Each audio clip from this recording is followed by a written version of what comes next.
and their piles of money. But they cannot help their neighbors. When we have enough free software what I call, we'll throw out this dirty license sounds evermore. When we have enough free software what I call, we'll throw out this dirty license sounds evermore. Hi, how's it going? Welcome. Hollow Knight, Sex Kong is real. Sure, yes. I will be... Okay, here's the plan. Here is the plan, right? If we don't finish the game today... Also, are we lagging? A little bit. If we don't finish the game today, then this is gonna be Silk Song next week. Because I'm pretty sure that comes out next week. Yes, next week? Is that right? Let me just check. Hollow Knight. Yes. For some reason, I don't know why. I'm very curious about this. This is horribly based. Look at this. Game comes out 7 days. Look what's not here. No pre-order. No pre-order. Nothing at all. There's no, like, early packs you can buy. There's no pre-order. There's nothing. Thank you. Thank you, Team Cherry. I love you. That is the greatest thing you could ever do. I wish more companies did that. Anyway. Oh, okay, yeah, we'll swap, I guess we'll do that. We'll swap Yakuza into this slot, and then I guess Silk Song on the Friday slot. That works as well. We can do that. Anyway, how's everybody doing? Everyone really will be playing the sequel for the Midas game. I have been seeing a lot of these takes coming out recently. It's like, Hollow Knight is... what was there was like a really popular video that was circulating around. It's like, was it called like, This Is Bad or something? Let me see if I can find it. If I look up bad Hollow Knight review. Go over here. Go on the right screen. What was the video? Images. There was a specific review that was circulating around. Okay, it did weird things that opened up on the vertical screen. Okay, try that again. No, I just checked before. It says 7 days, but I don't know when that 7 days is. I don't know if that 7 days is 7 days as in midnight, or 7 days as in the end of the day. Bao and Yuzu are playing it now. Do you mean Hollow Knight? Like, all my friends and everyone on the internet is so hyped. See, a lot of the hype is kind of meme hype, right? Okay, imagine this. Imagine if Half-Life 2 got a sequel. Like, most people don't actually care about... Most people don't actually care about Half-Life, right? Like, if Half-Life 3 came out, everyone's gonna talk about it because, like, it's the popular thing to talk about. No, I understand that they are friends, but I mean the rest of the internet. Your friends might be big fans of it, but most people online don't care at all about Half-Life, don't care at all about Hollow Knight, but it's like, it's the thing that people are talking about. Everybody is being a sheep, and that's the way it kind of works. Now, we'll see how this goes. Is it going to be 4 hours of bashing my head against a wall? I hope not, but it might be. Also, hi, how's it going? So I found out yesterday I found out, I apparently had 80 volts running into my taps. Khazan, why So, do you insist on that's probably fighting not me? good. Don't you see? The real enemy is humanity. Osman, look at how you've changed. And So what yeah, you've I just had become. like, I wonder why my lights were flashing, and that's probably why my lights were flashing. Okay, this is gonna be a good start. Chaos. Now that you remember how to Bring you talk and chat at the same time. Talk, read, chat, and play the game. Who would you call the electrician? That situation, the plumber or the electrician? That is very much in the electrician's ball camp. Here's the thing. I didn't even know that this was a problem. I had no idea this was happening. The electrician knew that there was a fault on my property.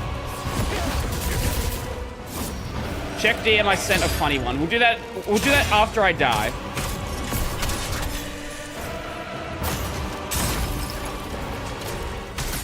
Brody on Also, how'd you like the thumbnail for today's video? I worked real hard on that one. It was a grand total of a few minutes of effort. But I liked it. It was a fun one. Are you on the final boss? Yes, this is the final boss. It is a 2-stager. Oh my god, why did I dodge into that? It's gonna take me a little bit to get back into the swing of this fight. So hopefully... Yeah, I was trying to think of, like, who do I include in the thumbnail?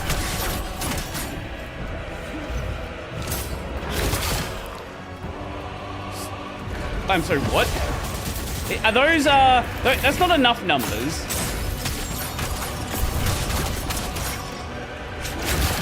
Oh my, I'm getting the timing way off on that. Okay. Yep, there we go.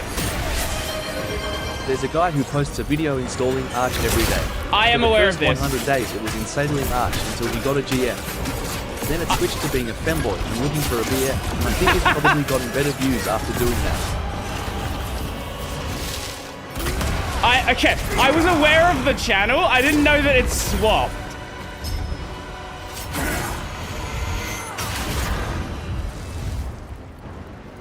I think we might need to turn the sound down as well. I will do that in, or the music down.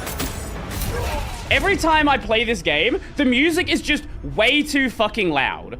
I don't know why. I think it's down to like fucking 50%.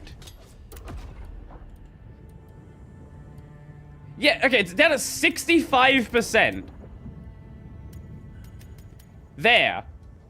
45, much better.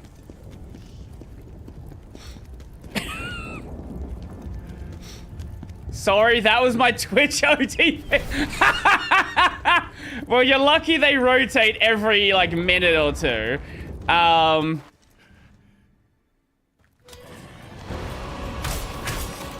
What was the latest Mood Heart video?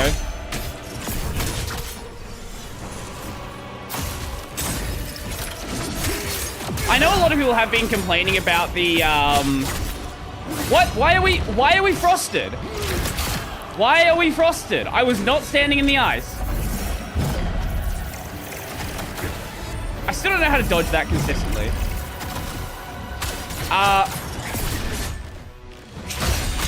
Yeah, we'll work something out.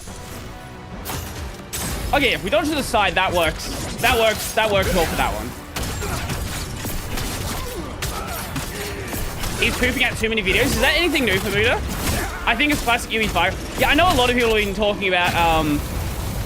talking about MGS5 having just normal fucking UE5 stuff. But look, it's MGS, right? I think what people are, you know what people are really going to come to terms with? When they decide to make another MGS game and it's nowhere near as good as they want it to be, now that Kojima's not going to be involved. Because they've talked about wanting to make more Metal Gear games, right? They're not done with the series. So I'm actually very interested to see like what they produce without Kojima.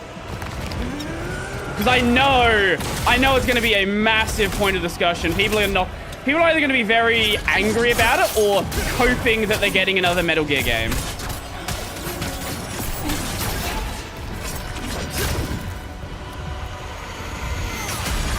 I think it's gonna be mainly coping, to be honest. You're like, oh my god, no, don't be angry. Just be happy we got another game. Like, you know it's gonna happen.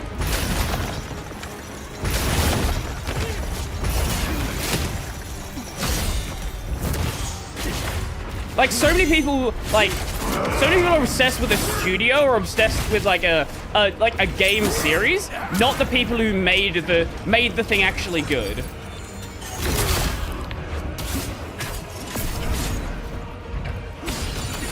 Okay, that's not the timing at all.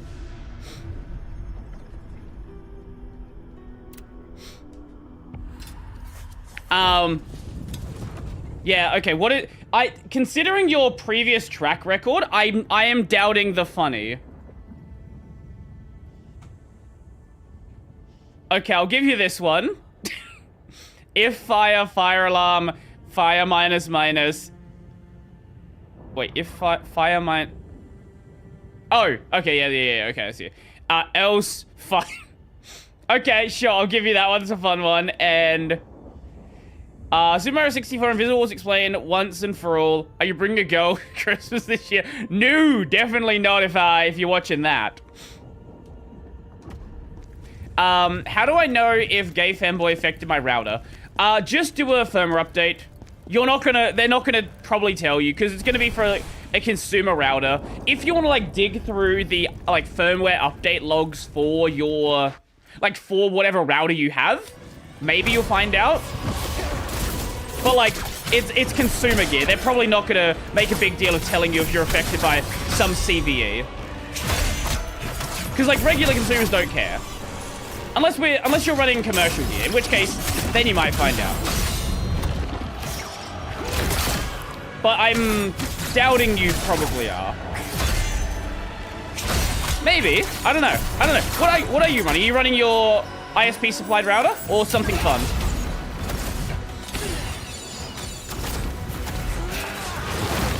I've always just used my ISP supplied one. I'm not a... Does it affect open WRT? I don't know. Could not tell you about that.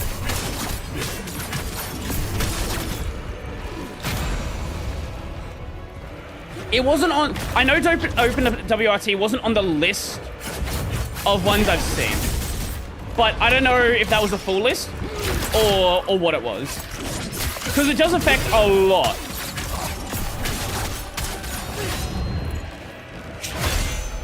Okay, and that's stagger one.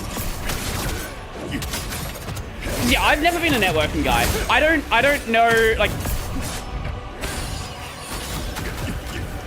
Networking's an area I just don't really have much knowledge of. And I've never really bothered to fix that issue. I don't know, I've just personally never found networking to be the most interesting topic.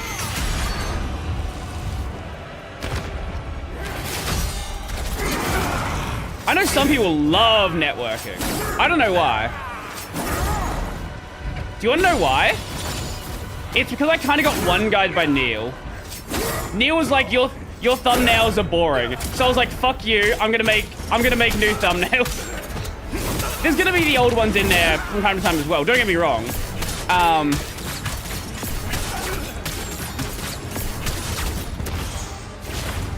But I wanted to try out a new style. And that's kind of where we got to where we are now. Fuck! Ah, I forgot about the wings. UFD Tech really testing my patience on this one. Are you and Neil still friends? We talk every so often. I predict that the ongoing Hollow Knight streams will filter out a lot of casuals that suck at 2D action games. Yeah. Well, look, Silk Song is gonna be easy until you get to, like, mid-game, right? Like, Hollow Knight is not hard. Like, yes, it does filter you out in some of those bosses, like Mantis Lords, things like that, but it's not like a crazy hard game. And then you get to the hard content, and then you're like, oh, I changed my mind. Now it's a hard game. Like, it's one of those games where it progressively gets harder, and, like, it does introduce mechanics pretty well, I would say. Now, I don't know about... Look, I don't know about Silksong. Maybe things are going to change with that. Maybe it's going to be...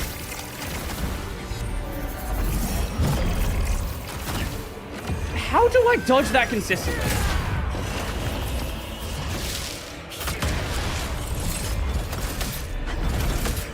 I do hope there is a Mantis Lord style boss, something where you can't cheese it, like it's gonna just, or like at least it's not obvious to cheese, where it will just filter people who are just playing the game because they're hyped about it.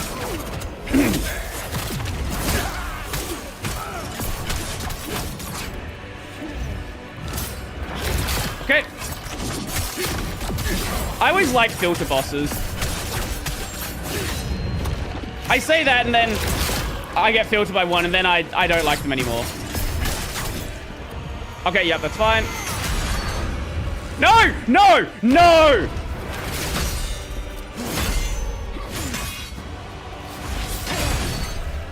Why would it knock me back into a chaos pillar?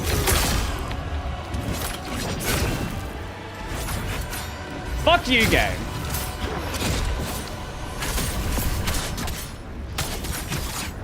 Okay, bad timing. Fine. Nope.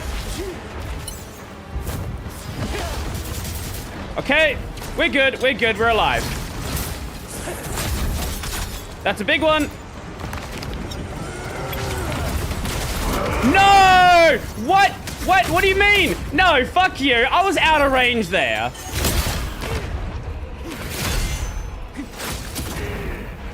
I was definitely out of range there. No. This fucking game. Man, sometimes this fucking game. This boss, this fucking game. It's fine. It's fine. It's fine. I just want to be able to consistently get through first stage. Give me 1 second. Oh, right, it's Tornado.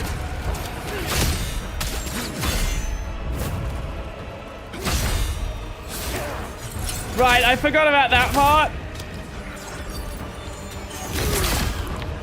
Why do we need Tornado? Why do we need this? Thank you. Is this white? Yeah, this is, okay, this is gonna be white. Okay, okay. Don't care about that. That's fine. Now he's gonna do Spinny Boy. And now we wait for white. That attack is a lot less scary now that I know how the attack works. That's usually... Why did I dodge backwards? That's usually a good start for some of these attacks. And then we take that to the face. Don't care about it. It's all good. And we back off. What? Fuck! I forgot in the end he does that. I forgot in final stage he does a fucking... He does Chaos Line with that combo.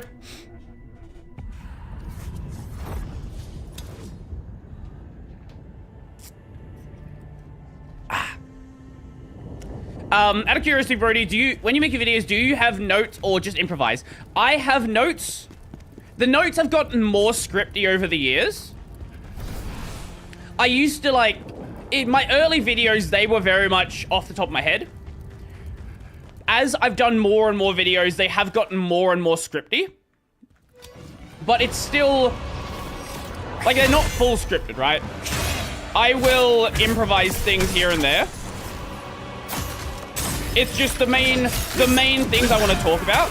Those are always going to be, like, pretty much all scripted out at this point. Like, if I'm talking about anything technical, I'm absolutely going to have, like, full notes for that. Because I want to make sure I, like, hit on the points, right?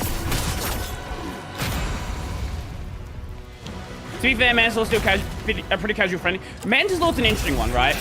Like, it's not a hard fight once you realize the timing, but it's one of those fights where you absolutely need to work out the timing. Otherwise, you are going to die. Like, you can't do Mantis Lords by just, like, flailing around. Why did I get frostbitten? I was not in the fucking point. I was outside of the fucking ice. Why did I get affected?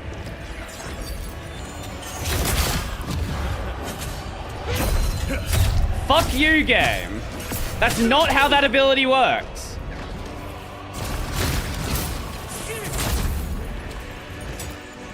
Okay, just... No! No! Fuck you! That was way outside the range. I was at least a full fucking body link off of the attack. No, we're just gonna fucking die. No, no. Fuck that. That's bullshit.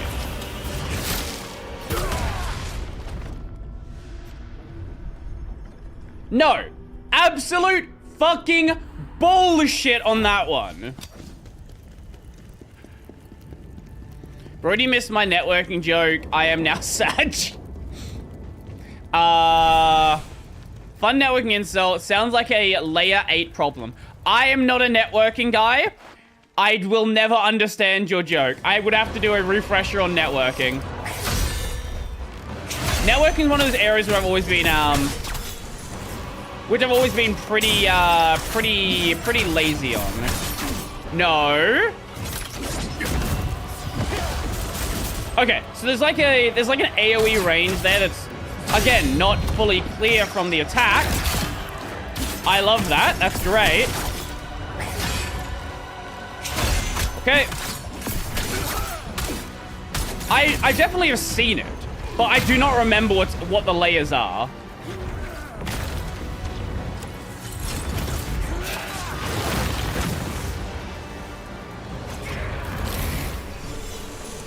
What is this ridiculous? Can you, like, not do that near the fire, please? So, fuck off! I was not in the frost! Why are all of his fucking attacks bigger than the actual attack?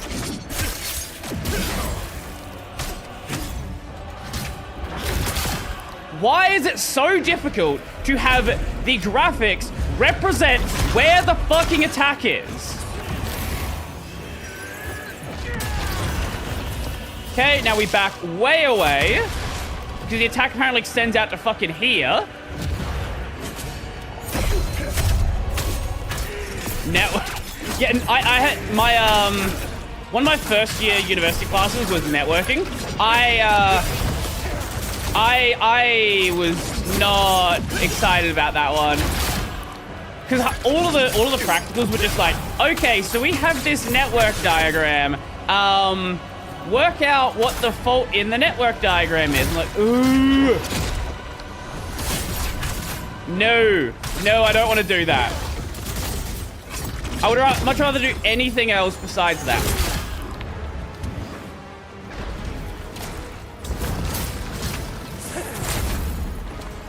Okay, back off a little bit. We can, like, we definitely can dodge it if I get the timing right. But I know what's gonna happen. I'm gonna try to dodge it, and then I'm gonna fuck up the timing. So it's much better just to get out of the range. Even though it's like a DPS loss, being alive is a DPS gain. Okay, now he's gonna do that one, don't care. Layer 8 is just user skill issue. Oh, that's the joke, I see. Wait, he does that early? Wait. He doesn't do that end stage. He does that from the start? What the fuck do you mean he does that from the start? Okay, he's gonna do white here. Okay, he does this. Balls of death. That's fine. And then we just dodge on white.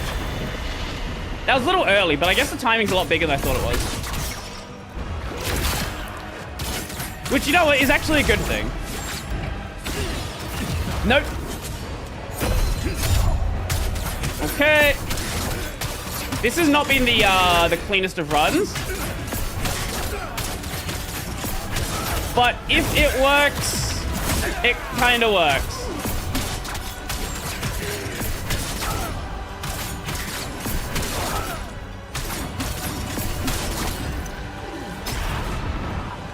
Oh, it's just, okay, it's just Chaos Fire. Okay, that's fine, that's fine. Oh, right, yeah, it's Chaos Fire and Chaos Tornado. They're combined together.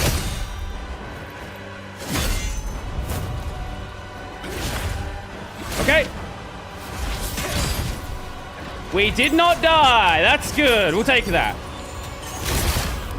I almost died. We'll still take because I don't have a fucking choice. I don't know how I keep getting hit by some of those attacks. Like, they're just first stages. They're just... Don't fucking pull me into chaos! What the fuck do you mean? No, no, fuck you. Fuck you, game.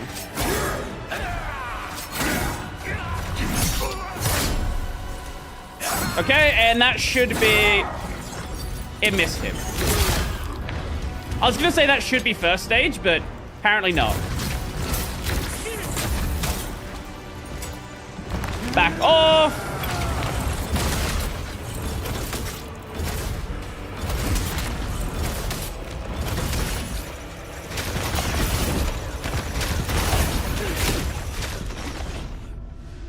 Okay, dodging through that is definitely not the way you do it.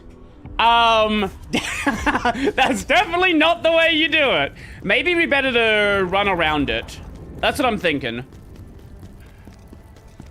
We could block it, but then we take chaos, and I don't really want to take chaos damage.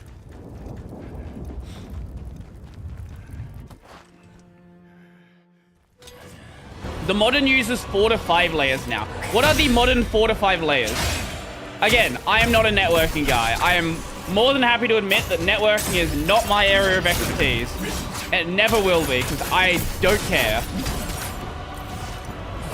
Which is always funny when people ask me, like, oh, how do you configure your home router? I'm just like, I don't know, the way my ISP tells me to. I don't fucking know what I'm doing. Like, there's only so many things I can bring myself to be interested in. And, that's definitely not going to be one of them.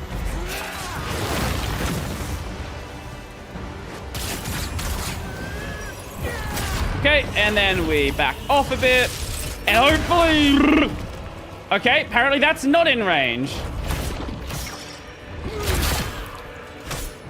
I would have thought it would be, but I guess not for some reason. No, stay away from Chaos Spear. Okay. It's fun to learn. Oh, I'm sure it's fun to learn. It's just how many things do I want to learn, right? How, like, there's only so much time in the day. There's only so many things I can focus on. Like, how many things do I want to try and learn? And how many things can you be proficient at? I was gonna say, surely I got flamed from that. Okay, he's just gonna do this. That's fine. It's just a... That's just a block.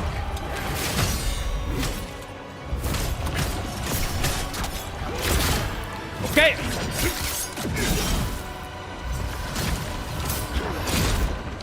It's one of the things I would definitely like to learn more about. It's just...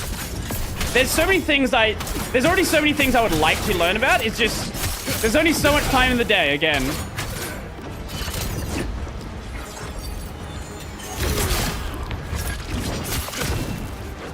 And I'm sure there's tons of things like that for you as well, right? Like, things that you're like, yeah, this would be super cool to know about. But, like, I just cannot justify doing so right now.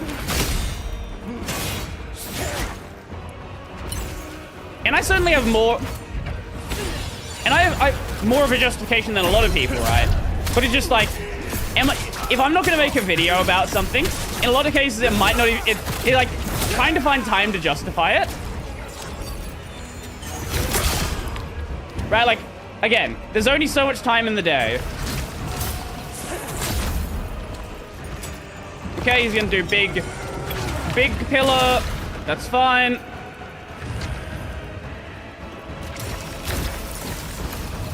Oh, yep.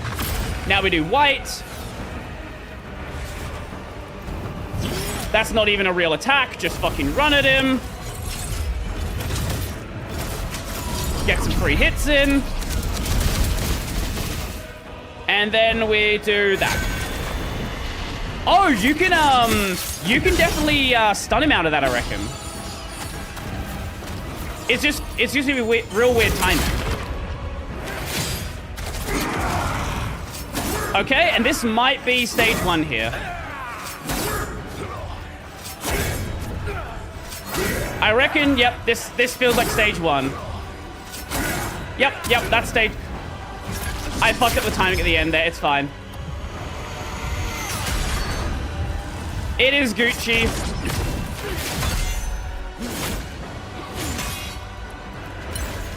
Okay. I hope it's Gucci. Yeah, okay, there's stage 1. Now, how does stage 2 work? Because I died the instant I walked in here before. We saved this world. Do we not then have the right to destroy it?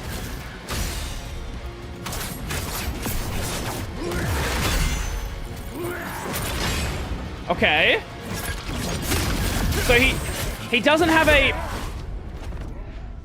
Khazan, why do you... He doesn't have a refuse to stamina understand? gauge, he has a stagger gauge in time stage 2. to let That go was a great of start to that stage 2, by the way. mortal That was a shell. fantastic start. I don't... From what I can see, stage 2 is not going to be that difficult. It's just a matter of learning his combos. At least, look, at least what we see there, right? Stage 2 looks like it may be easier than stage 1. I don't know. But I've been in stage 2, like, for a grand total of 13 seconds at this point. So...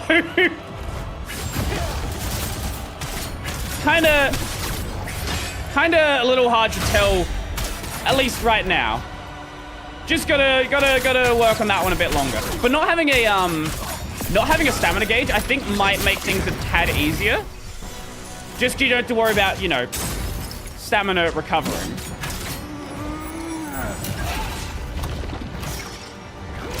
That is, if it doesn't make up that fact with something stupid, which very possible, considering this game.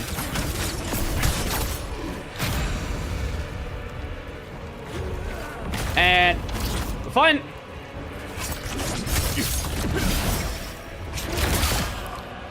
I think I'm getting stage 1 mostly down at this point. I think like everything I'm seeing makes sense. Like there's no attacks I'm seeing where I'm like, I don't really know what you're doing anymore. And that was the main problem with that was the main problem with like White Ball. Like White Ball, I was just like, I don't even see what this attack is. What are you?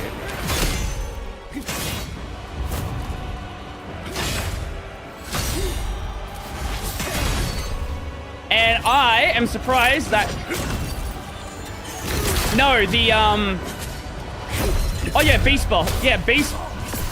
I cannot attack you there. Get the fuck out of your spears.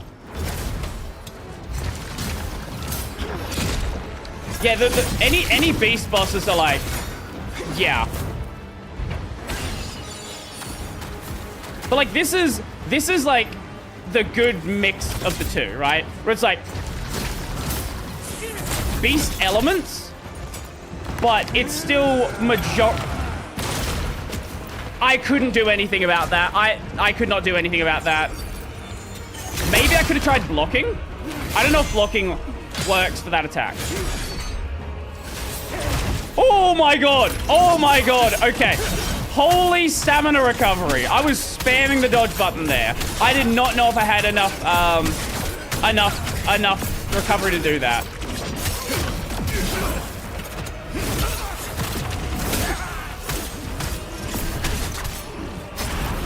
Vimwiki's easy though. There's not really much to learn with. Fuck you! Fuck you! That was out of range.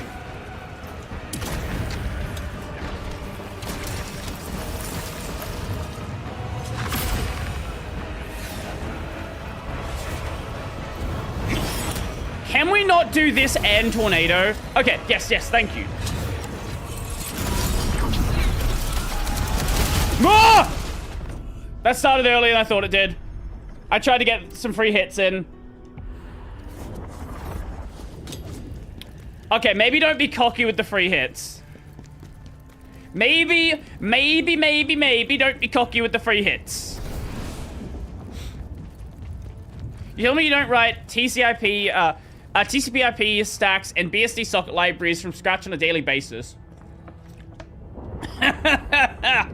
No. Bruno, did you see KDE's new touch keyboard? Funny thing about that, I actually had a Plasma Mobile developer on the podcast like 4 weeks ago. The episode, I think, is coming out next week. And I was told about it before anybody else knew. Like, it was already public. But, like, nobody else even knew it existed. So there will be a clip out. I might swap the episodes around. I might put that one out this week then. I wasn't sure which way to do. I'll swap them around, put it out this week. So there's a Plasma Mobile one that comes out. We talked about Plasma Mobile, and it's the guy who was doing the Plasma big screen development.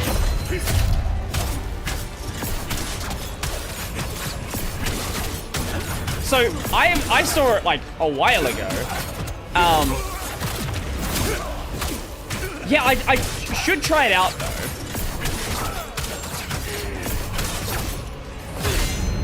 Because I've heard from a lot of people that's kind of the that's kind of their big blocker for KDE, right? They want a really good touch keyboard. And Mallet, the problem with Mallet isn't bad. It's just kind of the only one. It just kind of exists, right? Like that's the problem with Mallet.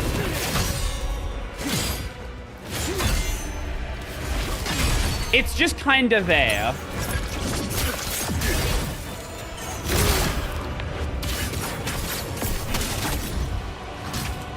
Also, I'm pretty sure it never got ported to Qt5. Qt6, sorry.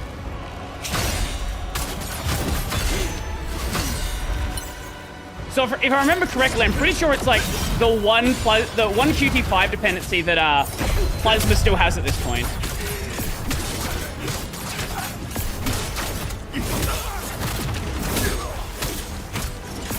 Started using Vi and not Vim. What brought you to Vi?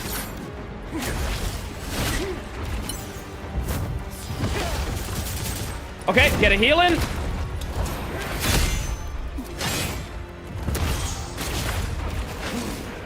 I don't know why you think I'd laugh about that. That's cool. Like, what? I'm very curious about that.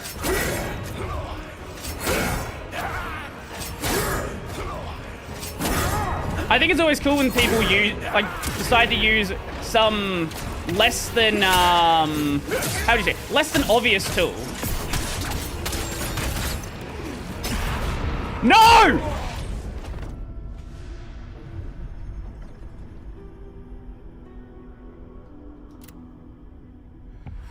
Oh! How was I supposed to get out of that? The popular quote I've been hearing is that Silksong is the only game in years to be stuck in development heaven. The team cherry glazing is off the charts. Yeah, it kind of is, isn't it? No, I'm glad. Honestly, I'm glad, right? I'm glad the reason the game's been delayed this long is the devs wanted to make an amazing game. Like, imagine that. What a rare occurrence that is. That a game doesn't get delayed because they had, like, studio changes and firings and all of this bullshit that you hear so often with big studios. They're just like, yeah, we just didn't want to release it because it was, like, we just want to keep making it. We want to make it as good as possible. We didn't have too many ideas to make a good game.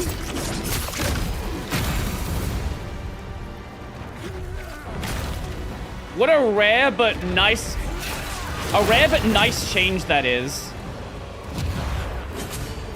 And I kind of wish we got more of it. I can't do anything about that. Fuck you!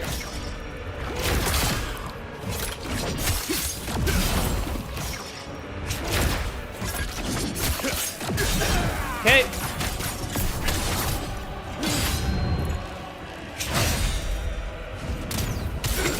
Okay, and then we do that, and then we do that, and now... Okay, and we bonk, and then we take that. We are progressing. I think first stage is becoming cleaner and cleaner, which is good. But I still have that second stage to worry about, right? Huh? How did that hit me? I was already on the other side of you.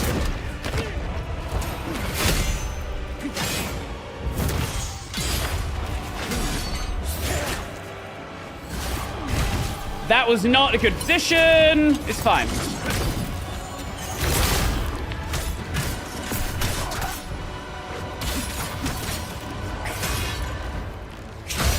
Okay. Yep, and then we do that, and now we get our stagger attack in.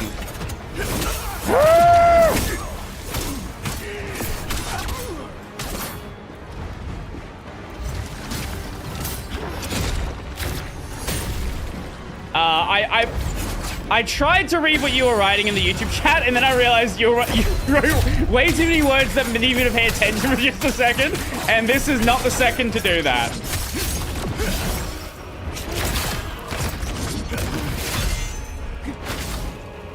Okay.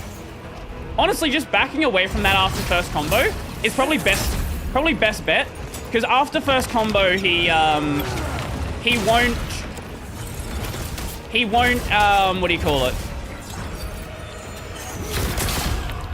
Do the end of it, the second half. Like if you dodge in first combo, he skips second combo. Okay, now it's time for white. Dodge here, invincible. Okay, and now we just run around in a circle, and we dodge white.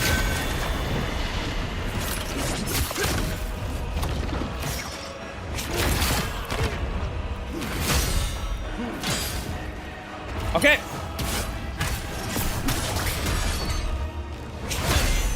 Okay. Chat is unreadable during Khazan streams. Yes, and this is one of the other reasons why this is going to be the last Souls-like game we're doing for a while.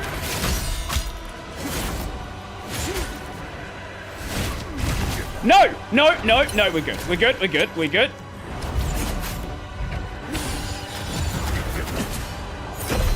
We kind of just need a break from Souls-like.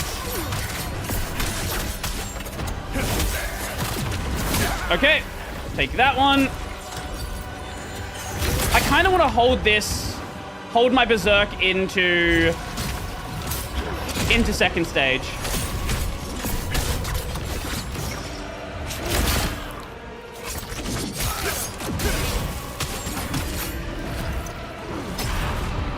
Okay, it's not Tornado, which is good. Oh no, there's Tornado. Okay, so Tornado always shows up.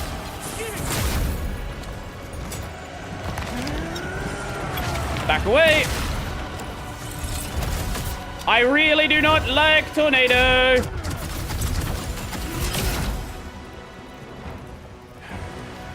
He can't resist Souls-likes. You're not wrong. Look, if something amazing comes along, I guess we might play it. But like, there's not really anything like, except like Phantom Blade Zero. There's not really anything on my radar at this point.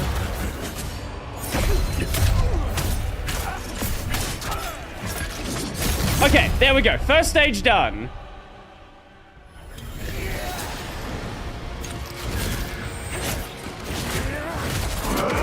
What a horrendous start.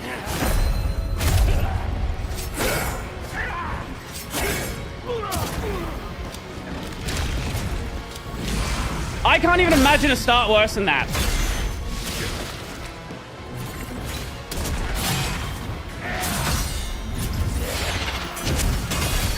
What the fuck?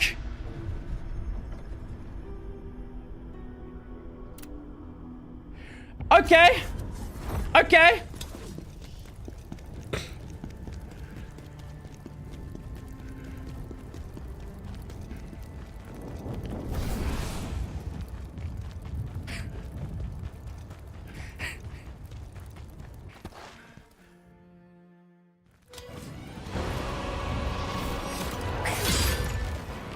Okay, that was a, I have never... Okay. Sorry, I keep saying I every time a tactic game comes up, I always forget that I have played a tactics game. I've played a bit of one of the DS Fire Emblems, and that's it. I don't remember what the game was called, so don't ask me. But I have played a DS Fire Emblem.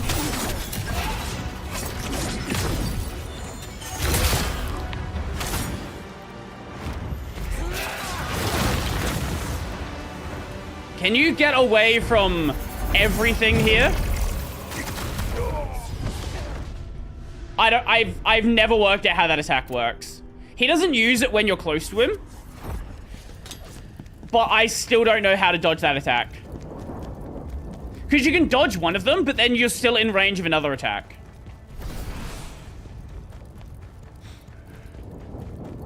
The Windows 8 touch keyboard had a split mode and even handwriting recognition. It also had control left right arrow keys to make it convenient if you don't have a real keyboard. Ah!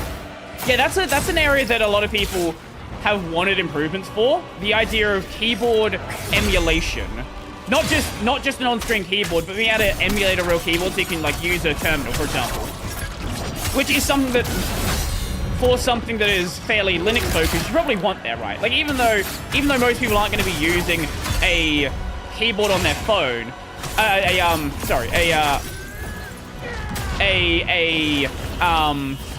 terminal on their phone, you still want that to be there, because it is something that is supported.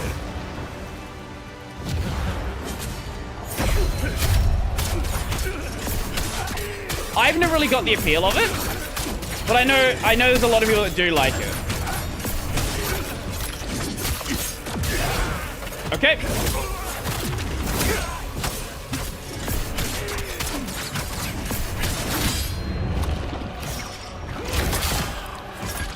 Okay. Okay, and stop.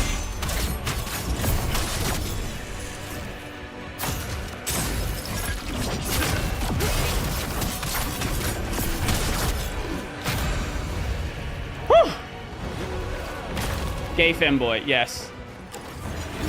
As soon as I saw that story, I was like, I have to talk about this. There's no world where I don't make a video on this. And then as I started digging more into it, it's like, how has nobody talked about this? How has nobody talked about this yet? I don't understand.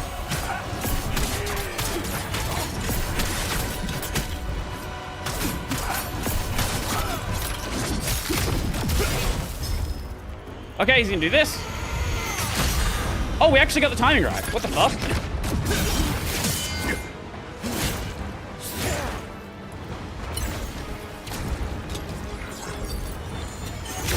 Okay. I don't know why that's the name it went. Like you see a lot of malware where they don't use the name given to it by the developer. I don't know why in this case they were using the developer's name.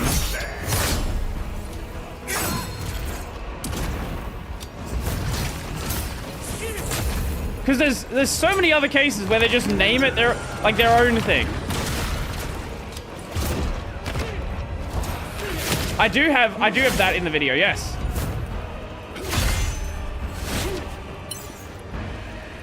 And yes. You wanted me to make anime videos? This is as close as I'm gonna get, apparently. Fuck! I dodged the wrong way. I didn't realize the fucking invisible wall was that close.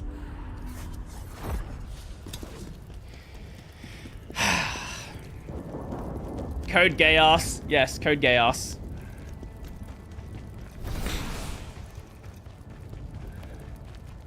I don't know why this game's obsessed with having two-stage bosses.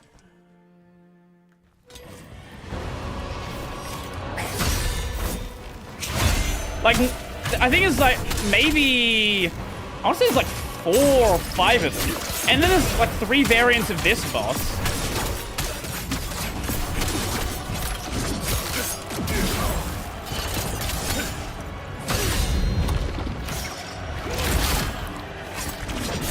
I will say, at least I'm getting the timing down on spears. So if nothing else, there's at least that fact. So at least I'm not getting hit by that annoyance and getting chaos each time. Like the timing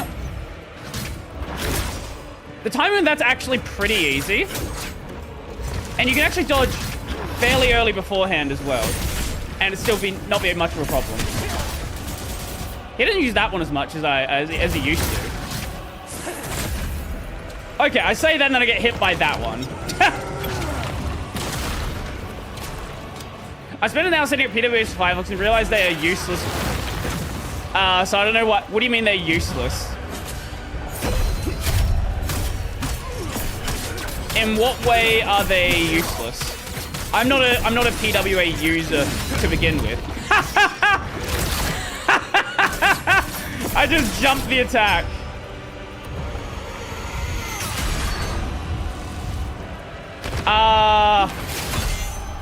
Yes. I don't know how far that's progressing though. I don't know if it's going to be usable anytime soon. I don't know if it's already usable in some form.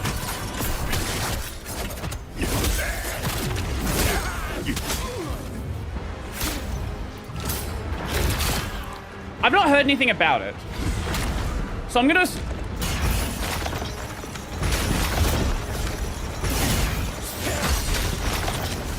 Okay. Dodging to the sides. Dodging to one side so you only have to worry about one of them is the strat.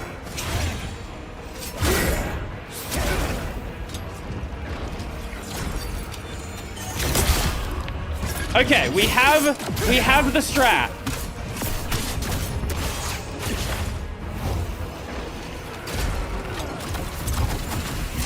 At least for that one attack. Is this gonna be... No.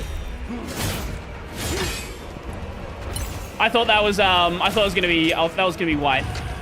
Is this white? Yeah, this is white.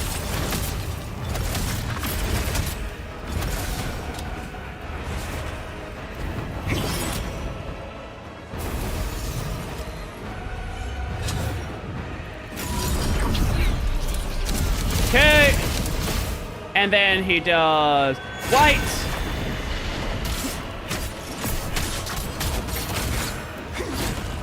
Fuck you.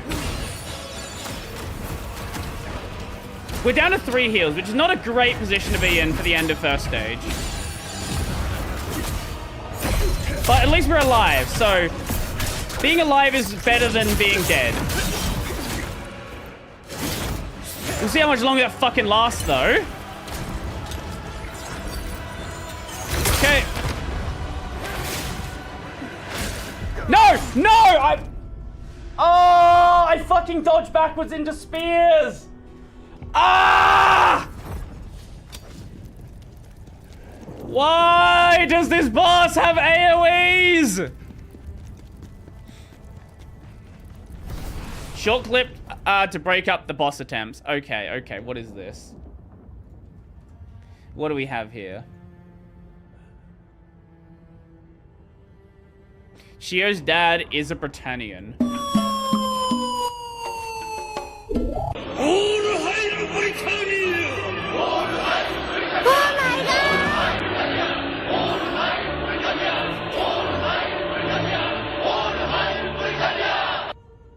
Thank you. Sure. Oh, we have points that I don't need anything for. Guess we can grab that. Anything else we can just jump points into?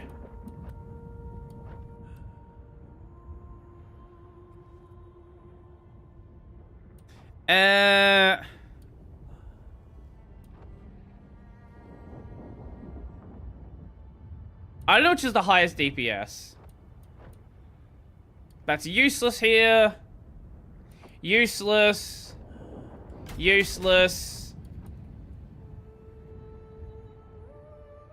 I don't want to grab double dodge because that's going to throw me off when I don't have it.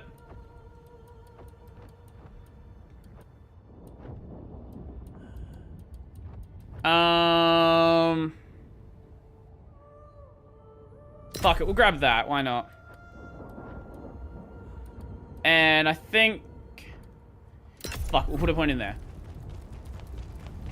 Funny bash.org quote. What is bash.org? Is that the bash website?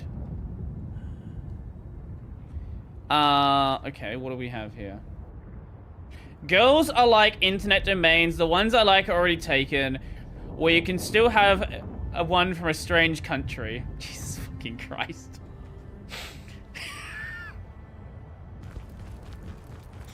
I still need to watch that. I really do. Not Code Geass. I've seen that one.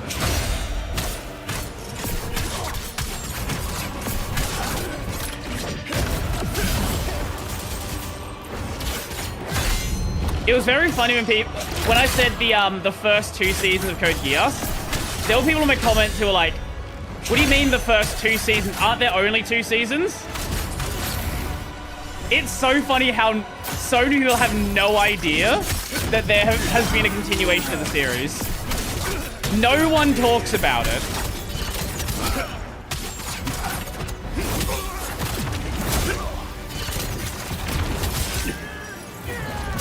Like, you would think that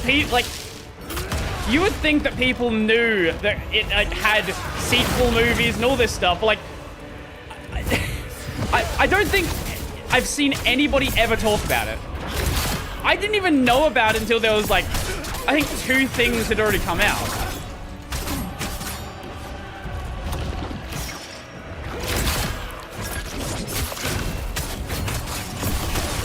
I don't know if it's like not good or what the deal is.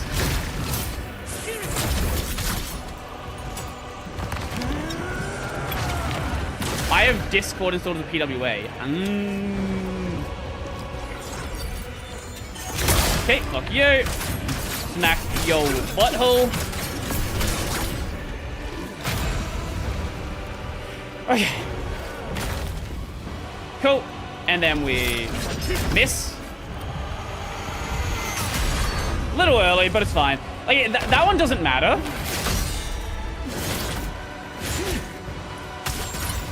It doesn't matter if we take that one to the face, like, yeah, take that one to the face, or we actually purple lock it. Because he didn't do his next attack until, he doesn't do his next attack until we, are back to stamina anyway. No, this time it actually is the end. Because next week, Silk Song comes out. And I'm gonna play Silk Song. So if it's not done by then, we just... Honestly, I might just stop playing the game.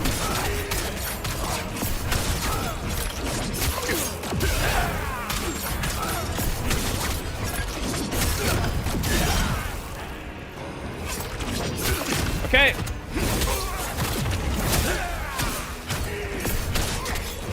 Silk Song is more important than Khazan. I like Khazan, and this is fun. But like...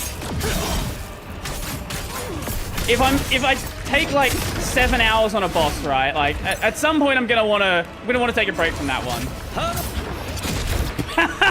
Thank you for the follow. I think.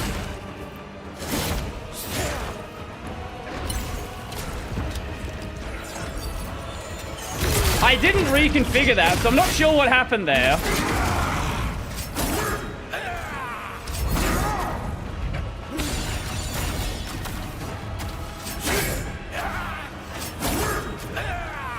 Okay, and that should be the end of first stage. Saturday stream boss attempt. I was sort of considering it.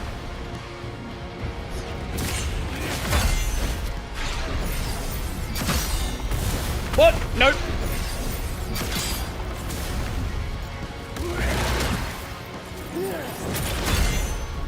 Okay.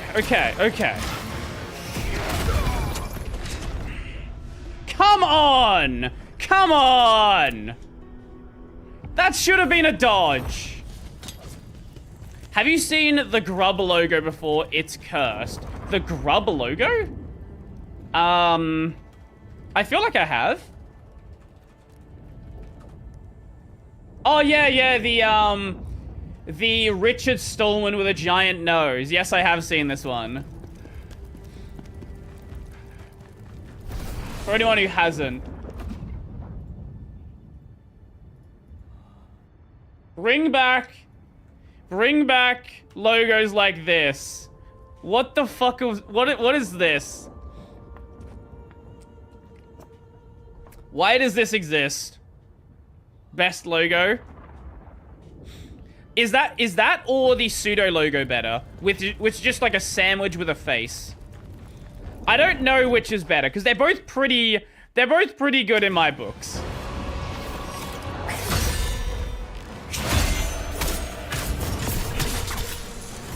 Pseudo has a logo. I've shown it many times in videos. Every time people are like, Pseudo has a logo?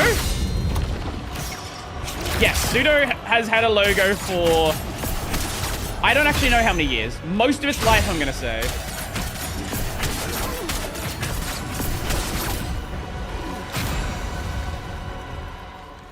They do have a sandwich logo, yes. And honestly, I think it looks pretty cool. I did see something funny earlier. I saw someone who is like relatively big in GNOME spaces talking about how Apple took away these amazingly designed logos from us, and how it's so look at what they've taken away from us. Look at this amazing design. I'm just like, I gotta like hold my tongue, right? It's just like you know the project you're involved in, right?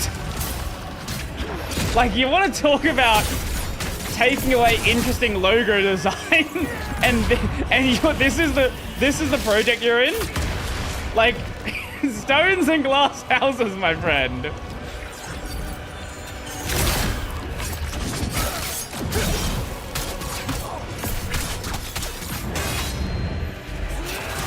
Fuck, bad timing. Bit early on that one. Okay, you're gonna do this one? How late do I have to do it for that?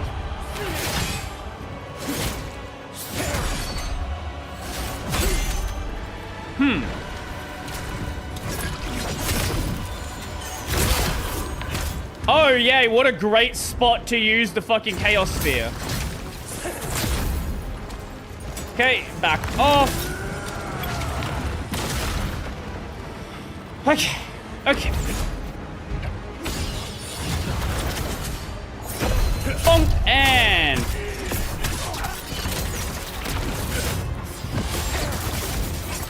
bonk and a bonk. I don't know, I just have no interest in talking about GNOME on the channel anymore. GNOME has one logo. They do have one logo, it's a foot. You are correct there. I just don't have any interest in talking about GNOME at this point, because every time I talk about GNOME, every time I criticize GNOME, I have GNOME devs just arguing how, oh, you shouldn't criticize GNOME. Like, I just don't want to deal with this anymore. I don't care about this desktop enough.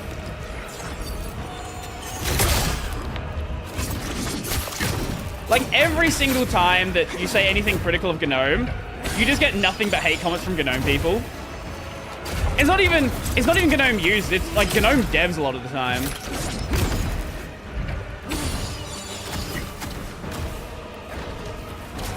So at this point, I'm just like, I don't care enough about this project, frankly. I'd much rather just never talk about it. Just not give it any promotion at all. Like, I have considered doing a, like, switching to GNOME thing, but, like, honestly, I don't even know.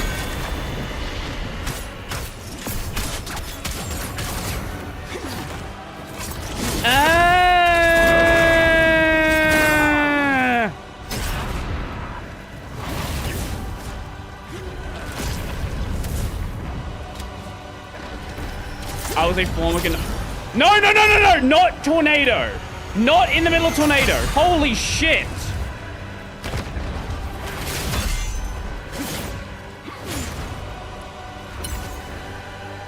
Why the... oh my god. Thank you. Holy shit. Okay, we're good. We're alive. We've got basically no heals left for second stage. But that's fine, I guess. It's not fine, but we have to make it be fine. The video's gonna be interested in learning about Wayland, thank you, ironically. Yeah, I enjoy talking about Wayland. That's another thing where I have, every time I talk about problems in Wayland and problems in Wayland development, I get people telling me I shouldn't talk about it.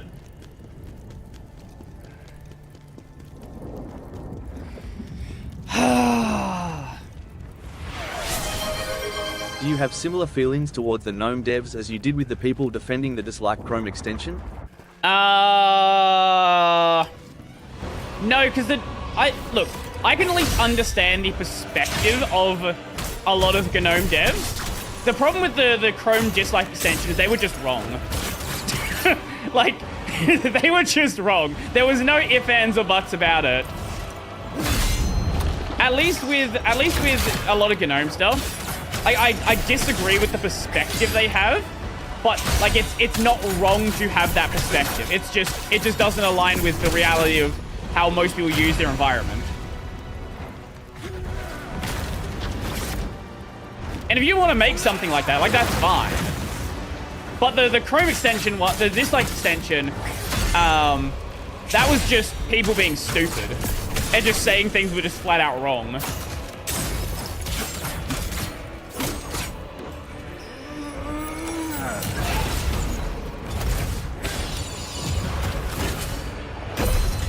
And with people like that, with people like that, I just don't even try to deal with them at this point. So, like, if you're just gonna say things that are flat out wrong, nothing I tell you is gonna convince you.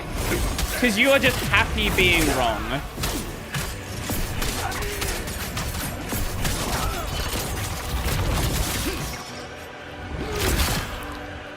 And there are people like that. There are people who are just genuinely, they are just happy being wrong. They don't want to be correct.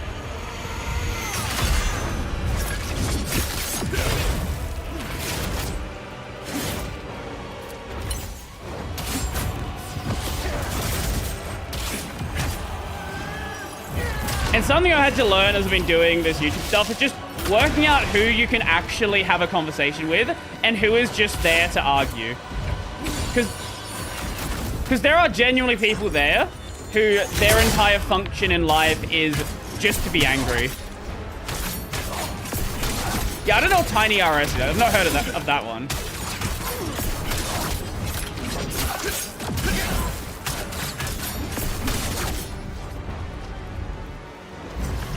Oh, no, I'm aware.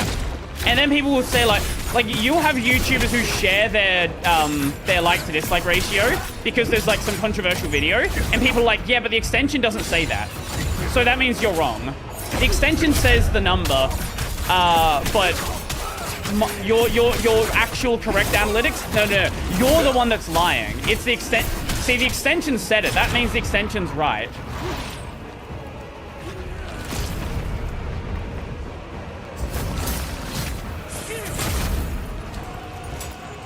No, I think there are genuinely people out there who would much rather be wrong than change their mind. They would much rather be wrong than admit they're wrong.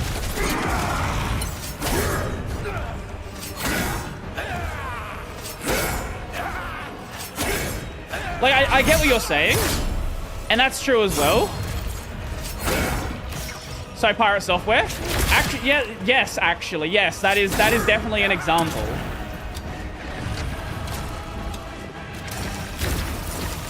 Okay, so now we're gonna do White, Blizzard for 7 years. Well, he was at Blizzard for 7 years. Look, at least that part's right. He was never lying about that. He might have lied about his duties at Blizzard, but he was definitely there.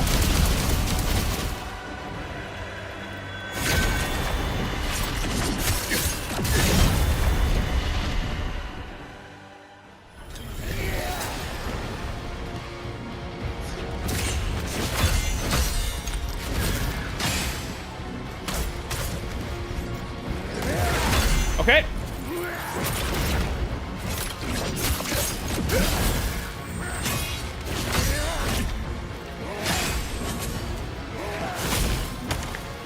Come on! Okay, so I don't think second stage has that much health, which I think is to balance out what's going on here. No, they're not. Okay, so the dislike extension, it estimates it based on prior data and channels within that same genre. So it's really good for videos which are average performing, right? Like, if you install it and you go look at my channel, I guarantee that it's going to say 90% of my videos have, like, maybe a 1 to 2% dislike ratio. Because most of my videos have a 1 to 2% dislike ratio. For normal videos, it's totally fine. Where it breaks is for outliers. Because what you have happen is people that install the extension have a higher propensity to want to interact with dislikes, right? So if you're installing the extension, there is a higher chance that you will click the dislike button. Therefore, the data within the dislike extension data set is going to be sort of, I guess, biased towards users who click the button. And this is something I tried to get across to people early on, and they did not want to hear me. And time again, I am proven right. Stop spamming that!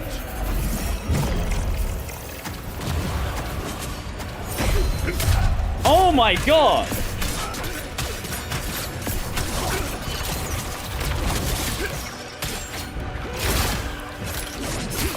Every time there is some big drama with some video that has a ton of dislikes, I am proven right every single time.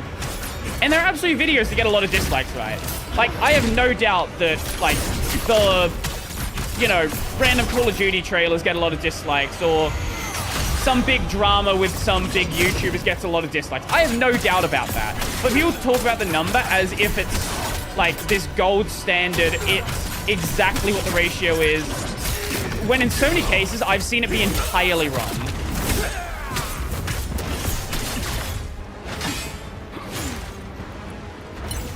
Yeah, so basically estimates it based on old data, similar channels within that genre, and then for anything new, it's kind of just pure luck.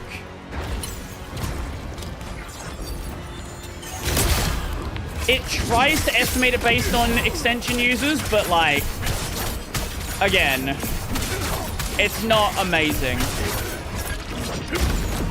And people seem to think it's actually returning dislikes. That's the problem, right? Like, if it was talking about itself as if it was this, like, alternative to the YouTube dislike system, I'd have no problem with it.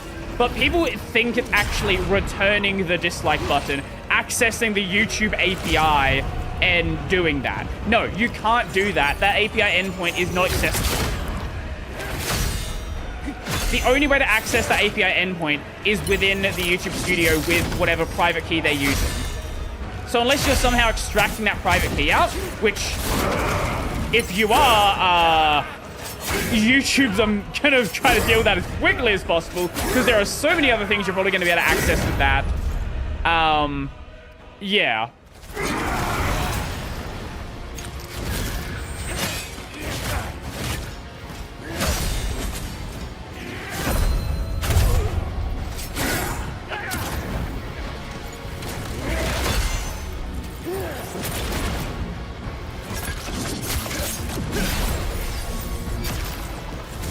Okay.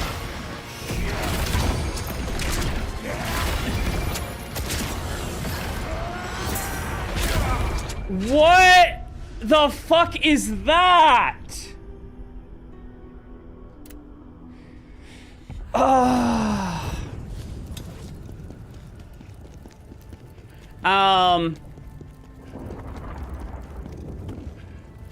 Only with extension because I never installed it. Fair enough. Brody, I have Yes. an argument for you. By the logic we used with the YT dislike extension, this means that the old GNOME telemetry argument was also correct. Biased statistics only enabled by specific users are useless statistics.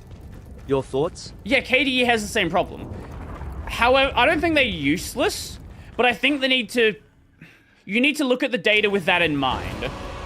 You need to take into account that the people who are activating the telemetry are not every single user. So so it might lead you down a biased route.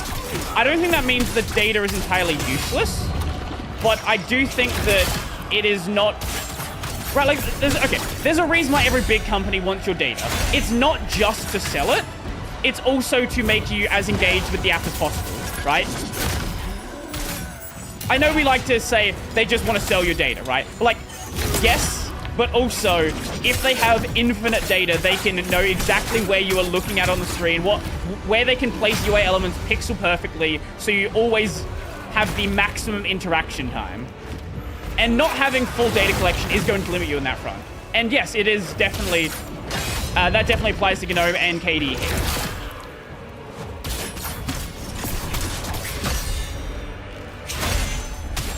But if you approach it with that in mind, and you know the limitations of the data set, and you supplement it through other forms of data, like surveys and forums and bug reports and stuff like that, I think it can be a useful tool in a tool chain.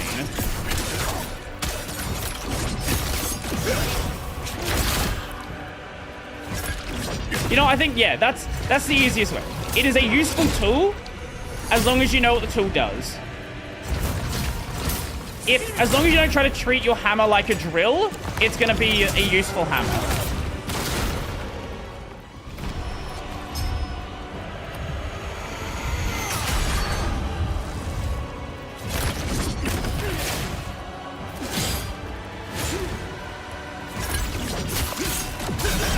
Okay. Get you away from pillar. And we missed it. We missed it. Fuck.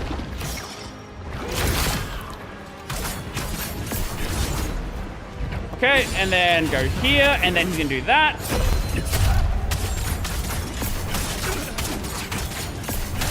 It is good that we are finally getting into second stage more consistently. I don't know how that missed me that time.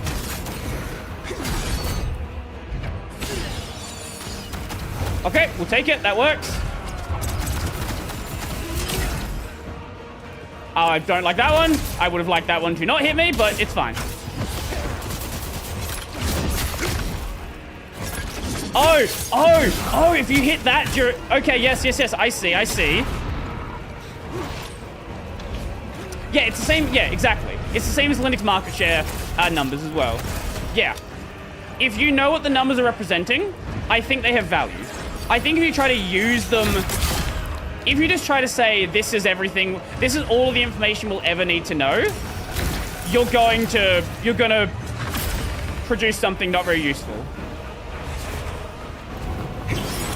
Oh my god, that should have hit me. Oh my god, that should have hit me.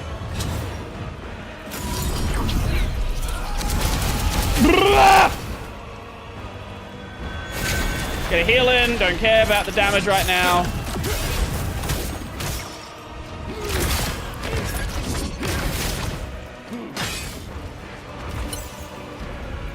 Okay. I think all we need with second stage is like a clean start. Because second stage he has like basically no... He has like basically no fucking health. And we got no damage in from that. Fucking hell, what am I doing? Yeah, second stage he has basically no health. Why am I... what am I doing? Stop dodging earlier.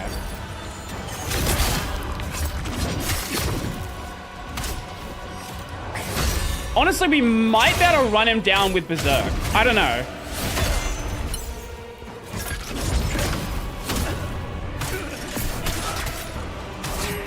I don't know if it's possible. We may be able to run second stage down with Berserk. Or at least get most of the way there.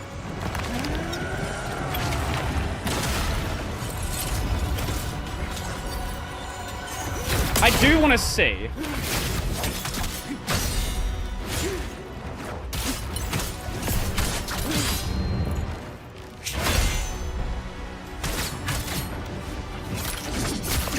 Like, if we can test that, that would be awesome.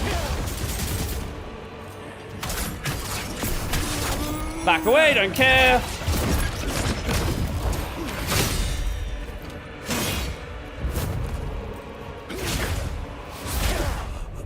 Come Come on! I know I dodged the first one. I know I dodged the first one. Actually, one thing I've noticed is, has the stream died today?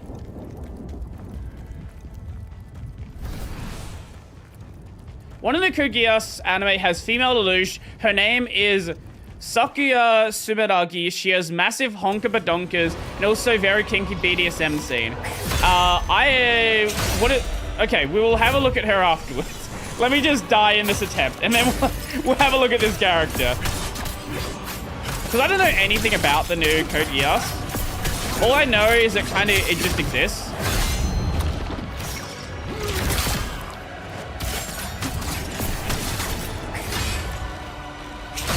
Okay.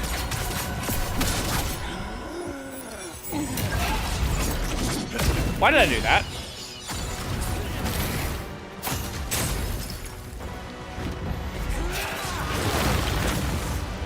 Whenever the stream dies, MPV crashes. Oh. Oh, does MPV not know how to handle the waiting screen? Actually, wait, you're on YouTube. So why does it die on YouTube? Wait, that doesn't make any sense.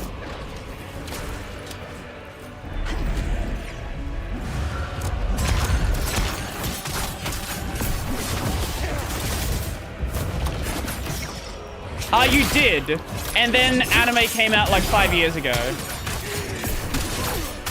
Maybe even longer than that now. Okay, on Twitch it does keep it going. I see. Okay, so Twitch it knows how to handle the resting screen then. Interesting. I guess on YouTube it probably just ends the video feed.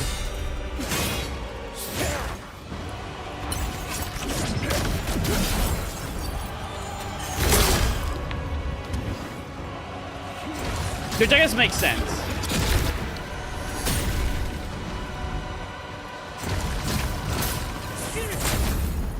Okay, back off.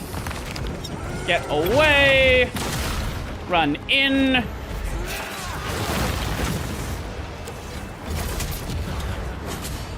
Bonk. Like, I could use Berserk mode, but I don't know how late in the fight I can use it and still generate enough for second stage. I think we'll hold it for second stage, try to run second stage down, and just see what happens. That's the plan. That's the plan we're gonna go with. I don't know if it'll work, but it's certainly a plan.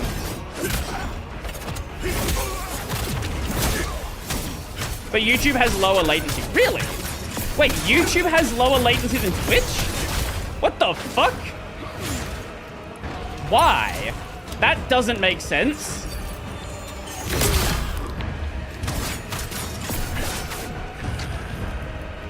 I always thought it was the other way around, and it used to be the other way around. Weird. Very weird. Oh, it's because of... I see. So it's not actually because of the platform itself. I see. Okay. Okay, that makes a lot more sense then.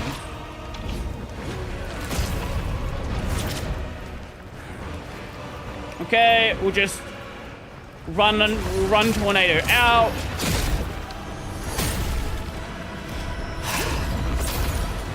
What did she get? We get... Okay, please no tornado land on me. Thank you, we're good.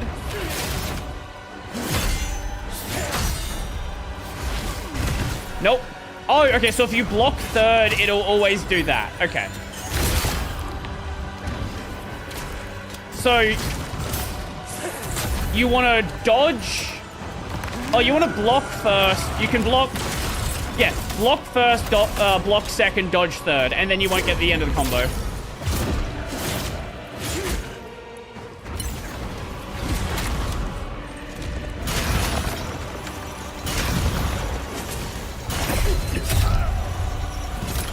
Okay, that worked. We'll take that. Pause at Brody. paws, like animal paws, I am not a furry. Despite popular belief.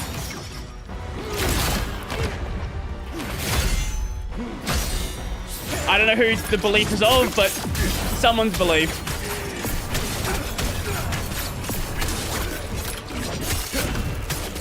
Okay.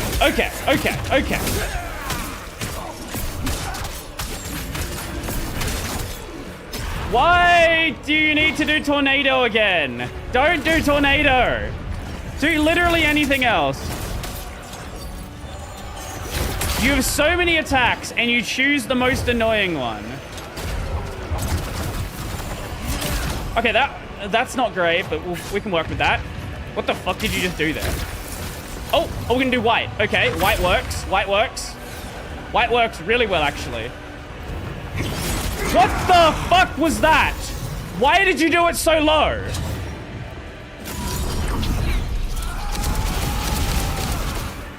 Huh?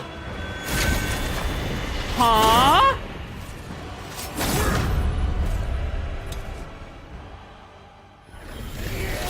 He has never done that before.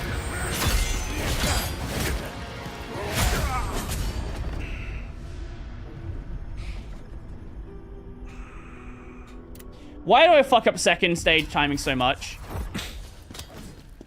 I don't know why second stage throws me for a loop so much. It's not even a difficult combo.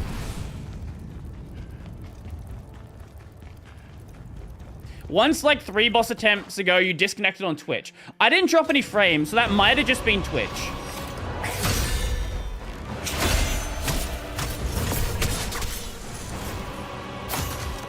Wait. Surely not. Surely not. So I had electrical problems recently.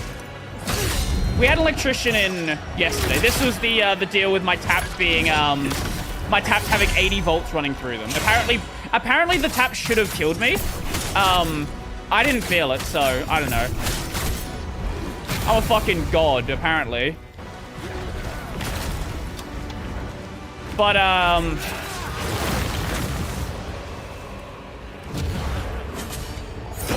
I don't know if it's connected. So, basically, we had an electrical fault, and it was causing 80 volts to run into my taps. Which is not a good thing, by the way, if you couldn't tell.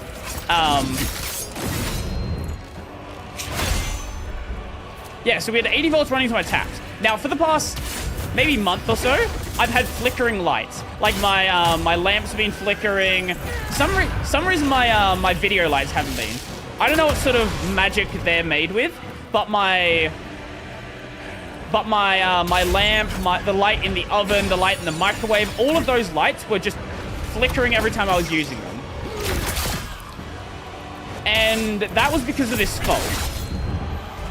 Now, everything's solved, and I don't know if that was causing the modem to reboot, because that's actually possible.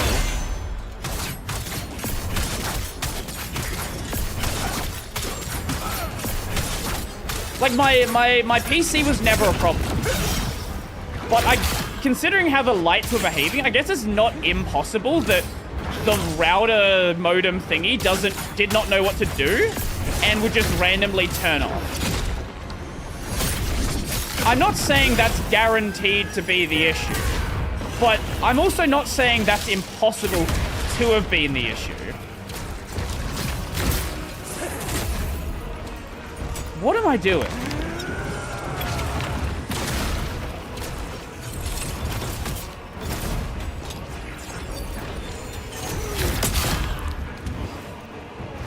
At least I'm fine. Well, I'd never touched any of the outdoor taps, so maybe those would have killed me. I don't know. But, I couldn't feel anything on the indoor taps, so I don't know.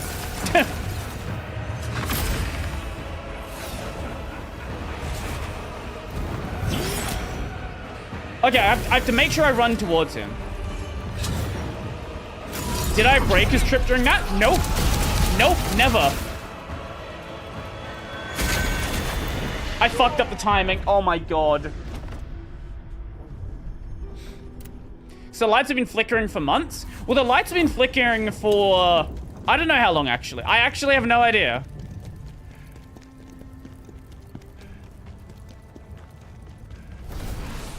No, it definitely wasn't that long ago. But it has been a while. I don't know. If we don't get a disconnect today, we don't get a disconnect tomorrow, I'm going to assume that that fixed it.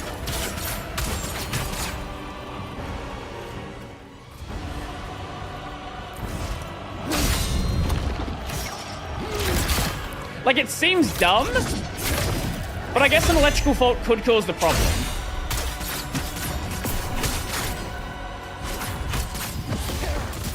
My house is wired by a psychopath, by the way. Have I ever told you about the light switch that was on my ceiling?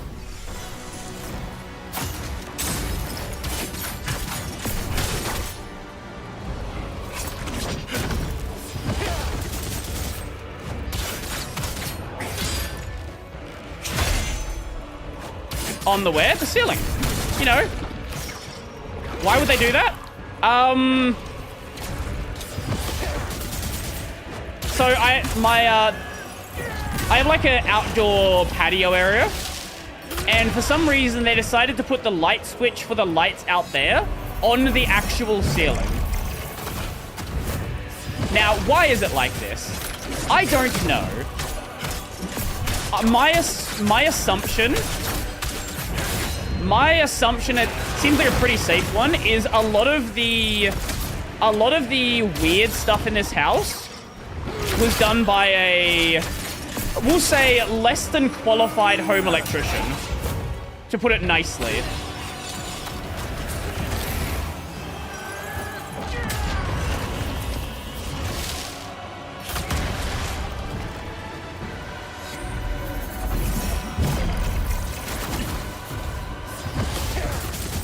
Because the other fun thing is, here's the other fun thing. So my housemate recently installed a new light switch because one of the light switches sticking. Have you ever had this where like the switch, we actually had a fucking light switch break. I've never had a light switch break. Anyway, we had a broken light switch. You couldn't like, if you tried to turn it on, it would get like jammed in the the thing. So he replaced the light switch, or he went to replace the light switch. Then he found out, he had a look in there. Nothing was color coded. There were no colors. Everything was white.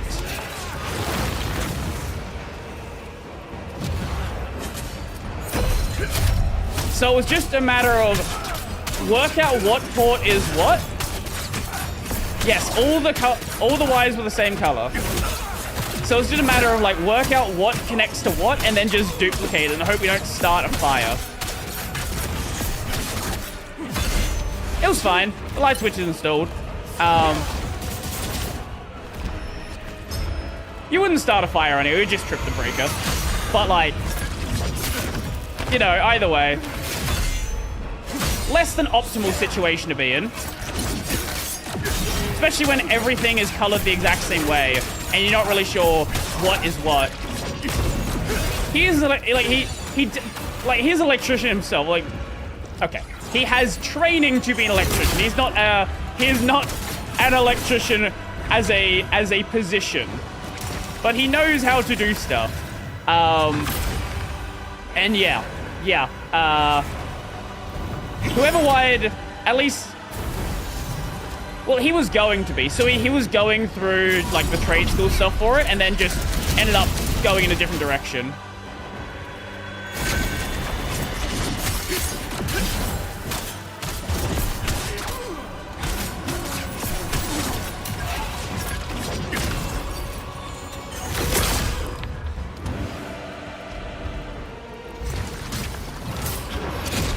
Well, we did it the sensible way. We turned the power in the house off, you know. the normal things you're supposed to do. We weren't trying to fucking wire the house with that all still on. Oh my... Jesus, fuck. No! No! Fuck!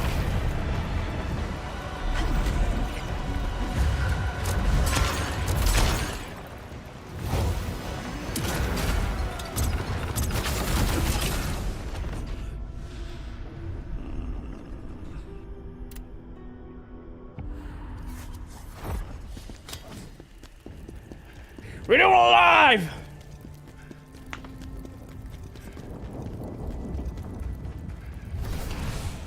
Yeah, so I'm sure that... Oh, here's another thing. So this is more recently. We went to get a new PowerPoint installed in the kitchen. And in the kitchen, we have a sliding door. So it's like a sliding door that leads out to a hallway, right? And the sliding door comes behind, like, it stops like near where the oven comes, like, is connected in, right? So we want to do PowerPoint next, like, kind of next to that. Now, when we went to get it installed,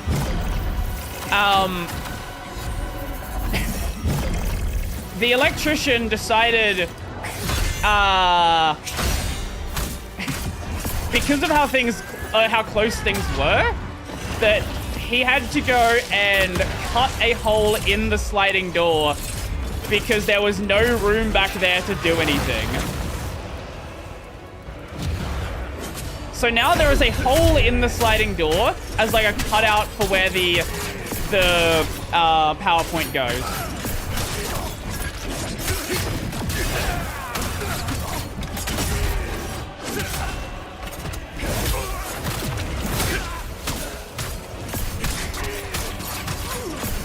I like house cat. I like cats as well. Cats are cool.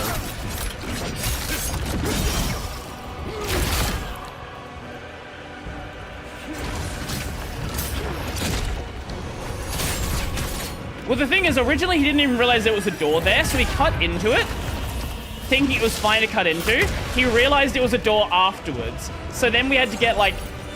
Thankfully, the electrician company paid for it. They accidentally cut a hole in the door. So they accidentally cut a hole in the door and then just kind of went with it. Got another door cut up to fit that instead. This house is a cobbled together mess of stupid ideas. Electrician does not equal carpenter. Yes. As I have noticed.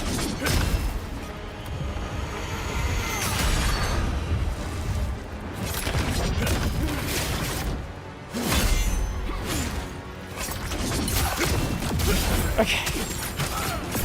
We've been in first stage for a bit.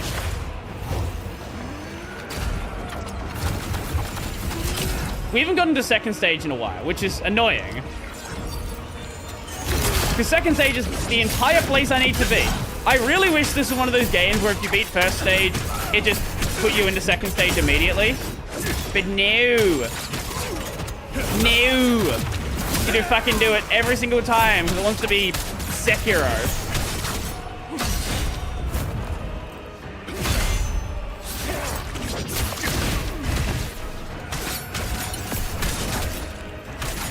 Smack the booty. Back away from that. Don't try to get some sneaky hits in. You will die. We are more comfortably getting to like the final sections of first stage though, which is good.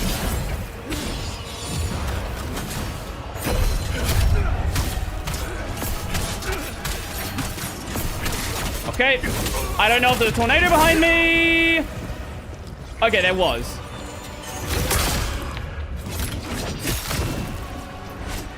Okay, and then he does.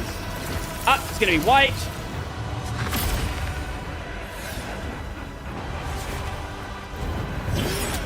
Okay, okay, come on, come on, come on.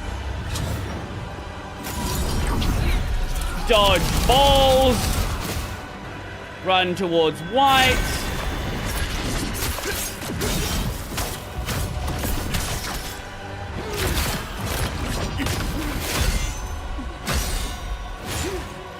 Dodge out of that, and then smack you.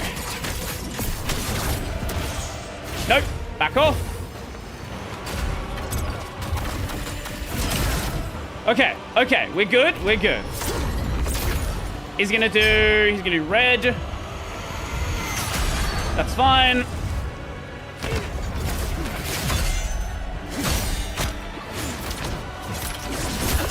Okay, okay, maybe got a bit cocky there with the way I did that, but it worked.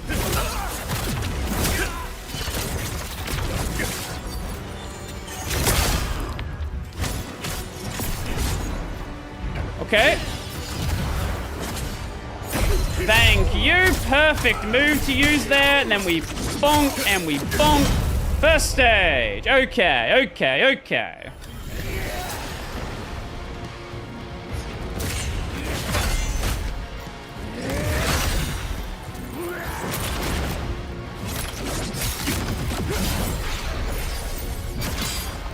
Okay.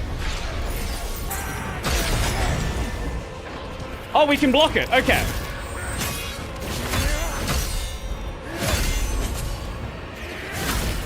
I fucking hit that!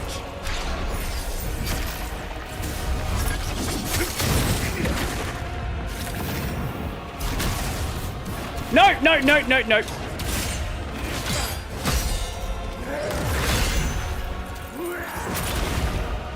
Oh my god, why is this a fucking enemy?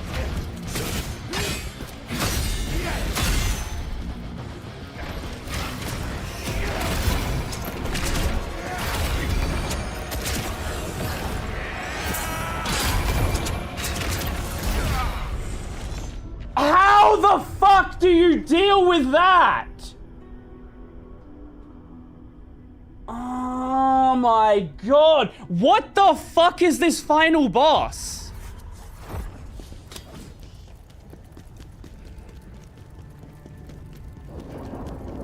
Where Majestic Fur Cape go? For some reason we lose our beautiful armor in second stage. I don't know how that second stage is supposed to work. Because you block the attack, and then it's just like, send 30 more attacks at you.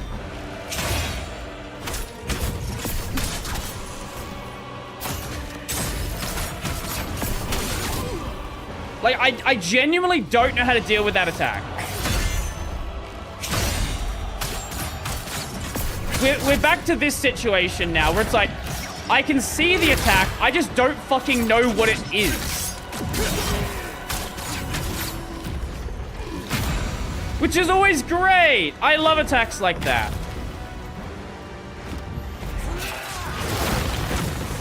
Because dealing with first stage isn't that crazy anymore.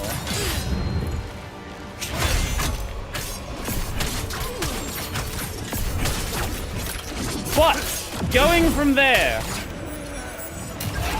I do not know.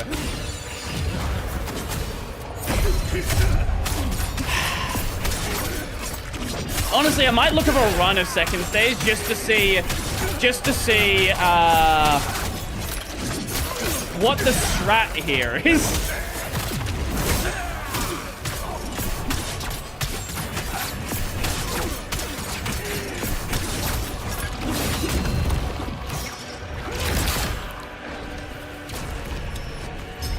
So it surely won't be anything that crazy.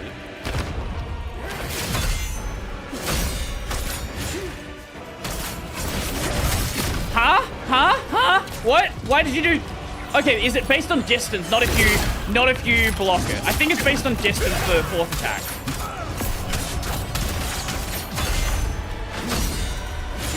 Yeah, so if we get out of range for third, then it won't do four. I see.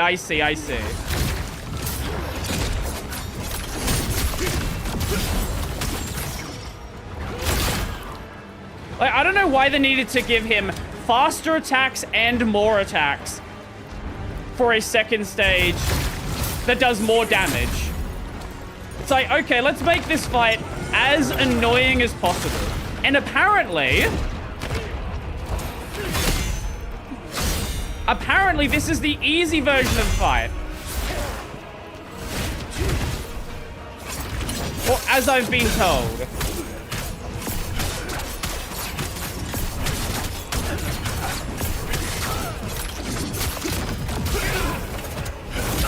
So that's great.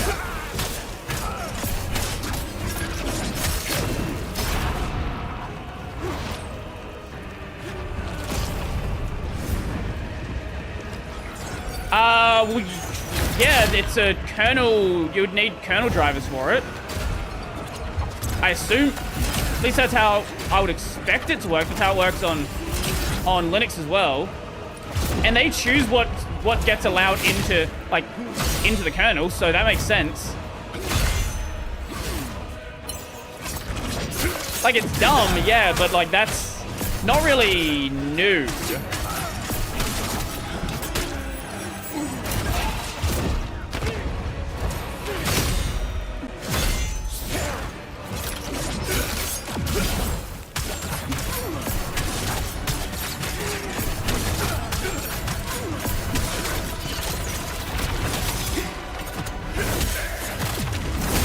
Okay.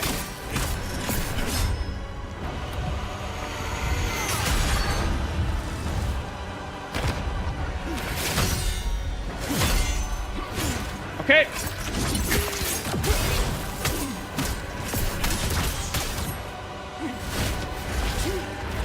Okay.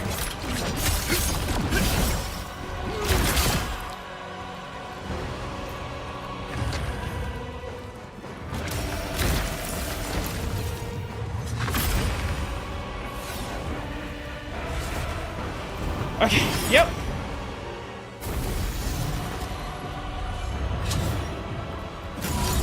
Then we dodge balls.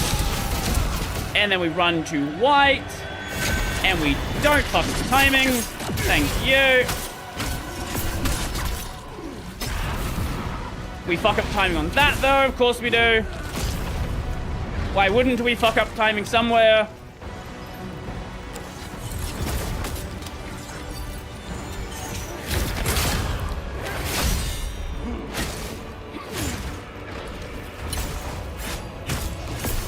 Okay, okay, okay, okay, okay, okay.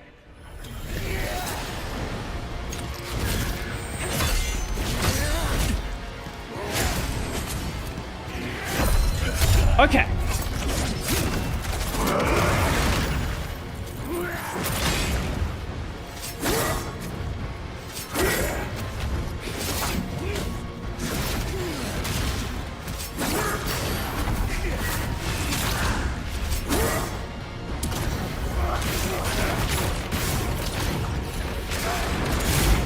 Oh my lord!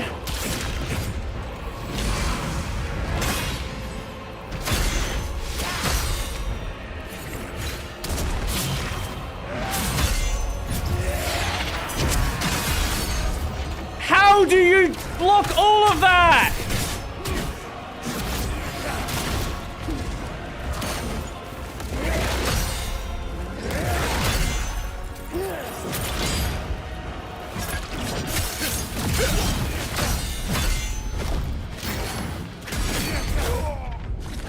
What the fuck is... Okay, okay, so he has a... How the fuck... I don't know how that... What the... Oh my god. What the fuck is this boss? What the fuck is... Okay, so he has attacks that do like 7 attacks at once. How the fuck do you block that? I don't... And there's no way to dodge it because you'll be in range the entire time. Do you just have to fucking spam the block button?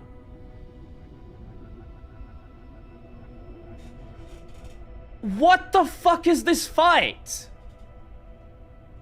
Okay, we're gonna look up someone doing a run here.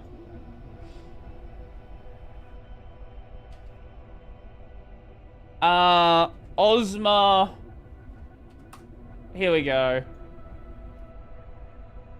Ozma Cheese.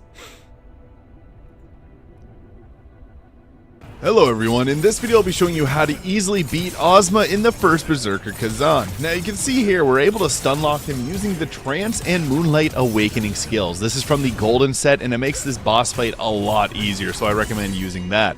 Now for what we want to be doing here at the start is just being aggressive with him. It's not as well, so most of the time when he's up in the air, dodging to the side is going to be your best option. Now he also brings up those daggers there, you can block them one by one. You can also get your counter attack off there whenever that symbol arises. That's a pretty easy telegraphed attack to go for.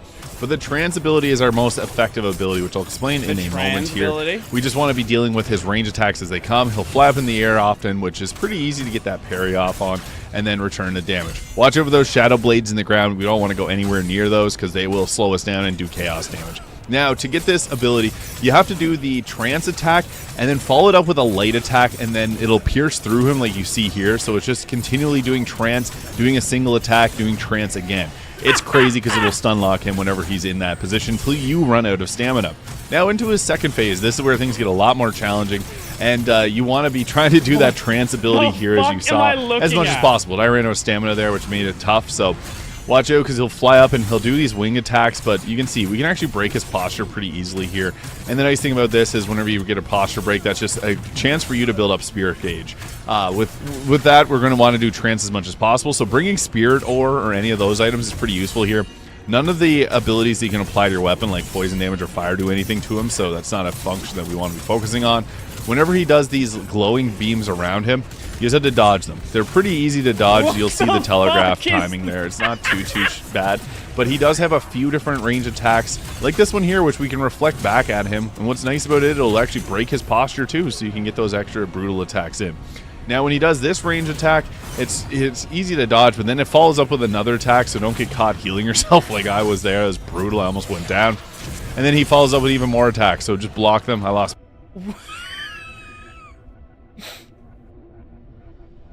What the fuck?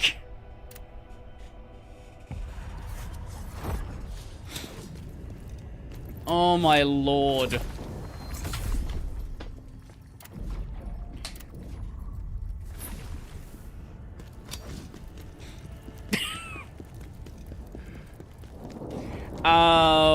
Let's grab these points again.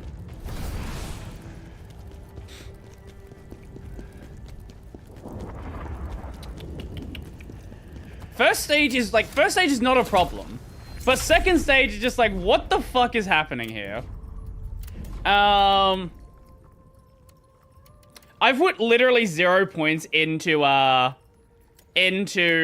health. Maybe I should you know, maybe we should respec. I don't know.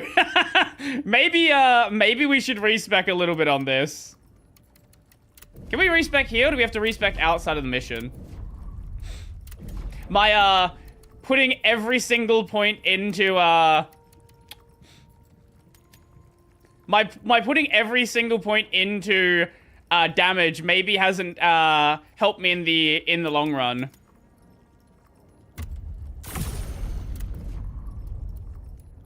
Let's go. You know, let's go back to. Okay, yeah, let's go back to the hub area. I'm just first thing we're gonna do is I'm just gonna respec. We're gonna move like 40 points into HP. That's what I'm thinking.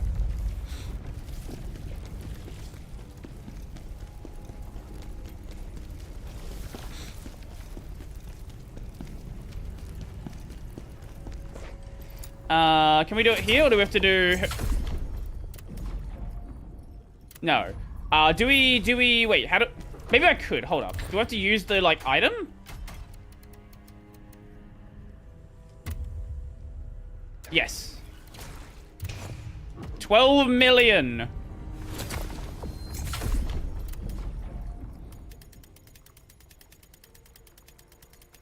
Okay, let's take us up to, like, I don't know.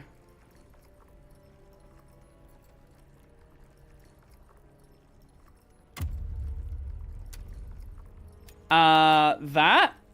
Or do we go even higher?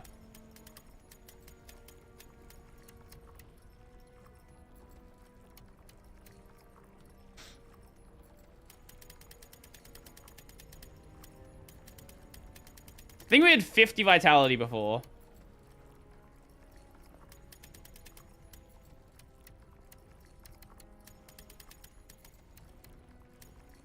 They raised it by 10. They raised it by 10. Oh, we had a disconnect.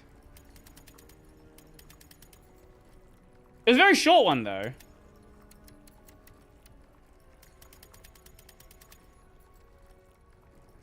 Maybe we stack points like this.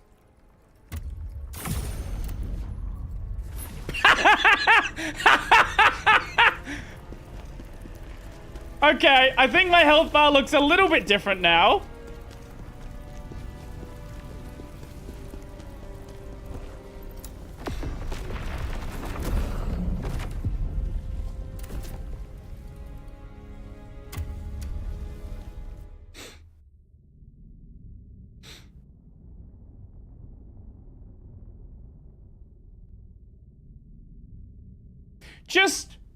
Just a little, just a tiny bit different. Yeah. Also, let me move some. Now, what was the ability? It's not that one. It's not that.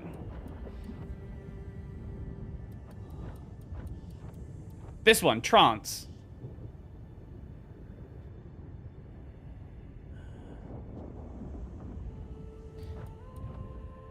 I never used this.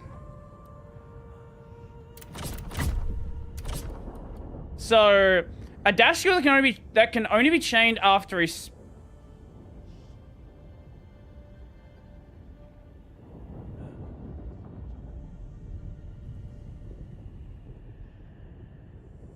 I can only be chained. Press X while using this skill.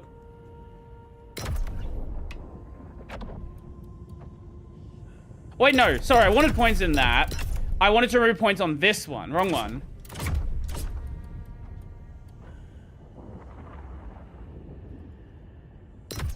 Okay.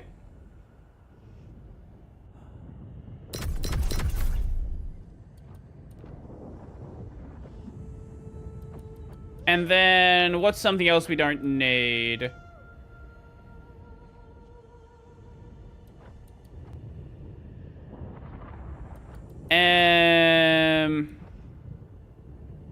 Keep that one. When attacking, no, keep those.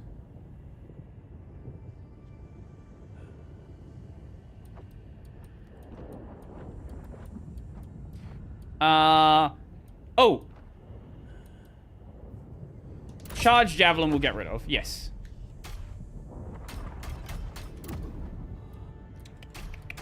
And then put that into here.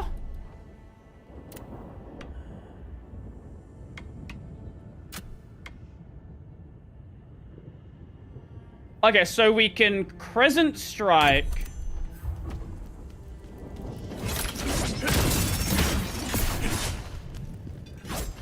Wait, sorry, it's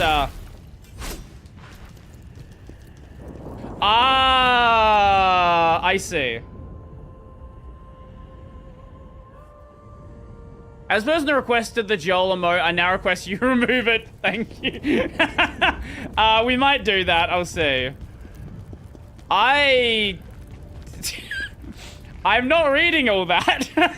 I am definitely not reading all that. Khazan, why do you insist on fighting me? Don't you see? The real enemy is humanity. Ozma, look at how you've changed and what you've become. Okay.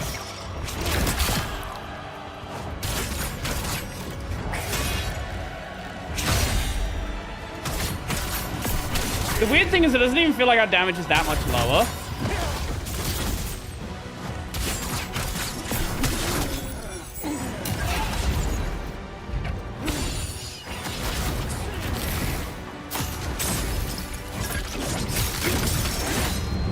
What do you mean it stun locks him? I don't think it fucking stun locks him.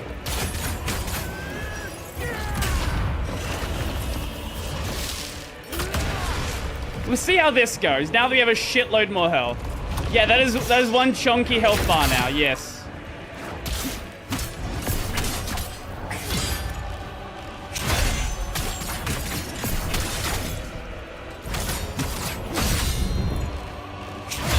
Okay.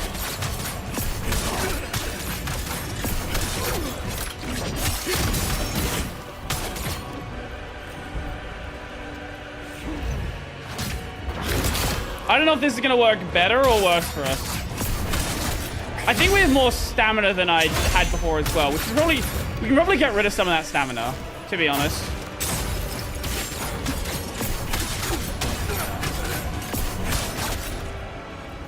I feel like that stamina might be kind of a waste. Like, we're not really running into stamina problems.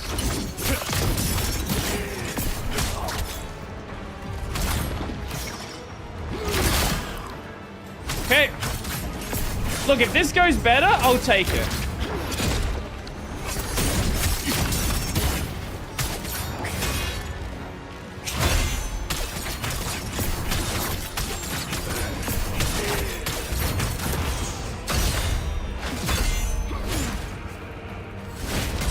Whatever the reason might be for it to go better, yeah, we can just like fucking face. Oh my god, we can face tank so much now. Our heals are worth way more.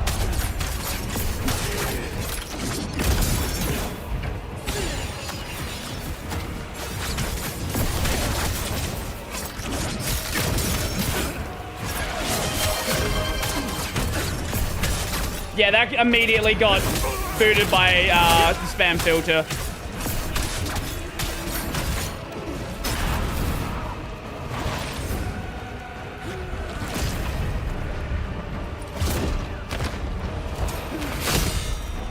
I don't know what you thought was going to happen there, but yeah, the spam filter's not a fan of that one.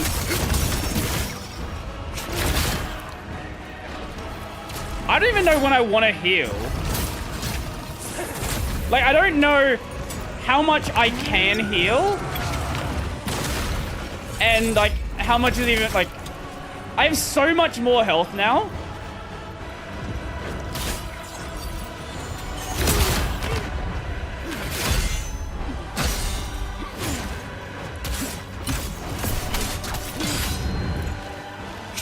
And I don't know how much these orbs actually heal. I don't know if it's like a percentage or what it is.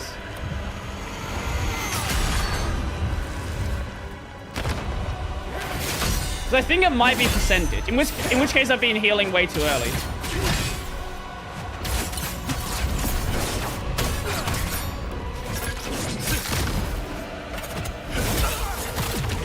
Okay, that's definitely a healing percentage though, when I do that one.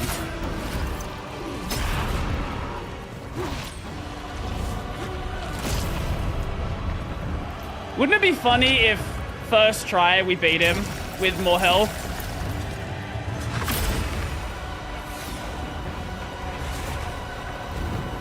Imagine if my entire problem was the fact that I was trying to do glass cannon. Surely though, right? Surely not. Oh my god, that doesn't even kill us.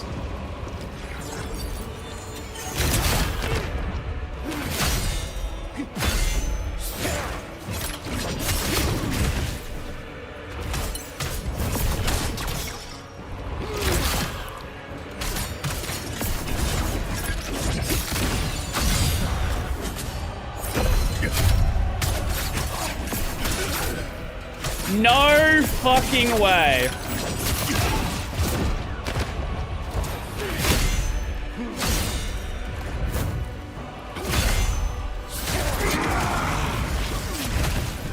He hit me into pillars. I couldn't do anything there.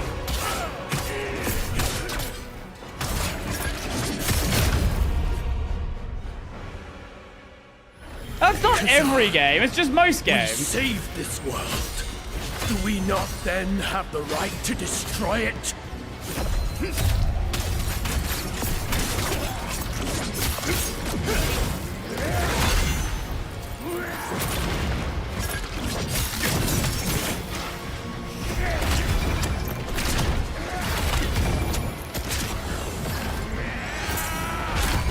Yeah, I could not do anything there. Why do you That attack refuse still to fucking understand? cooked, though. It's time to let go of that weak mortal shell.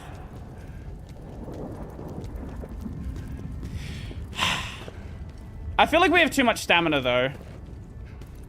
I don't know. What did I leave my stamina at? Status. 50 endurance? I think I could probably drop that down.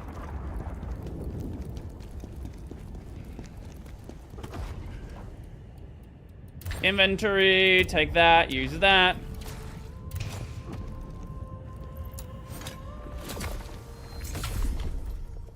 Upgrade stats. Okay, so I think we'll leave this at like 40. Let's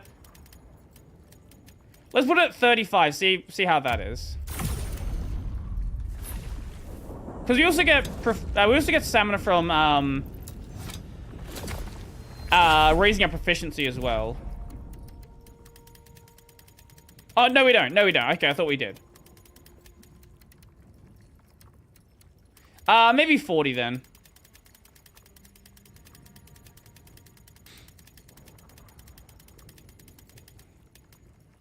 $80, and then fuck it. The rest of it can be yeah.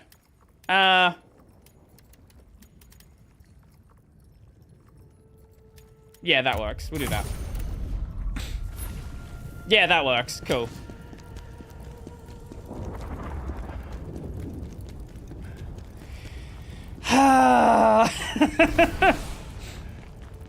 I think things are smoother now. We have a higher chance of winning, but it's like still a really cooked boss.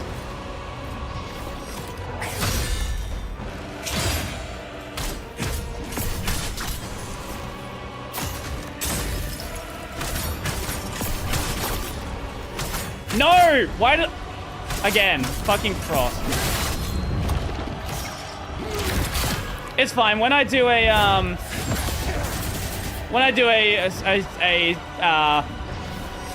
stamina break on him, we'll get that health back.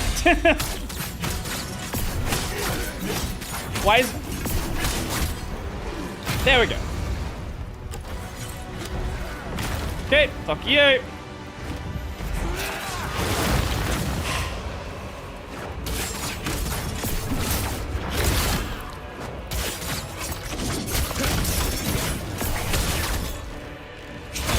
Again, I don't know what he means about this, this staggering him. I don't know what I'm missing if this is supposed to stagger him.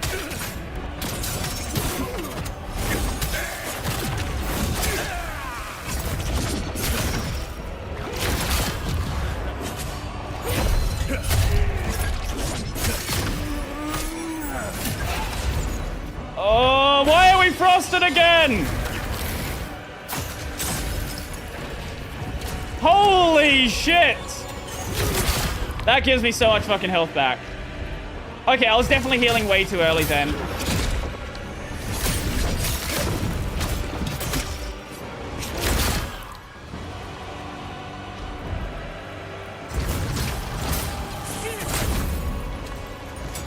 Way, way earlier than I needed to.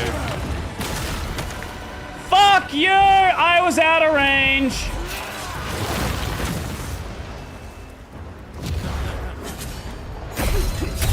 We need to teach Brody how to play video games. Do you want to come do the boss?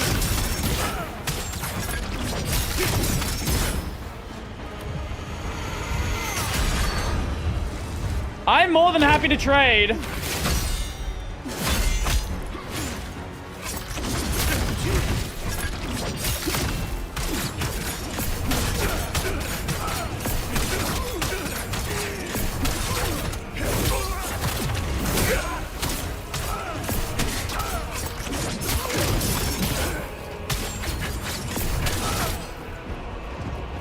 Chat plays Khazan. I'm sure there's someone who's beat this boss blindfolded. Just remember that. I'm sure there's someone who's done it. Because I would say it's pretty... I don't know. It'd be pretty hard with spears. there would be a lot of luck. But I reckon you could do it. Spears and tornadoes would be a problem. But I'm sure there's someone who's done it.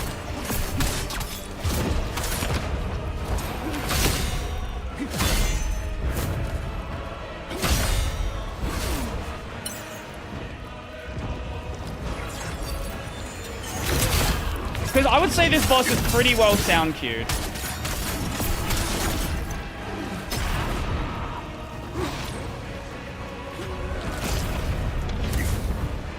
Oh my god. We are only just using 2 healing items in first stage now, so I would say that's definitely an improvement.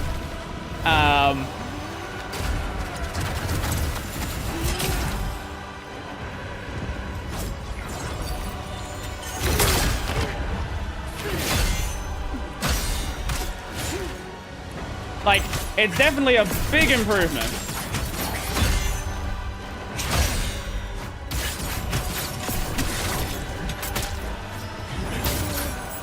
Now, is it everything I need? No, because we are still here.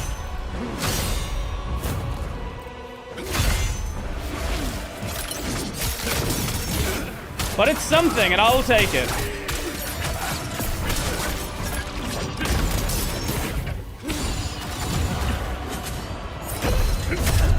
Okay. Is that a good spot? We can still hit him. Yep, we're good. We're good. We're good. I am the boss. Too early, it's fine. We got the block in. Okay.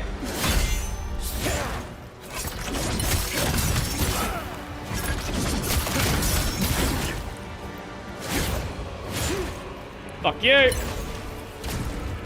It is good that we're more likely to be having a Berserk in second stage, though.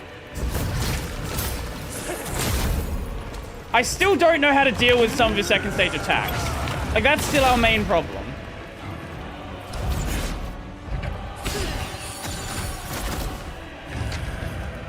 Like, legitimately just don't even know how to block some of the attacks. Only a matter of time. Surely it has to happen. I guess we could... I guess I could berserk through some of the attacks that are causing me a problem.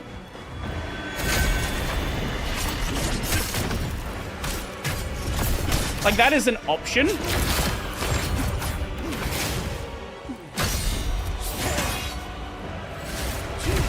It's not a good option, but it is an option.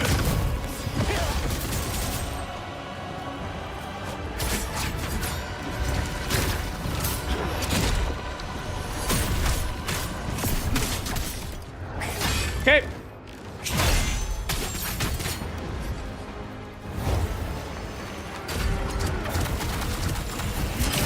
Yeah, I'm not the one who's gonna do that, though. As is probably quite evident from the gameplay you're seeing. No! Oh, I wanted to get my heal on that.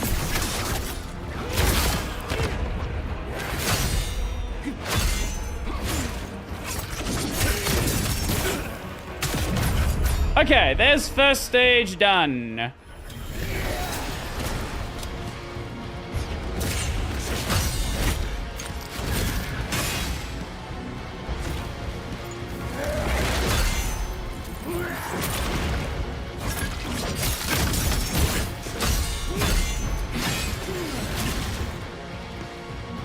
Okay.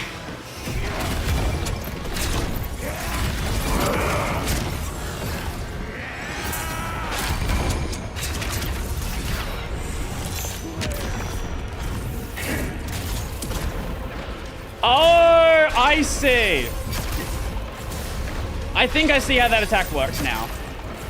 Now, am I gonna execute it? Probably not. But I see how it works.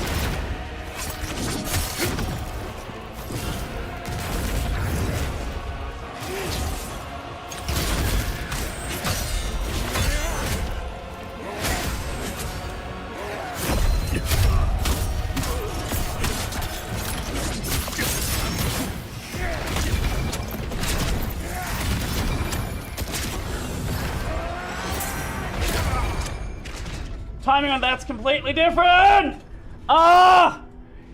I think this boss is cooked. I think this boss is so fucking cooked. At least with Erlang Shen, there were like really obvious ways to cheese the boss. Here, it looks like the cheese requires that gear. So it requires going and farming some weird other fucking gear.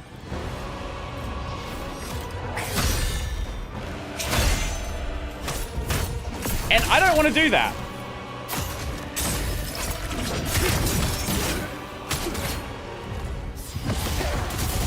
Fuck you!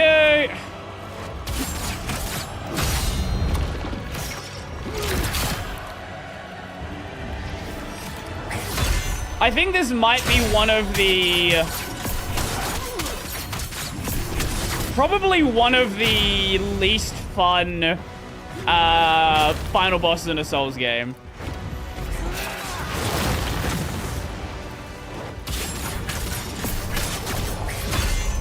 Like, I've played a lot of Souls games at this point, and I do feel like that's starting to feel like the case for me.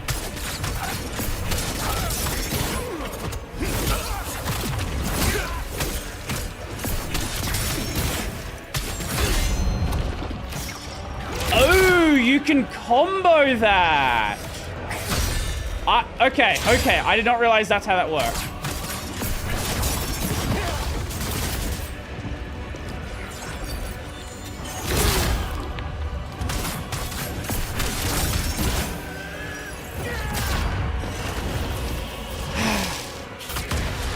I didn't more cool like, hey, you can't in-game, I'm gonna... what other Souls games have you played? Most of the major ones. I've not played Lies of P. That's the only notable one I've not played yet.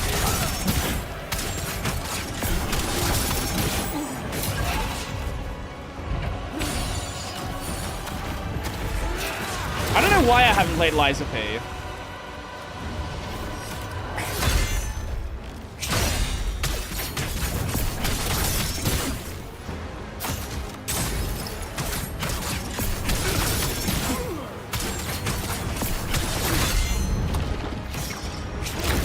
Oh yeah, no, in Elden Ring. Yeah, I haven't played that one.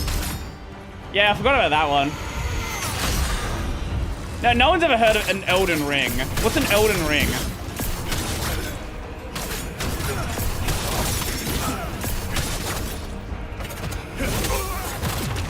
We do need to get around to that one, though.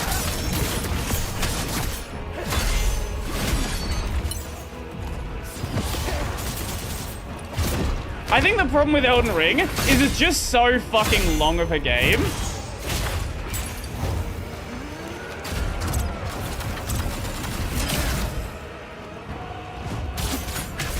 I say that and then I play Khazan for 80 hours or whatever it's been.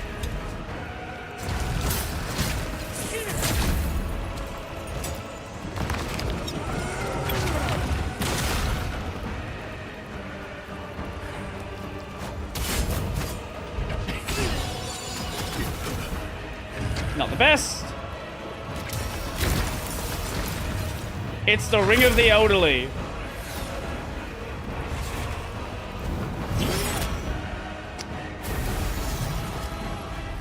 You'll be an elder by the time you get the ring. Hey, maybe by the time I play Elden Ring, they'll have another Souls-like announced.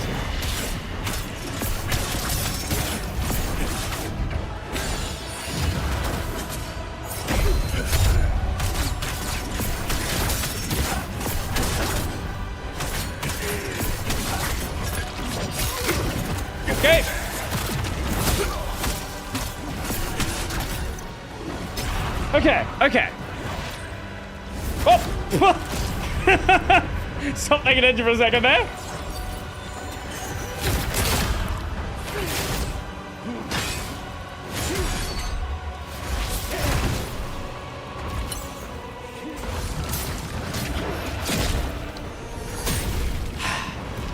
I am stuck, like, a part of me is starting to get sick of dealing with this boss.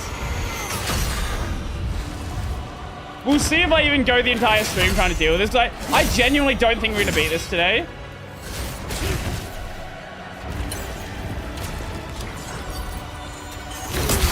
This might be one of the first games that we stop in quite a while where it's like I just don't finish it. I don't know. We'll see. We'll see where I am after a few more attempts.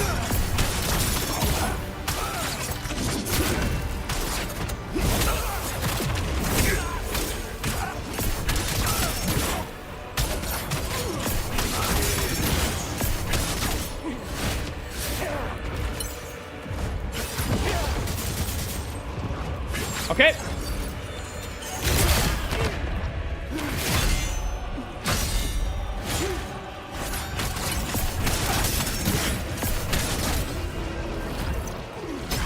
Okay. Oi. Oh, I was in a fucking pillar. Fuck you.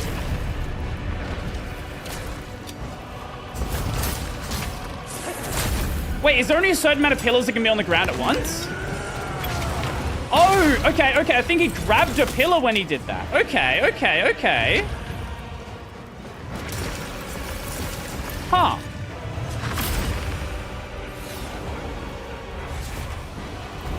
Dodge there.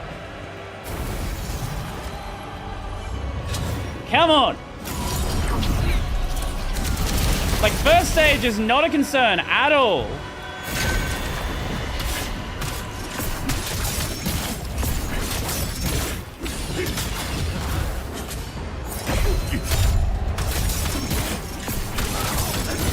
Oh, that's how the stun lock works. Ah,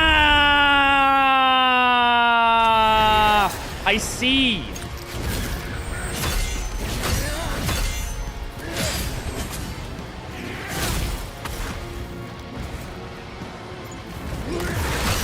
Plain Night Rain. That's funny.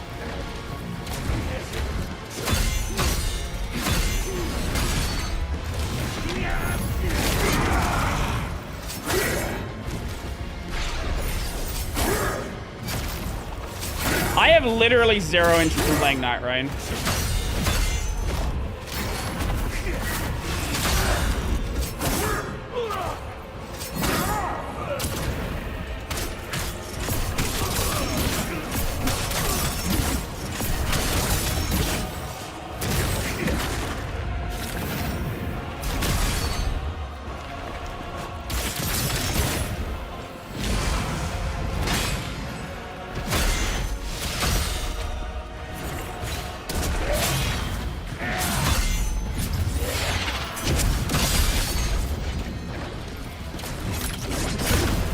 Oh my god. Oh my... Okay, we actually are making progress. What the fuck?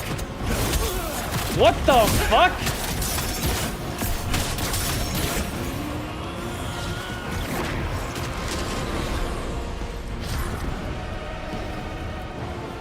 And we have another Berserk.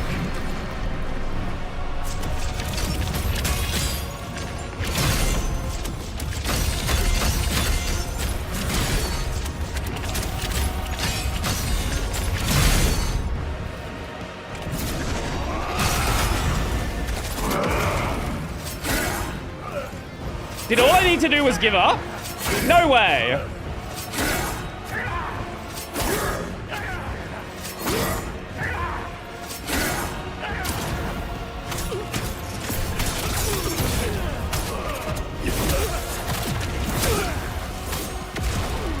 Oh. Okay. I just had to give up. Okay, sure. Sure. Why not?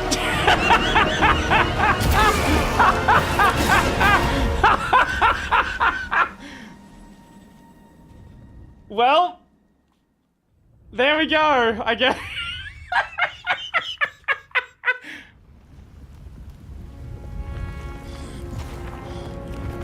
Righto. I guess we won.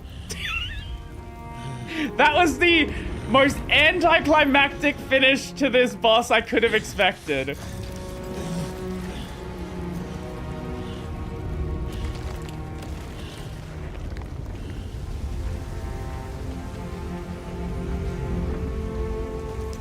Sure. I was willing to just give up on finishing the game. That's how I feel, Khazan.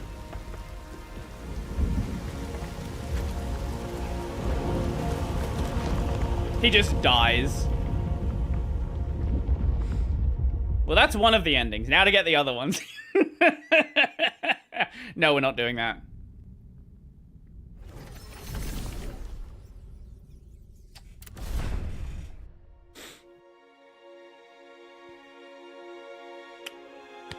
Also, oh yeah, Twitch overlay's dead. Okay, I'll fix that.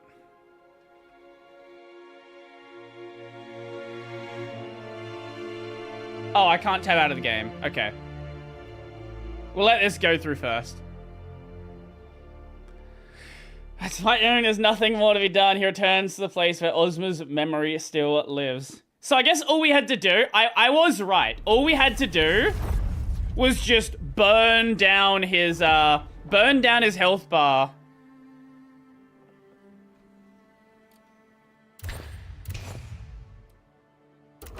Why did it say it had 12 million? I thought it deleted all my status points for a second. Oh, Twitch chat. That's yeah, that's what I was doing. Wait, no, it's working. Why is it working now? I didn't do anything. What?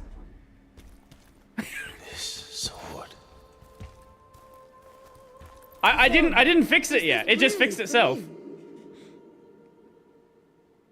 Thank you. You teach me to fight with it, and I'll teach you to use magic. Together, we'll be unstoppable. So I guess trance was the strat. I wasn't working it out until like halfway through. So you just use trance to like melt down his stamina bar, and then you just kind of win.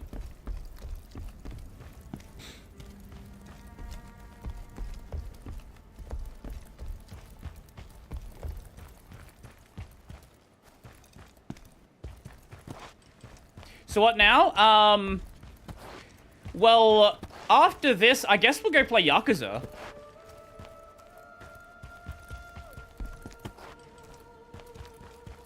I don't even feel happy about beating this boss.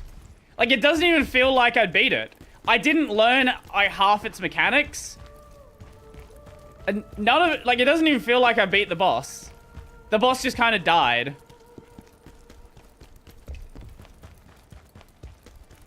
I don't know, what do we do here?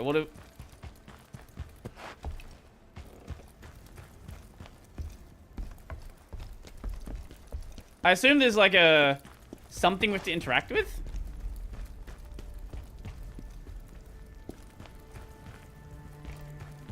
I don't know what though.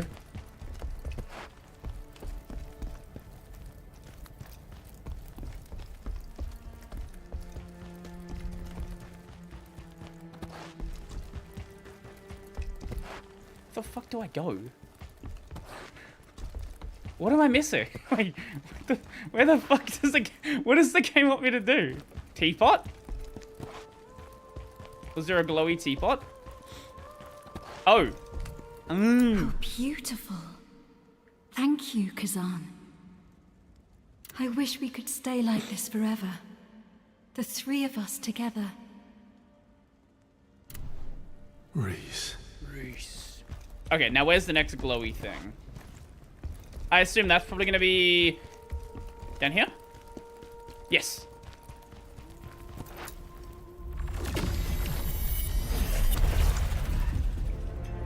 You dare defy us!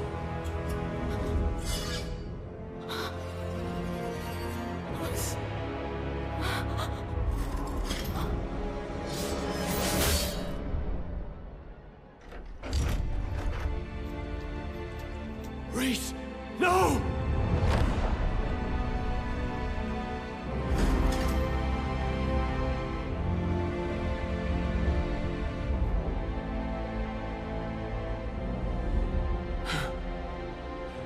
Reese, wake up. Yeah, after this cutscene's over and the credits roll, I guess we'll go play Baby Simulator. Otherwise known as Yakuza 6. Kill the traitor!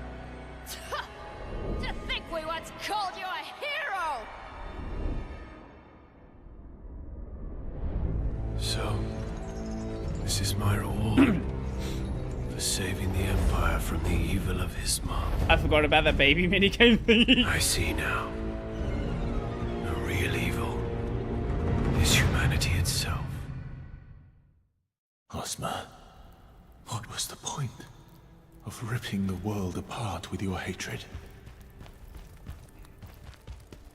Anyways, nice animation. Oh, speaking of animation, so in Yakuza 0, so you know how they did the director's cut release for the Switch 2? They replaced that cutscene where Nishiki... I'll see if I can find it, because it's so dumb. They replaced that cutscene where Nishiki drives Kiryu around at the start of the game. And someone put together the route that he took. Is that the one? Yeah. Is Nishikiyama stupid? Yeah, here's the video. Here's the video. よーし、カムロ町で一番いい肉の店はと。ああ、一番いい Because 肉 any が done 高い retcons 店に or ある done とは decisions, 限 but らない。 Nishiki is stupid. Cutscene starts with Nishiki driving a car, passing by Tenkaichi Street entrance and on Showa Street. They drive for a while and make a left into Nakamichi Street, passing by Don Quixote. They keep going straight, turning left into Taihei Boulevard. Then enter Tenkaichi Street by making a left in front of the Beef Bowl restaurant. Finally, they exit Tenkaichi Street and make their way back to Showa Street. So they literally just do a fucking lap around the town. Like, it doesn't matter, right? It doesn't matter at all. But I don't think the devs expected anybody to go and actually look at the route that he took.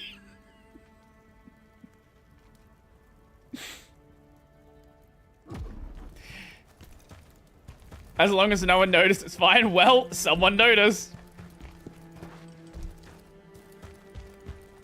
Oh, picture. Oh, here's credits.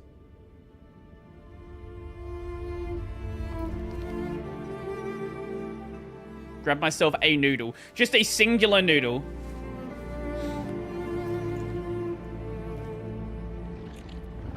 Park in Ho. Phantom, it's time for you to return to where you came from. I cannot. Charon commands me to stay. Chaos still remains. Are they setting up for a So sequel? must I.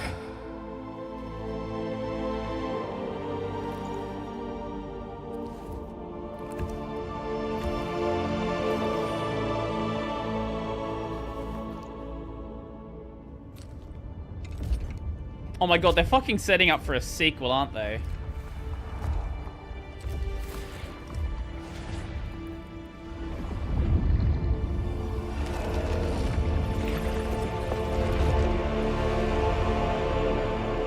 Oh, yes! No, that's what we were gonna do, wasn't it? Right, I forgot about that. Yeah, I said if we finish this game early, we'll watch the Hollow Knight lore video. Yo, Brody, long time since I caught a live stream time zones. Well, you joined at a perfect time. You joined at a really perfect time. The game's over.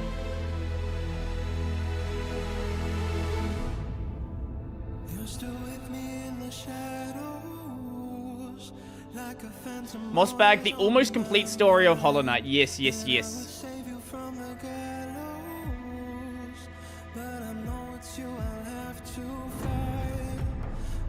I don't know if this is the MCO. Can we skip this? We can.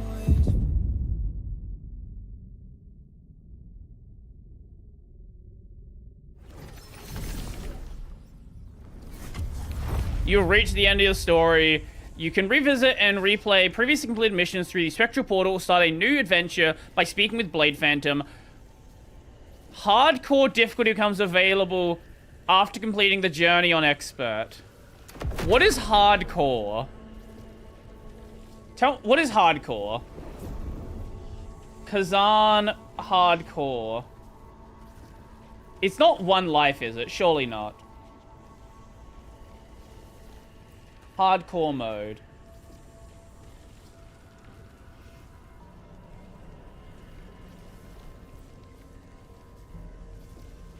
Okay.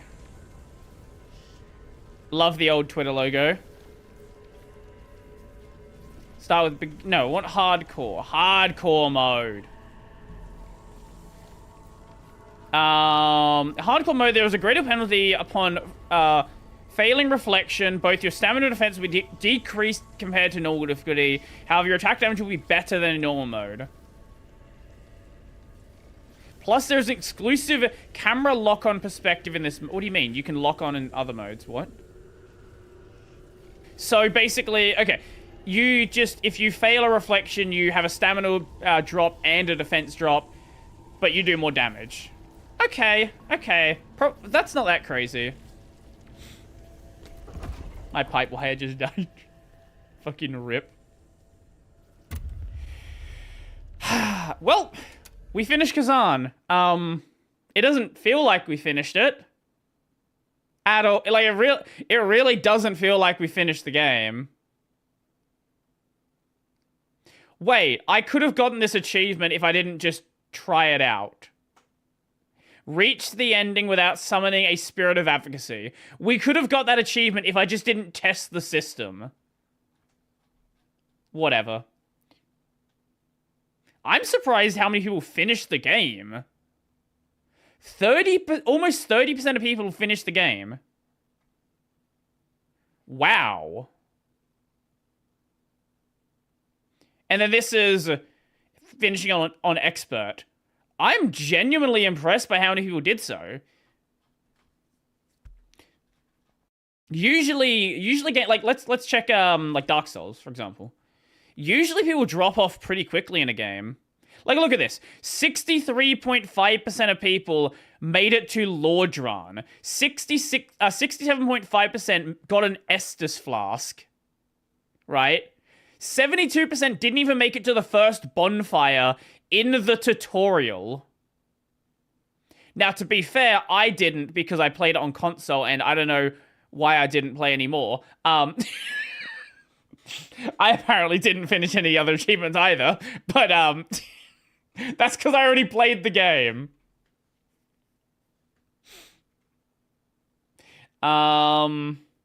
Let's take something else then. Let's take let's take Ori. Let's take Ori. Why do we not have percentages? Where are our percentages? Okay, for some reason no percentages there. Yakuza 6. 25% of people drop off before Chapter 2. 15% of people drop off before the end of the opening cutscenes. Jesus Christ. To be fair, the opening cutscenes are like 2 hours long. Okay, let's find this moss bag video.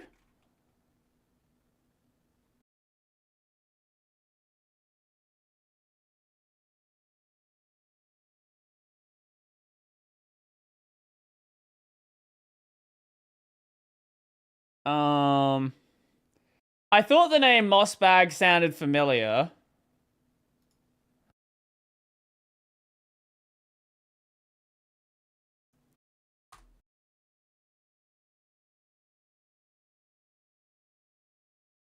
I saw this post made the other day.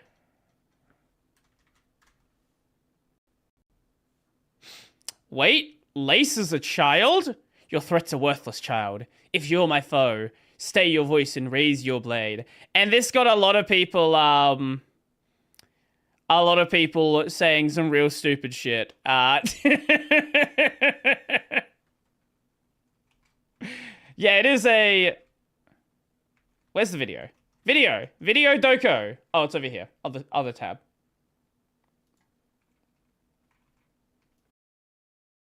It is.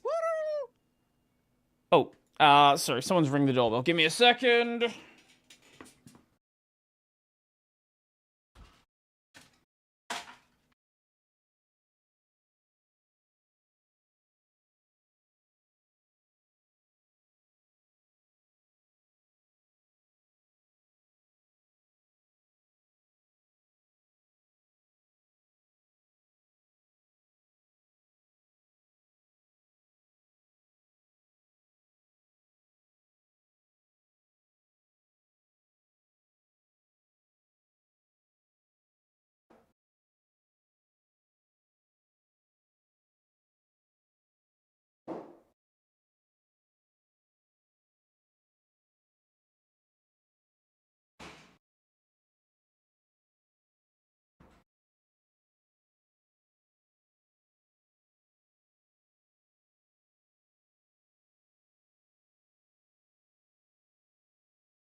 I think my housemate ordered a fucking block of lead. I don't know. I don't fucking know what it is, but the box was fucking heavy. Holy shit. He ordered something from Amazon, and the box was just collapsing in on itself. Tungsten cube? Could be. Could fucking be.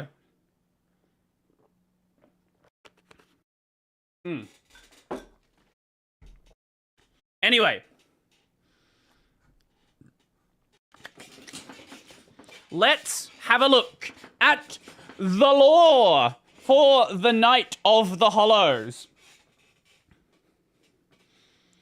Brody, I finally tried a strong zero and passed out after 3 cans. Hey, brother, let's go. Spoiler warning. I would expect spoilers in a lore video. Did I beat the boss? I did beat the boss. We are now done with Khazan, and we are ready for Silk Song next week. Or we will be ready for Silk Song after we watch the Hollow Knight lore video. I don't... I am one of these people that will play a game and have no idea what is happening besides, like, a fairly surface level look. So this is basically our first proper look at the lore for this game. Heading out to avoid spoilers, haven't beaten Hollow Knight yet. Catch you later then. If you want to come back in like an hour or whatever, feel free to do so. Otherwise, enjoy the rest of your day. Anyway, let's watch the lore video. Warning, this video contains a few. Please bear that in mind before embarking on this journey, or don't. I really don't care. I am just text on a screen. First time doing one I react? No, I did do a couple of game conferences. But besides that, yes. If you were to ask me, what is your favorite video game ever made? Dark I would have Souls to 1. say Cory in the House for the Based. Nintendo DS. Also, But Hollow Knight would be a close second. Hollow Knight was released on February 24th, 2017 by Team Cherry, an indie game studio based in the mythical land of Adelaide, South Australia. Yeah, brother! Over the past 3 Yeah, they years, are. Hollow Knight has become an indie darling. The game has sold over 3.5 million copies. It was the opening game at ADGQ 2019. There's a Hollow Knight book, a line of plushies, Aw. t-shirts, nicotine patches, nuclear warheads, and even vinyl records for all you goddamn hipsters. That probably does Team exist. Cherry had one goal when making Hollow Knight. They wanted to create a world that allowed players to get completely lost in exploration. We can see this desire in Hollow Knight's design. The levels in Hollow Knight are massive, with secrets and rewards hidden in every nook. One thing I'm very worried about with Silk Song is we're going to miss so many things. Now, the degenerates are going to finish the game in maybe 48 hours, right? So there's going to be a well-formed wiki maybe by the second playthrough, but hopefully by the time we get towards endgame, the wiki is all sorted out and we can find things. Because there's going to be a lot of things we missed, because there's a lot of things I missed in Hollow Knight as I was going through the first time. Cranny. Be that powerful charms, special abilities, or, the game's navigation system requires the player to work for their map, forcing them to make a stronger mental image of the world in their head. Christopher Larkin's score and Ari Gibson's artwork lend to this as well, creating an atmosphere that the player won't want to leave. But there's one aspect of Hollow Knight that keeps people like me coming back: the world building. During Hollow Knight, I was able to point you hidden bosses. That won't be the case next week. Are you gonna buy the game on launch, or what is your plan? When Super Metroid launched in 1994, it stood out for its amazing sense of immersion. Now in 1994, I was busy not being alive. Same. But I've watched enough YouTube video essays to know that this game was a big deal. Apparently. In case you didn't know, Need to play it as Super well. Metroid is basically the granddaddy of all Metroidvanias. That's why they're called Metroidvanias. There's the Now, in Vania Super part Metroid, as well. there are moments that give the player a sense of depth. Basically, the feeling that this world exists outside of Samus's interactions with it. In the room right before that diabetic crocodile thing, Samus can find the corpse of a random soldier. His inclusion here doesn't change the gameplay at all, but instead gives the player a sense of wonder about the world they are exploring. Who was this guy? Why was he here in the first place? Did he like jazz? Now, finding dead bodies and other random garbage is pretty J-pop. cool, right? Well, Hollow Knight basically does the same thing, about a dozen times. Through its world building, Hollow Knight turns Hallownest into a living kingdom. You can sense the ancient history of the land when you look at dilapidated structures or giant barred doors. Nothing feels like it was put into the game randomly. By the way, Super Metro holds up today. I played it only 2 years ago. Oh, maybe we do that on stream at some point. I don't know. I have never played any Metroid game whatsoever. There's a reason for it all. Except those reasons aren't the easiest to uncover. Hollow Knight's narrative is buried under layers of NPC dialogue, item descriptions, lore tablets. Now that's what we need. We need the Zote game. If Silk Song does amazingly, Zote game. Start making the Zote DLC, and then turn it into an entire game 7 years from now. Even additional content like the Quarrel comic and Fangamer's Wanderer's Journal. These past 3 years have seen an insane amount of research by the Hollow Knight community to make sense of Team Cherry's sprawling world. We've even made it to the point where people are looking at the in-game signs to try and decipher Hallownest's logographic language. In this video, I hope to give you a long and detailed look into the world of Hollow Knight, exploring Hallownest's history and uncertain future. When I'm not busy making surprisingly accurate Super Smash Bros. Roster speculation videos, or insightful podcasts about beloved subjects like the Donkey Kong Country television series, or whatever this was supposed to be, I'm usually making videos about Hollow Knight. And while I am a seasoned Hollow Knight lore expert, I cannot confirm that every musing or theory presented in this video is completely correct. I highly recommend checking out the lore section of the Hollow Knight wiki if you want a more neutral explanation. Well, if you're gonna say wiki, I already have a great understanding of of how it's gonna go. Who says wiki? Of Hollow Knight's lore. But if you're too lazy to read, then I suggest you sit back, order some Domino's pizza, or just grab a block of cheese from the fridge, and enjoy the mostly complete lore of Hollow Knight. Okay. It's a simple fact of life that every human worships a god, be that technology, ideologies, or in rare cases, God. As it turns out, the bugs in Hallownest pretty much operate in the same way. From the Mosskin born from the dream of a giant slug, to the emo kids of the ancient civilization who literally worship the darkness, There is no shortage of things to worship in the world of Hollow Knight. Our story begins with a creature very much worthy of worship. A creature born from the carcass of a worm. The carcass can still be found in the Kingdom's Edge, and it's our only good look at what worms actually looked like. At the time Hollow Knight occurs, it is suggested there are no worms left in the world. They were incredibly long creatures that featured little to no limbs. Another more mysterious property of worms was that they had some kind of prescience or foresight. Basically, they could see the future to some capacity. It isn't clear how effective this ability was. Considering how the entire race went extinct, this foresight ability must have been pretty shit. Getting back to this particular worm carcass, it is explained that this worm traveled across the distant mountains and wastelands. Is this the area where you fight Hornet? Like you walk, if I'm recalling correctly, you like walk out of here and there's like a Hornet boss fight on the other side. I think that's right. Maybe I'm thinking of another area, but I feel like there's a Hornet boss fight over here. Not sure. Beyond Hallownest. Once it arrived in Hallownest, the worm died. Second Hornet fight, yes, Except not really.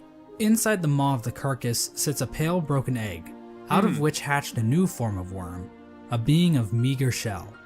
This form of the worm is usually referred to as the Pale King, and he's the character basically responsible for everything that happens in Hollow Knight. The Pale King is a higher being, a type of creature that exists above all others. His body was said to shine with a radiant visage that harmed those who looked upon him. The ultimate goal of the Pale King seemed to be in line with that of other worms. A line from the cryptic Mr. Mushroom reads, "Worms pull bugs into their thrall, till ages pass and kingdoms fall." In other words, it's just in their nature.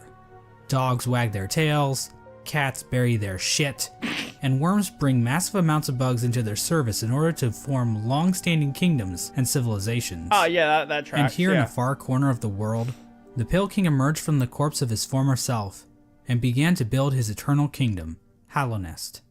There's this one slight problem. There's like people already living there. The area that would eventually become Hallownest was already filled with mantises, bees, moths, spiders, mushrooms, and bush cosplayers. Each of these groups were already operating with their own cultures and societies, and each group had a different interaction with the Pale King. God, the mantis One of the more area, receptive Jesus groups Christ. to the arrival of the Pale King were the mushrooms of the fungal wastes. These creatures were able to communicate with one another through one shared mind. The mushrooms viewed this shared mind as a strength, and they were kind of smug dickheads mycelium about network. it. Ultimately, the mushrooms wearily accepted the Pale King's rule, viewing his foresight as a shield to the dangers of the future. Another group living in the fungal wastes is the Mantis tribe. The Mantises have a rich cultural history reaching back to long before the birth of Hallownest. The Mantises are a proud tribe, believing in the importance of proving one's physical strength. The Mantises are fiercely territorial, but will show respect to those who display great They definitely are territorial. Holy shit, the mantis fight. That fight, I think that was the first fight where I was like, I genuinely love this game. Like, I enjoy, like, the first boss was cool. It was like getting you into the idea of every boss being like a sort of a rhythm to every fight. But then you get to the Mantis Lords, you're like, I see what this is. This is super cool. But I need to actually learn the game now. power. These Fight Club enthusiasts were led by 4 powerful Mantis Lords, who I guess just kind of sat around waiting for outsiders to challenge them. The Mantis tribe had no interest in the... I knew about the game years ago. I just didn't play it until maybe 2 or 3 years ago. I don't know when I played it. I streamed Hollow Knight. I'm not sure how long ago it was, though. Pale King's kingdom. But the two communities did come to a truce. In exchange for their independence from Hallownest, the Mantis tribe kept the beasts of Deepnest from invading Hallownest. Not sure why they didn't just go out the other exits from Deepnest, but whatever. I'm not an expert on border patrol. I don't work at ICE anymore. Let's move on to Deepnest. Now, many of the different tribes of Hallownest were kind enough to leave lore tablets behind, detailing pretty much everything we need to know about them. Unfortunately, the bugs of Deepnest didn't do that. We know that the spiders of Deepnest had a monarchy because why not? Those are always good, right? Also, within Deep Nest are a separate group of spiders that immigrated to Deep Nest at some point in the past. This group was known as the Weavers, and they established their own culture and history within Deep Nest. They used looms of silk to weave stories, spells, and shields. One thing we know for sure about Deep Nest is that they really didn't want anything to do with Hallownest. The struggles of Deep Nest-Hallownest relations would become painfully clear as time goes on, but for right now, it seems like the two remained fairly isolated from one another. Another section of pre-Hallownest includes Green Path. Now, as far as we can tell, the mushrooms, mantises, and spiders of Deep Nest didn't worship any higher beings. There is this giant mushroom corpse in the fungal core, but I don't think this is a higher being. I mean, who the hell would want to worship a fat-ass mushroom? Fat-ass slugs? Now that's dope. Yeah! The land we know as Green Path was created by the higher being known as Un. Un used her great mind to dream the vegetation of Green Path into the once barren caverns. Un's followers, the Mosskin, were also born out of Un's the dream, bush people. making her their creator. Green Path at its height was actually much larger than we see in game. At one point, Green Path stretched into both modern-day Queen's Garden and possibly Fog Canyon. Green Path's citizens showed themselves to be a fairly developed society. They built a temple at the Lake of Un in order to worship her, and they even had their... So, with Silksong, it's gonna have, like, from what I've heard, it's gonna have, like, more towns. It's not just gonna have that, like, one hub area like the first game did. So I'm sort of curious where Silksong sort of, like, fits into the Hollow Knight lore. own line of defense, with Moss Knight showing proficiency in combat, using nails and shells as weapons. The Law of Un continued to remain in effect even after the Pale King arrived, but it seems like they allowed the king to establish a road through their lands, leading travelers to the heart of Hallownest. Hence the name Green Path. Yeah, Team Cherry really racked their brains when naming this area, didn't they? Yeah, multiple hub Next, areas we with have quests the for bees. each hub. Yeah, exactly. And while there is no lore on how these bees can turn into fucking drills, or how they can ignore all known laws of aviation, we do know how they reacted to the Pale King. These bugs decided to seal their hive off from the rest of the world, with only patrol bees being able to enter and exit the hive. It could be So a yeah, the bees... yeah, that makes sense, right? Because, like, I assume Hornet's not going to have the majority of her abilities early on. It being a prequel makes sense. What are your expectations for Silksong? I don't know. I actually don't know. Silksong, all I know is that Hornet feels different to the Knight. She's supposed to be, like, more bouncy. Lore-wise, I have no idea. But I think gameplay-wise, she's gonna probably feel faster than the Knight does. What that's gonna mean for boss encounters, I don't know. But I am worried for, you know, gauntlet-style things and whatever nonsense they decide to make for Path of Pain 2.0. Because holy shit. Holy shit. Actually, if you want a really good clip... Sorry, we're gonna sidetrack from the lore video for just a second. Let me find the clip.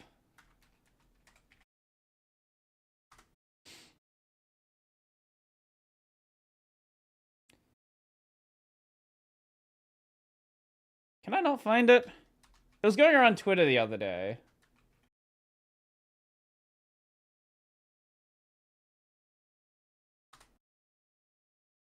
I can't find it. If you can find the clip of Tenma doing Path of Pain, I would love to see that. Because there's just a clip of her doing Path of Pain and singing, and I have no idea how the fuck that's working. These are pretty much pointless in this story. And finally we have the Moth Tribe. In-game, the only Moth settlement is in the Resting Grounds. But the tribe might have also inhabited the Crystal Peak at one point. Now, as we all know, moths in real life are just complete assholes. Yeah, Phase Connect 10 As for the moths in Hollow Knight, well, it's a bit complicated.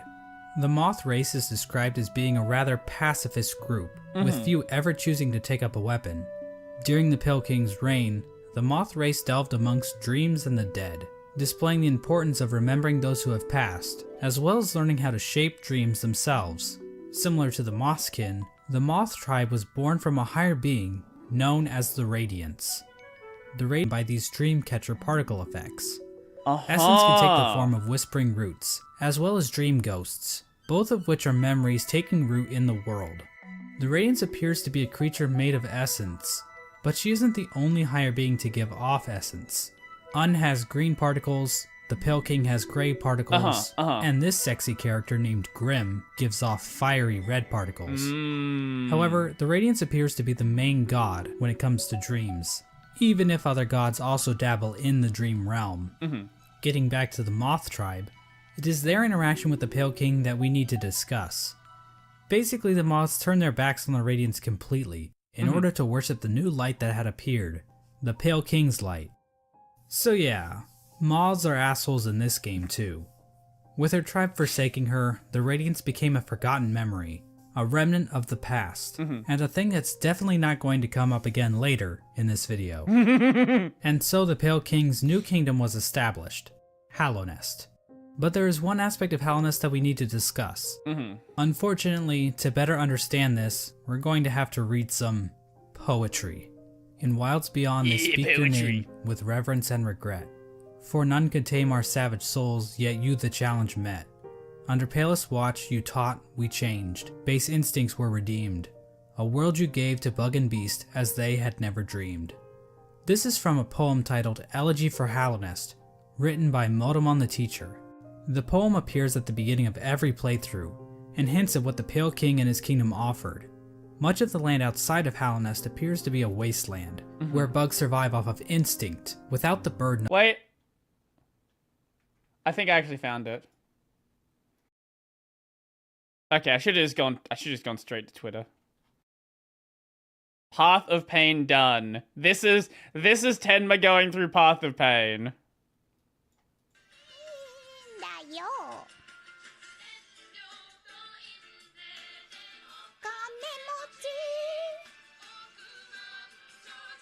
I don't know why it's cropped like this.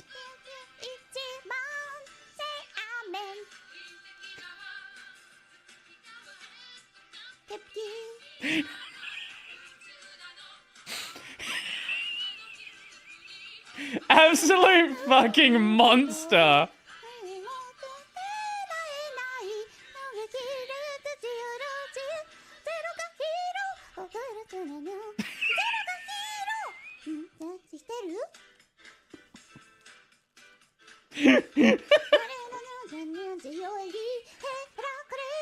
I don't know what the song is. All I know is this is way better than I play.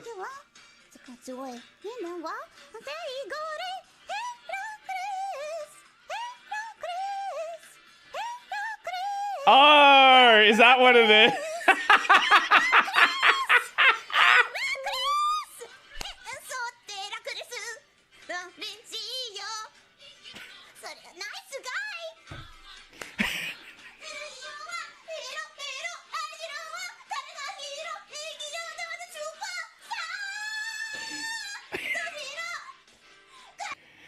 Absolute fucking legend. Anyway, back to the lore video. She loves the game, so I see. Mind. Hallownest somehow taught these bugs and tamed their savagery. Basically, the Pale King changed the instincts of his subjects and granted them higher thought. To get a better picture of this, let's look at two different characters, Boone and Tuck. These adorable panda bug things give us a clear display of Hallownest's effect. While both appear to be the same species of bug, Boone is dumb as a sack of rocks, struggling to string together words, while Tuck speaks fairly clearly. The main difference between these two characters is that while Boone lives outside of Hallownest, Tuck lives beneath the city's capital. Basically, it appears as though Hallownest is a literal quick tangent, search for Daily Silksong News 602, okay.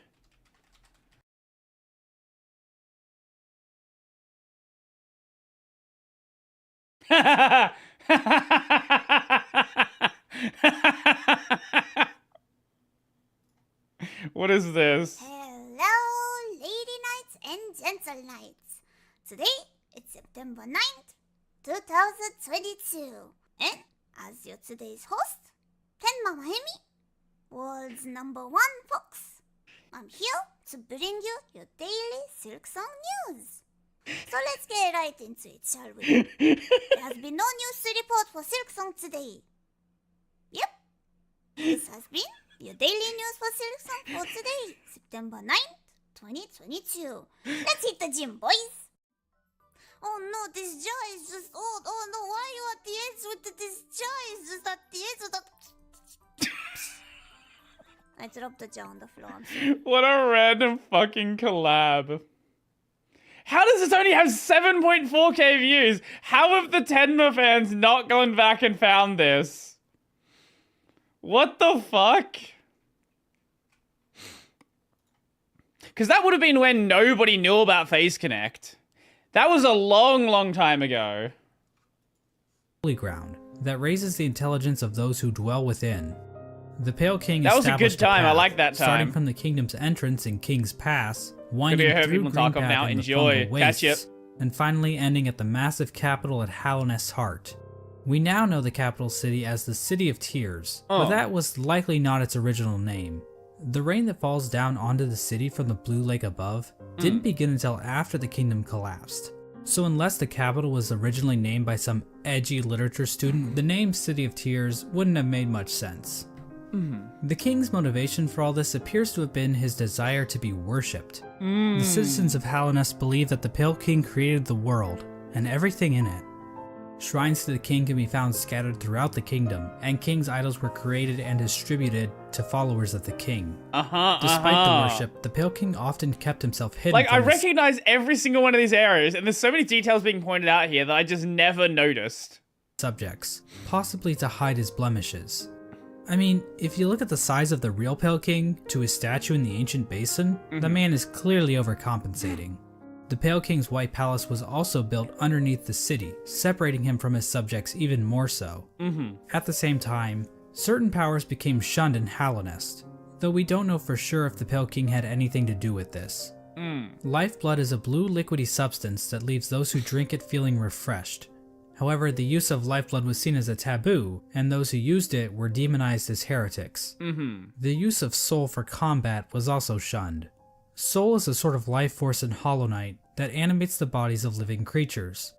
But some characters are able to control the soul of others to conjure powerful spirits. But aside from a few exceptions, no citizens of Hallownest ever used this power.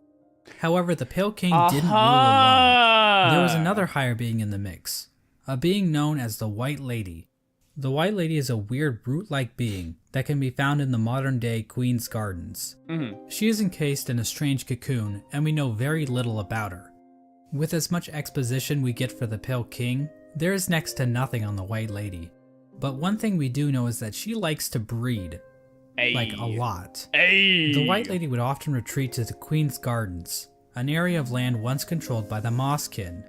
How exactly she walked around and actually went places is a lore question too deep for even my expertise. The White Lady is also known as a pale being, along with the Pale King. That would make sense, being What exactly white. are pale beings? Well, we don't know for sure, but they seem to stand out even amongst higher beings, as being even more powerful. Stop. I know that's a little confusing. Speaking of breedable, have you seen the... Actually, no, you sent it to me. Yeah, you sent it to me. The art of Hornet without the cloak on. So let's try using an example. I'd say that regular higher beings are like a TP-Link Archer C7 AC1750 wireless dual band gigabit router. Sure. While pale beings are like the Asus RT-AX88U AX6000 dual band 8X gigabit Wi-Fi router. Under the Pale King, Hallownest underwent a bit of an industrial revolution. He ordered the construction of the stagways, which were used to transport passengers and goods. The Forgotten Crossroads and the storerooms above the City of Tears were used to store goods that traveled along these stagways. The king also ordered the construction of the tramways, because literally no one is safe from the threat of automation. A tram was built between the Forgotten Crossroads and the resting grounds. A second tram was built from the kingdom's edge across the ancient basin over to Deep Nest. And then a third tram was started in Deep Nest and attempted to go further into Deep Nest. Not sure how useful that would have been to the bugs of Hallownest, but whatever. The Pale King's a smart guy, I'm not gonna question him. But anyway, the Pale King's super smart plan to build a tram in Deep Nest ended up getting a few of his tram workers killed. Imagine that. The bugs of Deep Nest rejected the Pale King's attempt to build a tram in their territory, further cementing the poor relations shared between the two groups. Aside from convenient fast travel, regular pathways were also used to cart goods around the kingdom. From this was born probably one of the most important groups in Hallownest, and perhaps even all of fiction. An elusive guild of bugs, simply known as the Menderbugs, took to maintaining the various signs scattered throughout Hallownest. From the journal entry of one Menderbug, we can catch a glimpse into their ancient and unknowable minds. Dear, dear diary, isn't life just the most beautiful thing? Fixing signs, mending posts, let them break, I say. I'm a better mender for all that repairing. I sometimes doubt there's a single bug in all of Hallownest happier than me. Another example of The the Pale only King's people that are expanding just living a good life, it infrastructure seems. is the Crystal Peak. This area is filled with crystals that grow rapidly along walls, ceilings, and even the shells of certain bugs. These crystals were considered valuable to the bugs of Hallownest, resulting in large-scale mining efforts.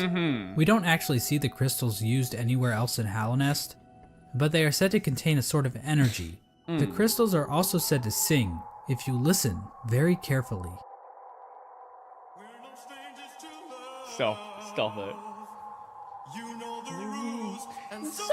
In terms of military, Hallownest's first line of defense appeared to be a group simply known as the Five Great Knights. The members of this esteemed coalition were Ogrim, Hagamol, Zamir, Drya, and Isma. For being so important, most of the information about these knights has been lost to time. Ogrim is the knight we know the most about, since he is one of the few knights still alive during the events of the game. Ogrim expressed a great amount of loyalty towards the king, and he maybe had something going on with Isma, but we really don't know. Hagamol was known for his sense of humor and his soft-spoken voice, but at the same time, he was also dummy thick. Mysterious Samir arrived in Hallownest from a serene land, bringing with her a collection of delicate flowers. At some point, she also got into a relationship with a mantis, but not just any mantis, a daughter of one of the mantis lords. So yeah, it seems like these great knights were slaying in more ways than one. All we really know about Drya is that she was fierce, caring, and wise. As for Isma, she was described as being kind. She also appears to be some sort of weird plant life form, but there's no information on where she's from or what her powers were. The Five Great Knights play an important role in the Champion's Call, the Knotted Grove, and the Battle of the Blackworm. We have no idea what these events were or how they affected Hallownest, but they sound cool nonetheless. During Hallownest's reign, there was another strange area that seemed to exist separate from the Pale King's rule. Carved out of the corpse of an ancient bug, an area called the Colosseum of Fools was constructed, and it was a destination for warriors from outside Hallownest. The sole purpose for fighting in the Colosseum appeared to be simply for glory, with a mysterious figure known as the Lord Fool overseeing the combat. We don't know when the Colosseum was constructed or if the Pale King was involved, but one of his servants, the Pale Lurker, became a champion in the Colosseum. I don't think I ever noticed all of the knights everywhere. I don't know how I'm only just noticing this now. But one of his servants, the Pale Lurker, became a champion in the Colosseum, perhaps indicating the Pale King's approval. And finally, there was the Royal Waterways, where the fecal excrement of the kingdom was washed out into the fungal wastes. This area saw the rise of a species of parasite-like creatures called the Flukes. The Flukes spawned from the Fluke Marm, a giant monster with cavities in which tinier Flukes live. There really isn't too much lore involved with the Flukes, but I do need to point out that the Fluke Marm is canonically a MILF. Like, that's not even debatable. The sky is blue, 2 plus 2 equals 4, and we all want to fuck this thing. It does have a lot of holes. This was the kingdom of Hallownest at its height. Hallownest was a vast kingdom connected by a network of stagways and tram stations. The bugs of Hallownest mourned their dead on the resting grounds, engaged in commerce using Geo, the de facto currency of the region, and a thriving capital located in the middle of the kingdom.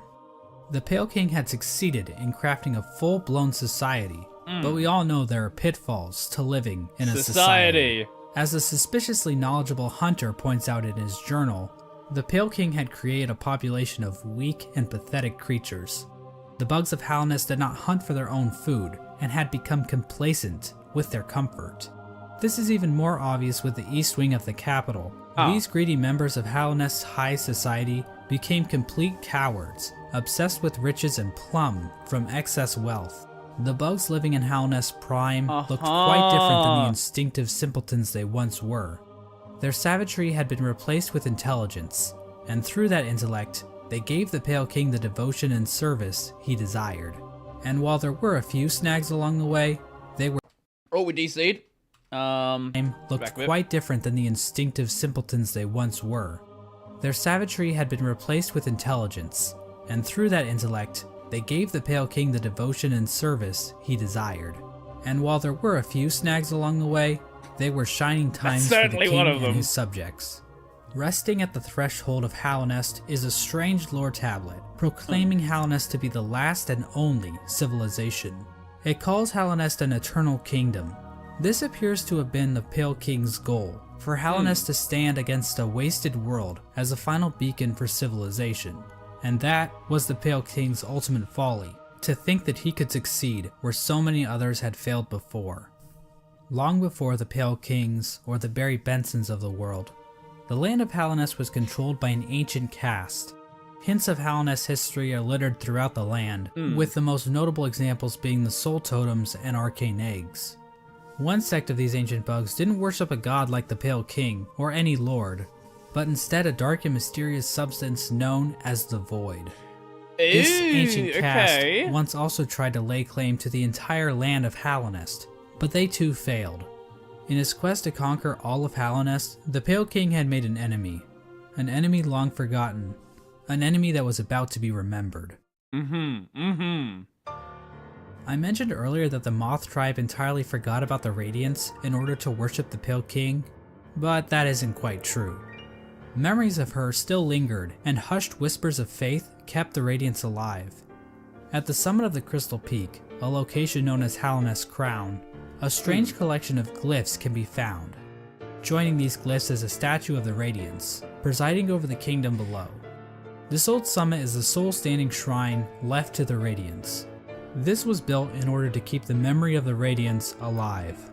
The Radiance's light began to appear in the dreams of Hallownest citizens. This light manifested itself in an infection that ravaged through the kingdom's tunnels. Those infected would fall into a deep sleep and awaken with broken minds.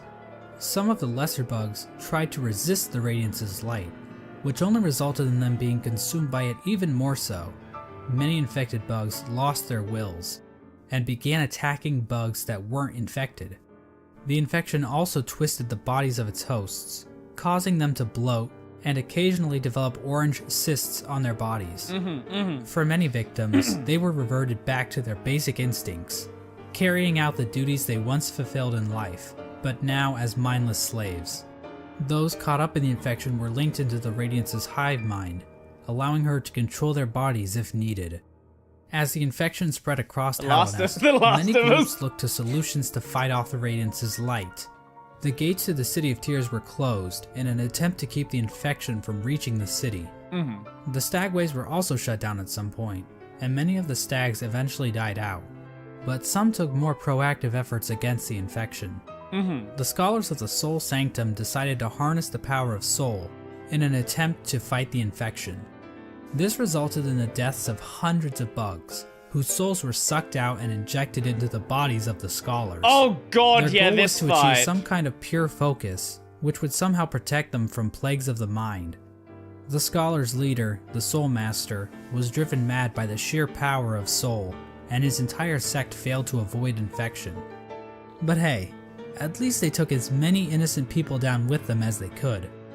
The Mantis tribe, showing a stronger will than the common bug, were able to stave off the infection. However, one of the 4 Mantis Lords turned against his sisters. He and his followers took in the infection. I was gonna say, there was this mention of 4 Mantis Lords before, but I did not remember 4 in the fight. That makes sense. willingly, as it gave them more strength and courage. At some point during all this, the Traitor Lord and his followers were exiled from the Mantis village, eventually taking up residence in the Queen's Gardens. The Traitor Lord's daughter ended up dying at some point. This is the same Mantis that was in a relationship Traitor with Lord Zamir, is the fourth, one of the right. 5 Great Knights. But the Mantises rejected their union because of Zamir's outsideness. As a gamer, this type of prejudice is all too familiar. Well, that's and the game. honestly, it makes me sick. Yeah, brother. With the 5 Great Knights completely useless to fight against the infection, the Pale King devised his own scheme. A scheme involving a strange substance known as Void. As I mentioned earlier, the Pale King's White Palace was built in an area called the Ancient Basin, but his castle wasn't the only noteworthy thing down there. At the bottom of the Ancient Basin was the entrance to a pit known as the Abyss. Within the Abyss was a lake composed of void.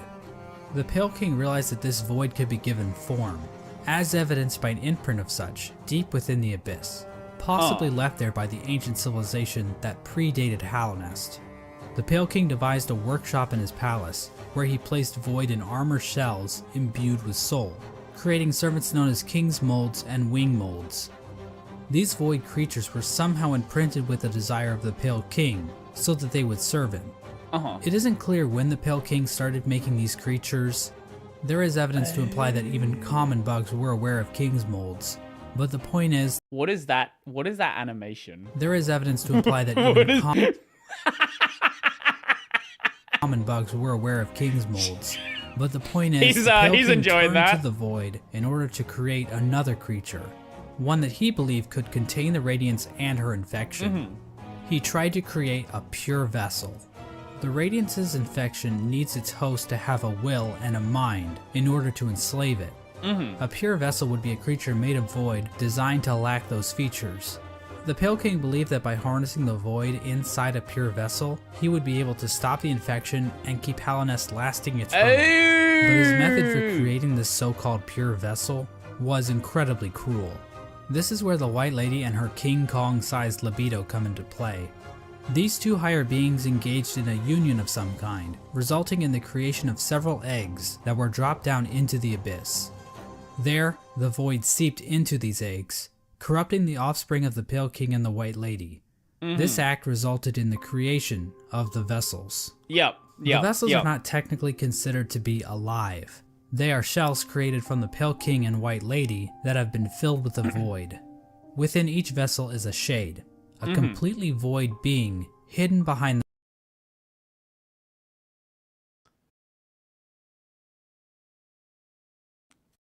I see.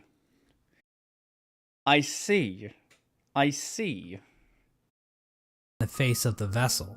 Vessels are also non-gendered. I guess because they're dead or something? I'm not sure if that's how that works, but whatever. I'm not an expert on these kinds of things. I don't work at ICE anymore. Thousands of vessels were created during this process, but only one was chosen as the pure vessel. This particular vessel, chosen by the Pale King, was deemed the Hollow Knight, and was taken away to the White Palace. But I want to take a bit of a closer look at this part of the story. There are a number of questions and theories surrounding this moment that I really want to dig into. The big question surrounding this moment is, why was the Hollow Knight chosen over any other vessel? One common theory is that the Pale King took these vessels back to the White Palace and evaluated them using his giant collection of buzzsaws. This theory is probably the least likely explanation. It kinda exists just to explain the buzzsaws, which is quite the mystery, I'll admit, but doesn't really mesh What are the lore implications of the Path of Pain? with the vessels very well. How does being good at Super Meat Boy prove that you are a worthy vessel? And while thinking about logistics in a game about It means you're a magic good fighter? bugs I is don't know. never a good idea, how exactly did the Pale King transfer these thousands of vessels to his palace without characters like the Dung Defender finding out? So this means that the Pale King probably made his decision without taking any of the vessels out of the abyss. So how did the Pale King make his evaluation? I think the best explanation comes from a theory I originally heard from a user named Golden Flower Fan. Basically, the vessels were hatched down at the bottom of the abyss, and the first one to make it to the top was chosen by the Pale King. In a memory of this event, we see vessels falling from above back down into the pit of the abyss. Perhaps these vessels weren't being cast down into the abyss, but fell while trying to escape out of it. The lore tablet outside the abyss appears to support this theory. It reads, "Our pure vessel has ascended. Beyond lies only the refuse and regret of its creation. We shall enter that place no longer." This tablet was likely written right after the Hollow Knight was chosen, considering that is when the entrance to the abyss was sealed off. The tablet proclaims that the pure vessel has ascended, or in other words, climbed out of the abyss. And while cut content should never be considered canon, I would just like to point out that an earlier version of this tablet, found in the game's code, was even more explicit about this. It read, "From below, our pure vessel has ascended." But how does making it to the top of the abyss first prove that the Hollow Knight is somehow a perfectly hollow vessel? Well, I think this whole concept might just be a misconception. What if the Hollow Knight wasn't any different from the other vessels? All the vessels were made in the exact same way after all. Sure. The idea that the Hollow Knight was somehow more hollow than the other vessels comes from the fact that there were so many vessels created in the first place. If they only needed one, then why create so goddamn many? I mean, this is like Octomom on What is this depression vessel over here? steroids. Well, these are bugs we're talking about, so it would make sense that multiple offspring would come from one egg. And it might have been a precaution to produce multiple vessels in hopes that at least one would be able to successfully escape the abyss. Right. Now, another explanation could be that the Pale King just yeeted other vessels that made it to the top first, after determining that they weren't hollow, which would better explain why so many were created. Ultimately, the exact details aren't super important, but I do find it interesting how many different interpretations can be pulled from this part of the lore. After the Hollow Knight was chosen, the Pale King sealed the doorway to the abyss, leaving the discarded vessels to rot away in darkness. These actions were not taken lightly by the Pale King or the White Lady. Both participants expressed shame in what they did, but saw no other option to save the kingdom. But the vessels weren't the only poor saps sealed away in the abyss. There's also a lighthouse that was built on top of a naturally formed spire, its light shining down on an ocean of abyss below. Inside was one of the Pale King's royal retainers, who was left in charge of keeping the lighthouse turned on. So this brave soul was willingly sealed in a dark and dangerous tomb for the rest of his life, just so he could not pull a lever. Well, at least he was living with purpose. With the abyss sealed and the Hollow Knight chosen, the Pale King's plan was beginning to come together. The Hollow Knight was raised and trained to prime form, causing it to grow several times its original size. We don't know exactly why this happened, but I guess the Hollow Knight is just a grower and not a shower. We know that the Hollow Knight was trained to use a nail, but why was this even necessary? What a One fight. possible explanation is that the Hollow Knight needed to protect itself in case an intruder tried to kill it. You know, like the player. Or perhaps this was important in the process of containing the Radiance. Unfortunately, the details of that are never fully explained. The Hollow Knight might have somehow focused the Radiance inside itself, but Team Cherry gives us no explanation of how that might have worked. But that still wasn't enough for the Pale King. Additional seals were needed in order to protect the Hollow Knight's physical body while the Radiance was trapped inside of it. To achieve this, the Pale King sought the help of 3 particular bugs, who would later be known as the Dreamers: Lurien the Watcher, Motomon the Teacher, and Hera the Beast. Lurien is definitely the most mysterious of the 3 Dreamers. He lived in the Watcher's Spire in the City of Tears. From there, Lurien watched over the city with his telescope. Lurien was a pretty big fan of the king, so it probably took little convincing for him to lie down for him. Lurien might also be tied to another strange incident that occurred in the City of Tears. Hidden on some of Lurien's lore tablets are images of jars, the same jars that can be found Jar? What's in the jar? stockpiled in the Tower of Love. This building sits on the outskirts of the city, and is the setting of one of the most bizarre bosses in the game, the Collector. The Collector is a void construct that appears to have been made from the same mold used to create the King's molds. But the Collector is unique because, well, Good grief, he's naked! Yeah, the Collector stayed that in the guy. Tower of Love with a noble bug who likely owned the establishment. in the tower, a number of bugs can be found captured in jars, implying that these two were tasked with collecting these creatures. However, the collector somehow became obsessed with grubs, creating a map to keep track of grubs captured in jars, as well as keeping a strange shrine displaying a grub in the style of the Vitruvian Man. Eventually, the bug staying with the collector decided to lock it inside the Tower of Love, and fled to the Queen's Gardens, where it died, likely due to overexposure to the void. Despite being locked up in the tower, the collector is still spotted by the hunter at some point, which either means this only happened recently, or the hunter has been farting around in Hallownest for a long ass time. We have no idea what these creatures were trying to do. It's implied that the collector was trying to preserve the creatures of Hallownest, perhaps trying to protect them from the spread of the infection, but we don't know where the collector's obsession with grubs originated, and while Larian does seem connected to all of this, we don't know how involved he was with this operation, or what its end goal exactly was. Motomon the teacher lived in the Teacher's Archives, a library built atop a lake of acid in the Fog Canyon. The lower half of her body consists of tentacles, making her a popular subject for the thriving Hollow Knight R34 community. Stop. The Archives and the Fog Canyon as a whole are also filled with these strange Metroid Metroid not in the knockoffs. chat. It should be. These creatures are likely related to Weird. Monomon in some way. They could be her live offspring, her test tube babies, or possibly even her shit. Motomon uses futuristic cathoid ray tube things to store information about Hallownest. Several terminals in the Teacher's Archive go into detail about the Pale King's plan to defeat the Radiants, indicating that Motomon had intimate knowledge of what she was taking part in. Finally, the Pale King sought the help of Hera the Beast, the Queen of Deepnest. Now, as I mentioned earlier, relations between Hallownest and Deepnest were kinda not great. Unlike the other two dreamers, Hera needed to be convinced in order to help the Pale King. Hera would eventually agree to become a dreamer, in exchange for a child.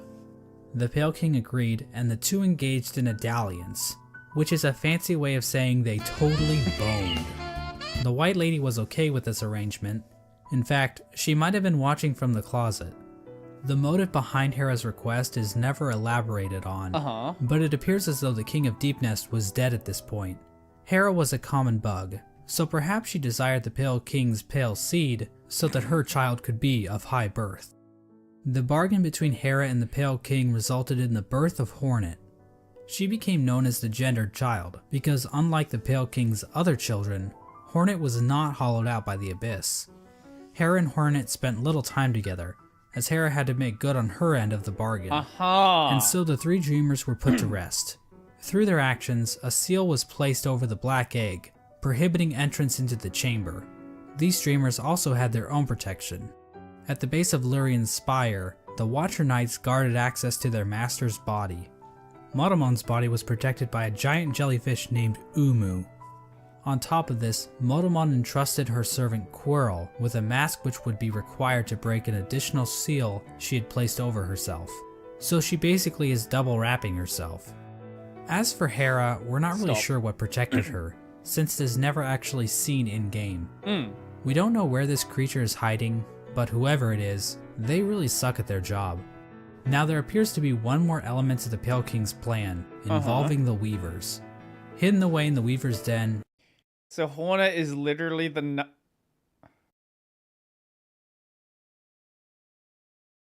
Oh, that didn't... Yeah, that didn't click with me, so... They're like half-siblings. Because they don't share the same... Yeah, they don't share the same mother. Alright, sure! Is an incomplete seal of binding, woven from silk. This design prominently features the Hollow Knight's head, and can be found in the White Palace, as well as blocking the exit during the Hollow Knight fight. Silk spools created by the Weavers can be found in the Stag Station in Deepnest, as well as the Stag Station... Look, to be fair, I'm sure people have done... I'm sure there's Look, I'm sure there's plenty of art out there. Don't you worry about that. Next to the White Palace. These spools can also be found in the Pale King's workshop. We know that the Weavers were closely tied to Hera and Hornet, so their actions might have been a part of the deal between the Pale King and Hera. Once the Hollow Knight was ready, the radiance was somehow channeled into the vessel, which was then placed inside of a giant black egg located in the Forgotten Crossroads. This egg was built to sustain the Hollow Knight, and itself appears to be fashioned from void. The Hollow Knight was chained up, and the entrance to the black egg was locked behind. Oh, that makes sense. Okay. A powerful seal created by the three dreamers. Initially, this convoluted plan actually worked, and the infection was successfully contained. Memorials to the Hollow Knight and the Dreamers were erected in the City of Tears and the Resting Grounds. But this is the part of the story where things get a little bit hazy. By the time these statues were constructed, citizens had taken to writing on parchment woven from spider silk, which was all destroyed when water started pouring down onto the city. We don't know how long the Hollow Knight was able to completely contain the infection. Bugs from Dirtmouth used to go to the Temple of the Black Egg to pray, saying they felt at peace within the walls. But after a while, they stopped going, perhaps indicating that the infection was beginning to leak out again. The infectious air continued to seep through Halnest for years. Well, yeah, it definitely was with the second half of the game. Eventually even reaching the deepest parts of the kingdom. As it turns out, the Pale King's pure vessel wasn't quite so pure after all. The Hollow Knight had been tarnished by an idea instilled. While the game never explicitly tells us what that idea was, it does hint strongly at what it might be. Hidden away in the White Palace is a memory showing the Hollow Knight and the Pale King sharing a moment. The Hollow Knight might have developed a parental bond to the Pale King, and who could blame it? The Pale King is a pretty great dad after all. You know, if you ignore the infanticide and everything. Remember those smug mushroom dickheads? Well, it turns out their trust in the Pale King was a complete mistake. That shared mind isn't looking too good now, is it? In the fungal core, the corpse of a giant mushroom lies dormant. Its final thoughts were, "Pale worm, what good to see a demise unavoidable?" This could imply that the Pale King always knew that his kingdom was doomed. All he could do was delay the inevitable. This is likely the moment when Halnest, as it once was, entirely collapsed. The Hollow Knight had not completely stopped the infection, and while it may have taken a while, Halnest was eventually brought low. It's at this point that characters and areas begin to resemble as we know them in-game. When it became clear that the Hollow Knight was not able to contain the Radiance, the Pale King resorted to his final plan. He fucked off, hiding himself, his White Palace, and his Pale Court in the Dream World. At this point, all of the furniture in the palace was covered under white sheets, similar to how people in the real world cover their furniture while away on long trips. The palace was also completely covered with thorns and buzzsaws, similar to how people in the real world cover their houses with thorns and buzzsaws. The Pale King would eventually pass away while sitting on his throne in the White Palace. There's no confirmation on what killed him, but there are a few things to consider. Too much The throne room is incredibly dark compared to the rest of the palace, and the particle effects and ambient track in this room are identical to that of the Abyss. All of the king's molds surrounding the Pale King are dead. The ancient basin itself also has become stained with the presence of void, as it can be seen as high as the rundown elevator shaft leading back to the city. Remember that bug that was sealed away in the Abyss to make sure the lighthouse wasn't turned off? Jokes? Yeah. Well, the lighthouse was turned off. Oh! I guess that whole living with purpose thing is a crock of shit after all. It seems as though the Sea of Void itself actually convinced this bug to betray his king and turn off the lighthouse. Now I know what you're thinking. Exactly how conscious is the Void? Is the Void able to think for itself? Can it form strategies? Does it host a podcast? Well, according to this Chozo statue ripoff, the Void is powerful, but not unified. So while it can thrash around at things that come near it, or call out in unison to turn off a light, it's not a single conscious being. Getting back to the Pale King, one could argue that the Void might have played a role in his ultimate demise, and I've argued that viewpoint in the past, but we have to remember that there isn't enough evidence to know for sure. As an expert lawyer and a good friend of mine, Johnny Cochran, once said, "Any evidence that the Void was involved in the Pale King's death is circumstantial." My name is Johnny Cochran. Just above the White Palace, the bugs in the City of Tears weren't faring much better. Even if we ignore the fact that the infection was still around, there were other issues that helped lead to the city's downfall. Due to the gates being sealed, some bugs resorted to cannibalism in order to avoid starvation. And there's also that metric fuckton of corpses lining the walls of the Soul Sanctum.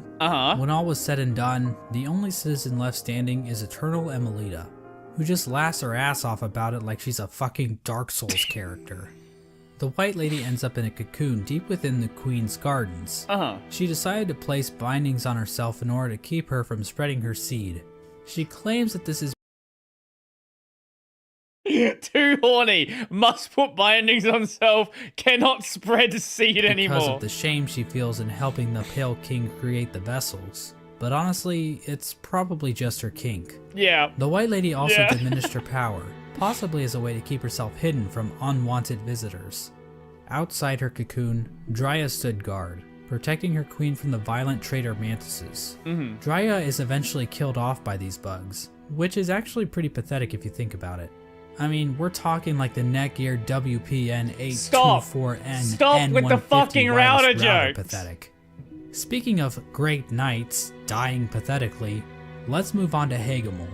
Hagemul held the city crest, a key used to open one of the gates to the City of Tears. At some point, Hagemul's armor shell was stolen by a maggot. Now, maggots were generally looked down upon and forced to do menial labor. They were incredibly weak, and basically deserved all of the discrimination they got. But this one maggot decided to turn the tide, so he stole Hagemul's shell so that he could defend his downtrodden brothers. His actions weren't motivated by the infection, but instead was the result of how hierarchical caste systems will always lead to revolution from the working class, and that true freedom can only be achieved blah blah blah, capitalism is bad, subscribe to my Patreon. Ogre moved to the Royal Waterways and started living in shit, changing his name to Dung Defender. Now, I love wallowing in shit as much as the next guy. Yeah, it's You'd pretty have fun. to really love shit to put up with living with the flukes.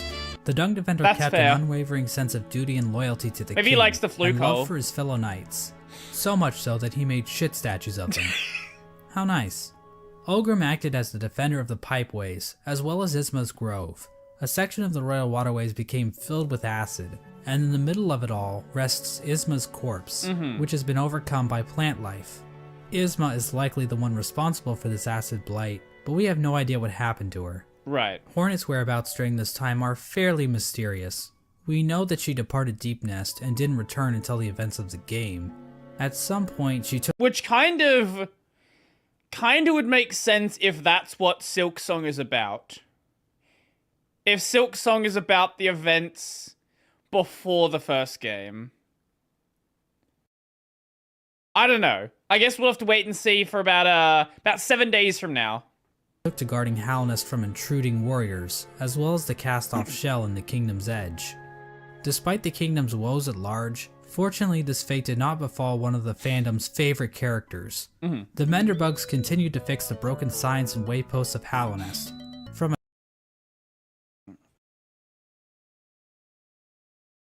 Okay, I'm just hearing shit.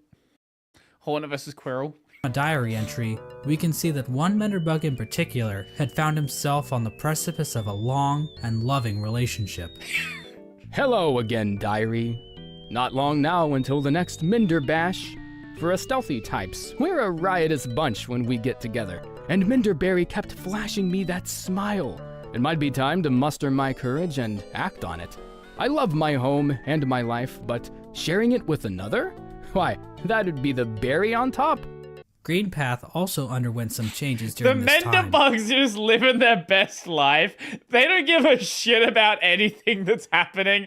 Who cares about the infection? Who cares about the void? Who cares about the radiance or the Pale King? I'm here to fix signs. That's my job, and I love it. The Mosskin were waiting for Un's call, which would bring them back into the dream they were originally born from. But for some reason, Un's strength deteriorated. We don't know why this happened exactly. Was it due to the White Lady claiming part of her kingdom? Was it somehow due to the infection? Some Mosskin believe that Un went into hiding, but it appears as though Un is, in fact, calling If you break the sign under Math too much, they will actually show up. Really? to her children. Okay. But many of the Mosskin are unable to hear her call. Instead, Many mosskin seem to have taken the Radiance's infection into their leaves, which might explain why Greenpath became overgrown with vegetation despite Un's deteriorating powers. Mossy vagabonds even openly chose to forsake Un and worship the Radiance. Another tribe to be screwed over by the Radiance is the Hive, which fell to the infection after the death of their leader, Hive Queen Vespa. But it appears as though this had little effect on their civilization. The Radiance's hive mind was already familiar to the bees, since the hive probably operated under something similar already. So in other words, the hive probably made out the best in this whole situation. Let's turn our attention back to the moths. After all, it's their god that keeps killing everybody. Well, the moth tribe didn't fare too well actually, as pretty much the entire tribe died out. The only known survivor is the seer. Despite the loss of her tribe, the seer continued to tend to the graves in the resting grounds, while also waiting the arrival of the wielder, a mysterious being that her tribe has dreamt of for a while. In the Kingdom's Edge, the land became covered in ash molting off of the worm's decomposing corpse. The Colosseum of Fools continued to thrive. They just don't give a Lord shit. Fool They're passed just away chilling. at some point, but nobody really seems to notice or even care. The fools inside the Colosseum were infected, but still seem to have maintained control over themselves. It seems possible that these bugs took in the infection willingly, similar to the Traitor Lord and his followers. That is a way to get power, This would have sure. given them an edge in combat, similar to using steroids, but without the whole shrinking testicles thing. However, Well, even we the don't know about that. We can't confirm that part. Traitor Lord and his followers went mad, so what makes these fools any more special? As for the Pale King's They are too stupid to be infected. That's what's different. champion, the Pale Lurker, well, she just went the normal kind of insane. There appears to have been another unforeseen event with the Pale King's plan. When the Hollow Knight was originally chosen, the door to the Abyss was sealed, trapping the discarded vessels within. But apparently, some vessels didn't get the memo. Vessel corpses can be found littered throughout the kingdom. There's one in the Ancient Basin, one in Greenpath, and several trapped in Nosk's lair in Deep Nest. Another vessel that escaped from the Abyss is the player character, the Knight. The exact details on how the vessels escaped the Abyss is unclear. There are indications that they might have slipped into Deep Nest through some old passageway, given void influences in part of the area, and all the corpses found in Nosk's lair. At some point, all entrances to Hollow Nest were closed off, with the old well-endured mouth being the only way to sneak back in. Despite this, several people have wormed their way into the kingdom, with few ever returning. Characters like Relic Seeker Lem seemed content to just pillage artifacts from the ruined kingdom, but other bugs seemed interested in something greater. In the Howling Cliffs rests the corpse of a member of the Grim Troop. The task of this bug appears to have been to seek out Hallownest, so that the troop might be summoned to the kingdom in the future. The Grim Troop are basically a group of bugs that serve a higher being known as the Nightmare Heart. The troop keeps the heart alive by feeding on the nightmares of fallen kingdoms. This process also involves sacrificing the troop master to his own child because, Yeah. Hey, look at this cool ass boss battle. It's a cool Another battle. important group It's that a cool traveled to battle, yeah. Hallownest are the God Seekers. After being abandoned by their old gods, the gods of thunder and the gods of rain, these bugs left their home in the land of storms, seeking out a new god to worship. The God Seekers look to gods to save them from their own silent mind. While traveling through the wastelands, the God Seekers constructed devices called God Tuners, which helped them seek out new gods. Through this device, they were able to detect the lingering power of the Pale King and find their way to Hallownest. When they arrived, however, the God Seeker was forced into hibernation. She was encased in a strange sarcophagus-like cocoon, which was itself chained up with a lock. It's not clear how this forced hibernation worked, seeing as the cocoon appears to have been made by the God Seeker herself. As for who put the cocoon in chains, I think the most likely candidate is the Dung Defender, considering how the God Seeker's cocoon is found in the junk pit in the waterways, an area the Dung Defender has tasked himself with protecting.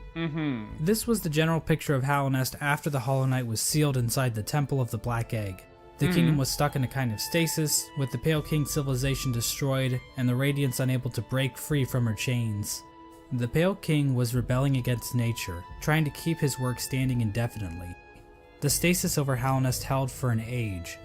How long is that exactly? Well, we have no idea. As I'm sure you've noticed, there really isn't a timeline for anything that happens in this game.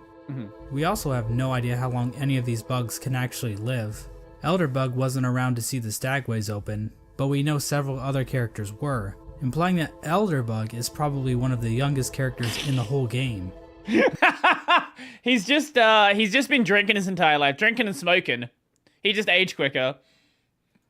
But this stasis over Hallownest wasn't going to last forever. At some point, the Radiance erupted out of the Hollow Knight, cracking its shell, and releasing a loud and powerful roar. The amount of infection leaking out of the Hollow Knight became even greater. The many corpses that lined the roads and cities of the kingdom sprang to life, with the amplified power of the infection. This strengthened infection prompted the departure of the Weavers back to their old home. Now this old home might actually be Farloom, the kingdom in which Hollow Knight Silksong takes place. But the amount of knowledge we have about Silksong right now is pathetic, so I'm not saying that's confirmed or anything. This is also When was this released? How long ago is this video? 5 years ago. Holy shit! Holy shit! Okay, you really were waiting a long time for this. And that Quirrell arrives back in Hallownest. His memory of Motomon appears to have been clouded due to his time outside of Hallownest. These events are depicted in the Quirrell prequel comic, which also shows an image of the Hollow Knight with a pre-cracked shell. This could mean that Quirrell's arrival happens roughly the same time the Hollow Knight's shell cracks. At around the same time Quirrell arrives in Hallownest, we also see the arrival of the player character, who is commonly referred to as the Knight. The Knight was one of the lucky vessels that was able to make its way out of the abyss. Somehow the Knight ended up venturing beyond Hallownest and into the wilds beyond. It's implied that the Knight was called to Hallownest by either the sealed Hollow Knight or the Radiance within. Regardless, once the Knight shows up and yeets itself off this cliff, the actual game of Hollow Knight finally begins. Now, there's a lot of details we could get into. Hallownest is full of NPCs and bosses, each with their own stories to tell. But to be honest, I don't think we need to go through all of them, since their stories are relatively straightforward. For example, let's look at the Brooding Moloch. So why is the Brooding Moloch brooding? Because all its friends are dead. And there you go, that's the lore for the Brooding Moloch. Also, it's the only character in the game with a visible asshole. Now, did you really need me to explain that to you? Probably not. Yes, so very instead, important. I'm just going to talk about the interactions relating to Hollow Knight's main story. The Knight is eventually noticed by Hornet, who lures it deep into Greenpath. There, Hornet attempts to kill the Knight, claiming that she knows what it would try to do. At this point, Hornet views the Knight as being too weak. After the fight, Hornet can be found in the City of Tears, next to the statue of the Hollow Knight. Hornet mentions that the Knight has gained a resilience, due to the time it spent in the void beyond Hallownest. This could be referring to the fact that some of those who leave Hallownest lose their memories, meaning the Knight would have no memories of its own tragic conception.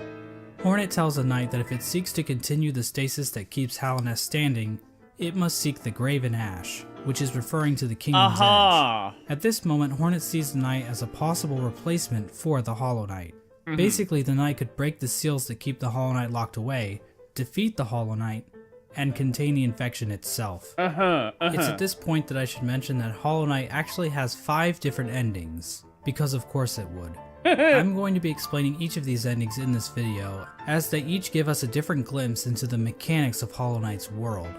Now, to get the easiest ending to Hollow Knight, Hornet's instructions to go to the Kingdom's Edge can be ignored completely.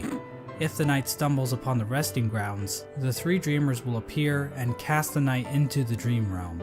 There, Seer will come to the Knight's rescue and grant it the Dream Nail, a special blade that can tear the veil between the real world and the dream world. With the Dream Nail, the Knight can venture to the resting places of the 3 dreamers, curb stomp their asses, and unlock the entrance to the Black Egg. Inside the egg, the Knight finds the Hollow Knight chained up, silently watching over it. Once the chains are broken, the Hollow Knight screams with that familiar Radiance roar and pursues the Knight. As the fight progresses, the Hollow Knight starts trying to kill itself, Quirrell style. But then the Radiance starts using the Hollow Knight's body to perform her own attacks. Once defeated, the Hollow Knight begins to spew infection all over the place. The Knight can then focus the infection into itself. This results in the first ending of the game, called Hollow Knight. In this ending, the Knight usurps the Hollow Knight, prolonging the stasis over Hallownest. New chains and bindings appear out of fuck if I know, and contain the Knight, and a new seal is placed over the entrance to the Black Egg. Now there is one giant and then I guess the problem is just pushed further into the future. Question looming over this ending. Can the Knight actually contain the infection indefinitely, or will the Radiant still manage to break free one day? Yeah. Before we answer this question, let's look at some of the other events that can transpire while playing the game. If the player chooses to go to Kingdom's Edge, Hornet will challenge the Knight one last time as a final test of strength. After her defeat, Hornet allows the Knight to access the cast-off shell, where the Pale King was originally hatched. By interacting with this egg, the Knight's shell is marked with the King's brand, technically making the Knight the new ruler of Hallownest. With the King's brand, the Knight can now open the entrance to the Abyss and discover the place of its birth. When leaving the Abyss, the Knight can encounter Hornet again, where for the first time, Hornet suggests that there are actually two outcomes the Knight can enact. She tells the Knight that it can either prolong Hallownest stasis, or face the heart of the Kingdom's infection.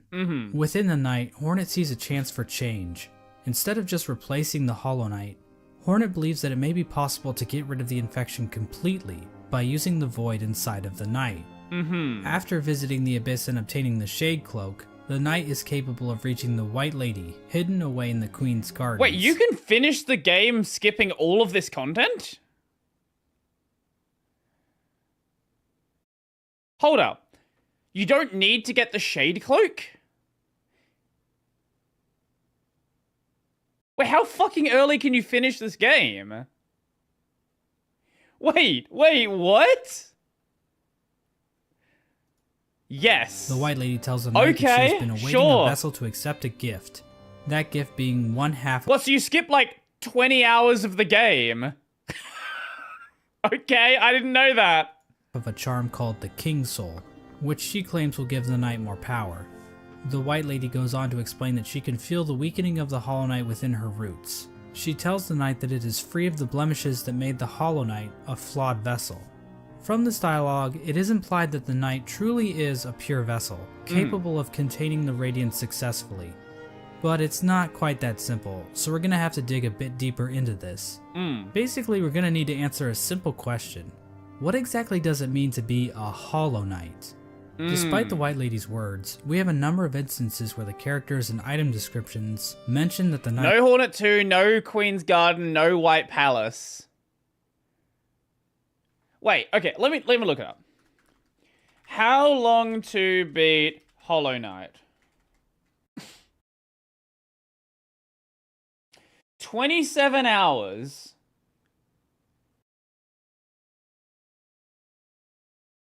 64.5 hours for 100% completion, but that's gonna probably include like Path of Pain and stuff like that.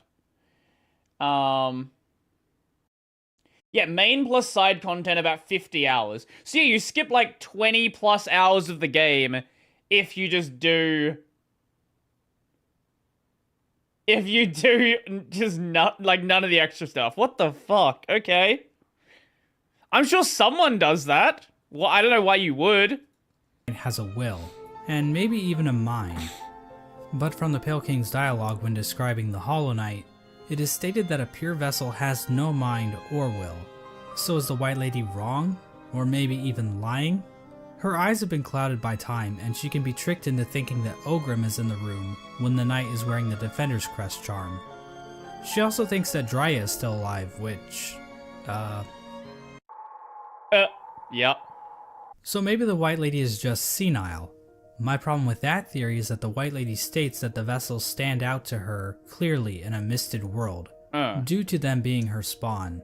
Very she short if also you only aim for questions one, whether or not the Knight Okay, sought her sure. aid, which would imply that the Knight must have some kind of will. So for whatever reason, the White Lady thinks the Knight is still capable of containing the Radiance, even if it's still able to make decisions. After all, the Hollow Knight was considered pure, but they still taught it how to wield a fucking sword. I mean, if the Knight were truly and completely hollow in a literal sense, it probably shouldn't even be able to walk, or draw a map, or open a goddamn bank account. In short, this whole concept of being hollow is so abstract and hard to define, I don't really feel comfortable giving a solid answer on whether or not the Knight is or isn't truly hollow. And I think the game leaves room open for other interpretations. Of course, the White Lady's gift is useless without the other half of the King's Soul. In order to reach it, however, the Knight must travel to the White Palace, locked inside the body of a King's Mold. In order to bypass the seal, the Knight must use a fully awakened Dream Nail, It can do this by bringing 1800 essence to the seer, allowing her to sharpen the weapon's blade. If the knight does this, the seer remarks that the knight truly is the wielder that her tribe has been dreaming of. There's no explicit reason why the Moth tribe was dreaming about this supposed wielder so much, but it seems like they believe the wielder would wash away the crimes the Moth tribe committed by turning their backs on the Radiants. The seer seems to know that the knight might kill the Radiants, and she seems accepting of it, ready for her and her tribe to disappear and be forgotten forever. With the awoken Dreamnail in hand, the knight can travel to the Pale King's refuge and locate the other half of the King's Soul charm.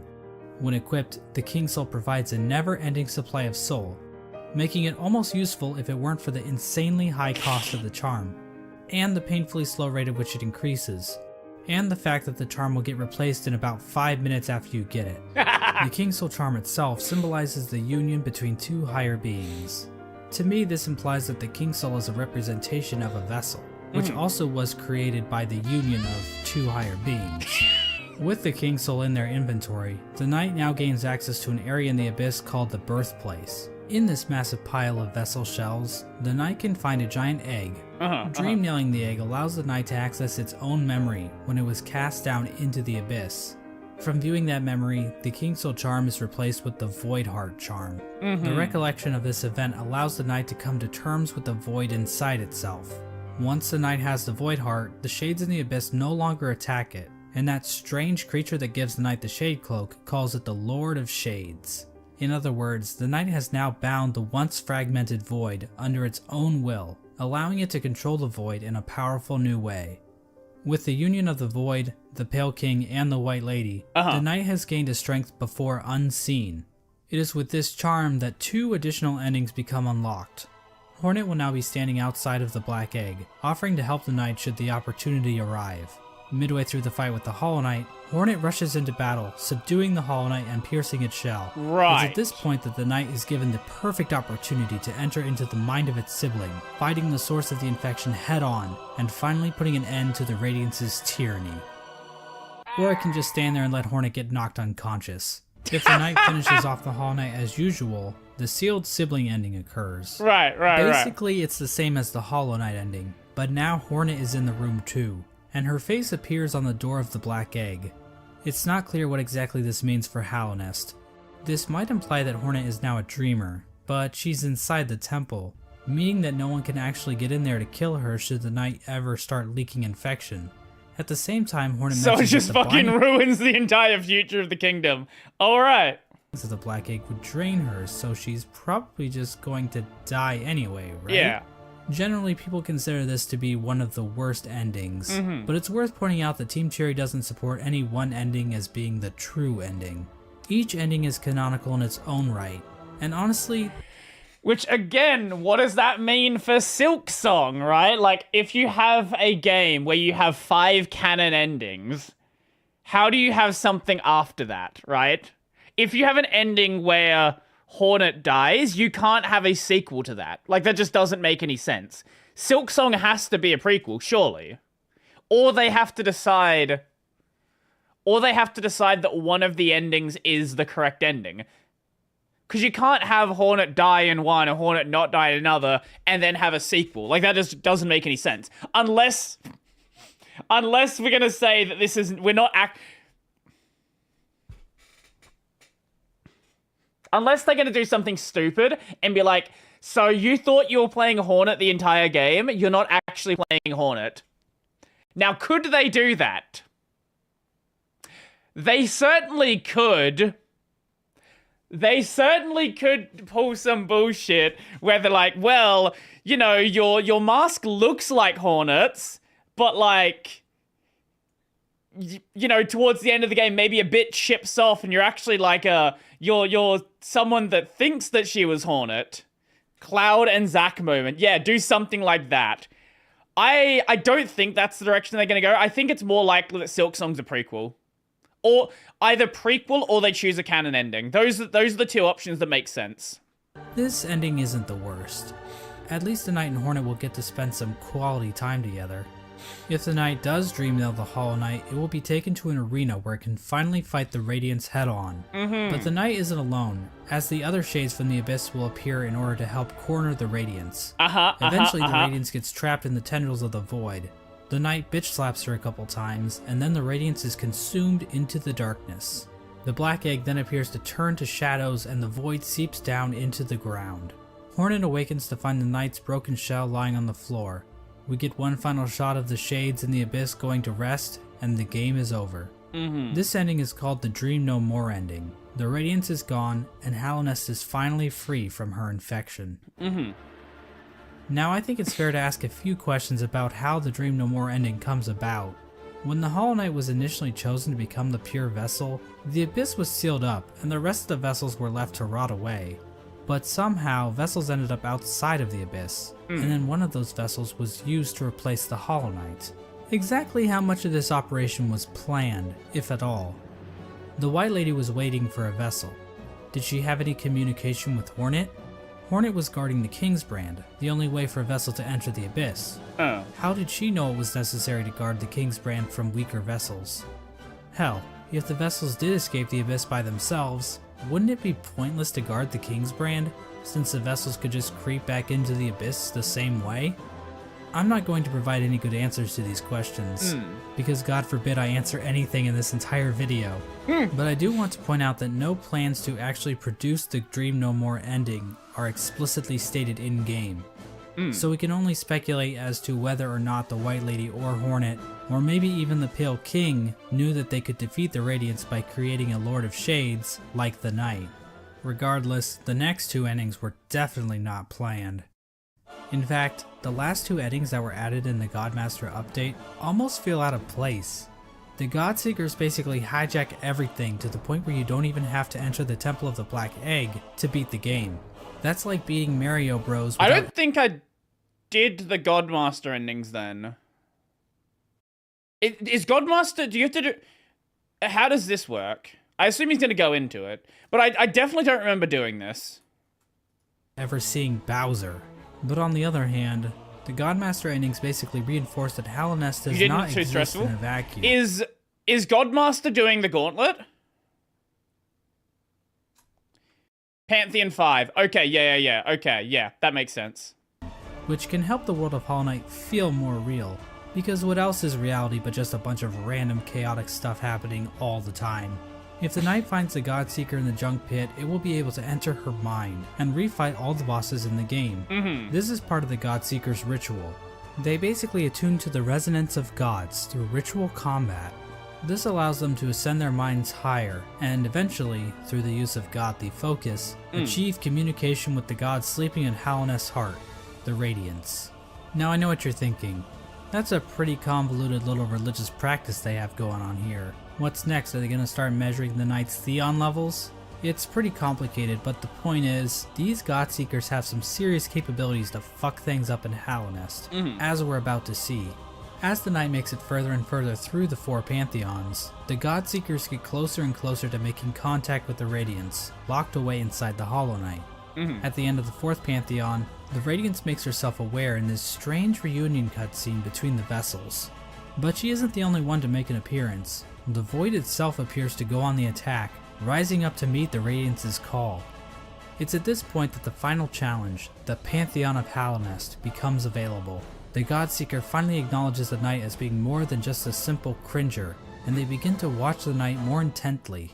After defeating like a bazillion bosses in the final Pantheon, the knight finally comes face to face with the Absolute Radiance, a stronger, more enhanced version of the game's final boss. Finally, the stage is set. After roughly 40 minutes of intense agony and tedious boss battles, the knight has finally reached the ultimate enemy, responsible for the destruction. I didn't even realize this was an ending. I thought this was just like side content. Hallownest. Truly, this will be a battle for the ages. But first, let's check in on our old pal Menderbug. As it turns out, he's still alive when the knight arrives in Hallownest, and he's still fulfilling his duty after all this time. Let's take one last look at his diary. My lovely diary. Someone's gone and broke my favorite sign, right there at the top.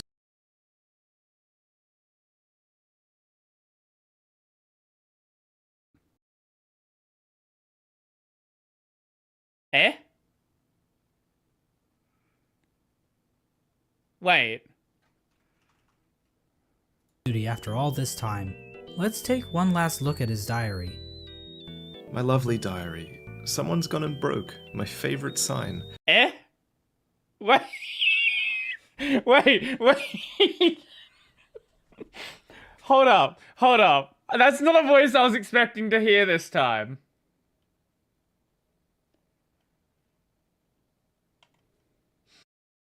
Yeah, I thought it was. I thought it was Marty.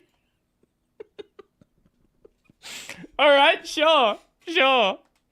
Right there, at the top of the crossroads. Keeps happening, too. But you know, I just can't get mad about it. I should be thanking them, really. More chances to fix. I wasn't expecting to hear Varty's voice here. Okay, sure. Beautiful, complex sign. And I've stocked up on spare parts, so I've no fear it'll ever stay broken for long. Unfortunately, the only way to ever read the Menderbug's diary is to kill him in cold blood. I'm not sure why Team Cherry thought this was necessary, but the general consensus on Reddit is that they are bloodthirsty warmongers, so it checks out. But at least Menderbug's last moments will be spent fixing one of his favorite signs in the Forgotten Crossroads. It's comforting to think that his final seconds of consciousness were spent in total bliss, before we sent him hurtling into the infinite chasm that is Oblivion. Well anyways, the alternate fight between the Knight and the Radiants plays out differently than in the vanilla ending. This time around, the Knight is not accompanied by any shades. Instead, after defeating the Radiants, the Knight seems to transform into this monstrosity. Now this creature goes by many names. The God of Gods, the Lord Shade, the Devourer, the Void Entity. But I don't really like any of those, so I will just call him Bill. Bill proceeds to completely annihilate the Radiants in spectacular fashion. Varty's a cool guy, he's doing cool kind of lore. Apparently. Bill comes back down from the sky, dropping into the rest of Godhome. The Godseeker starts to get pulled into Bill by Void tendrils. We then cut to the Godseeker in the junk pit.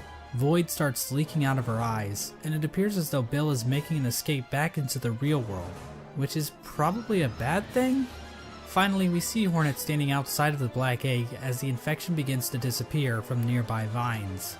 Hornet hears footsteps coming from inside the Black Egg as the Hollow Knight reveals itself to her and the two prepare for combat. So from this cutscene, we can see that the Radiance's death in Godhome actually did kill her for real, meaning that the infection over Hallownest is now gone. This means the seals inside of the Black Egg probably wore off, allowing the Hollow Knight to escape its prison. In other words, the Embrace of the Void ending is a goddamn cliffhanger, and we have no idea how Team Cherry plans to follow this up.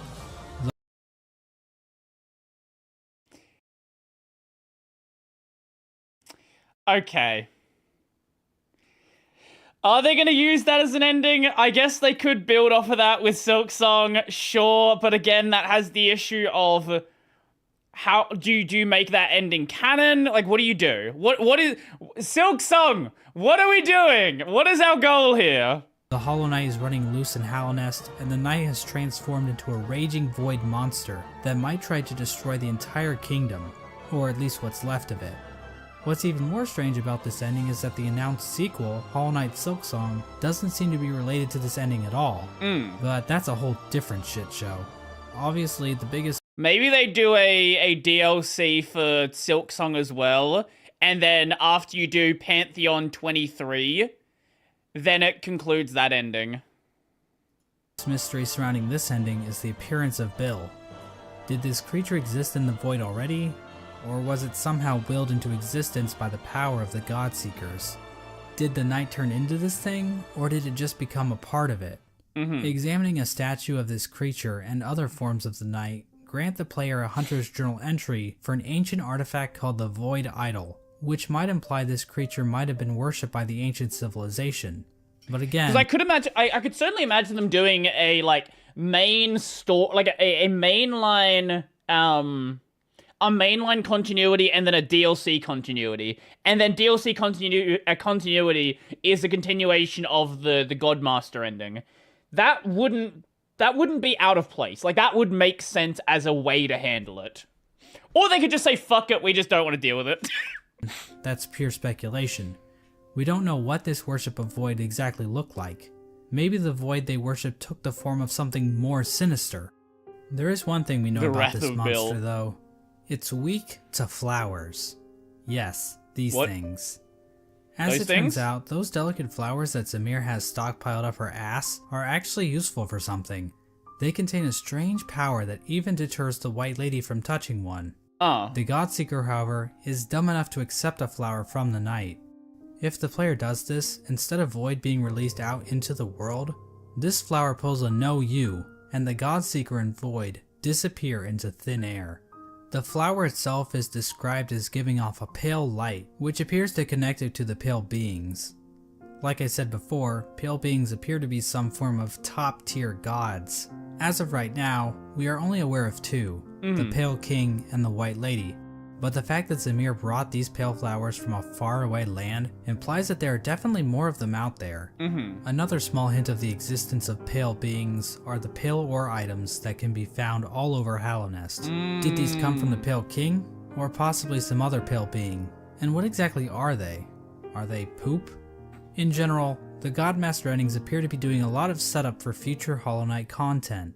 Like I said before, Hollow Knight Silksong doesn't seem to connect. Ooh, right, there's also the child.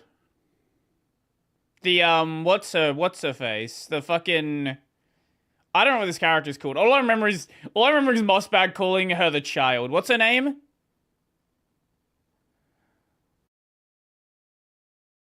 Lace, yes. Lace does appear to be fairly pale. Is Lace a pale being? These events on the surface, so we are in a bit of a bind when trying to discuss what these endings actually mean for the greater narrative Team Cherry is building. There's definitely a lot more to consider about what the pale beings are and what properties they possess, and we also have plenty of questions surrounding the Void and how bugs have interacted with it in the past.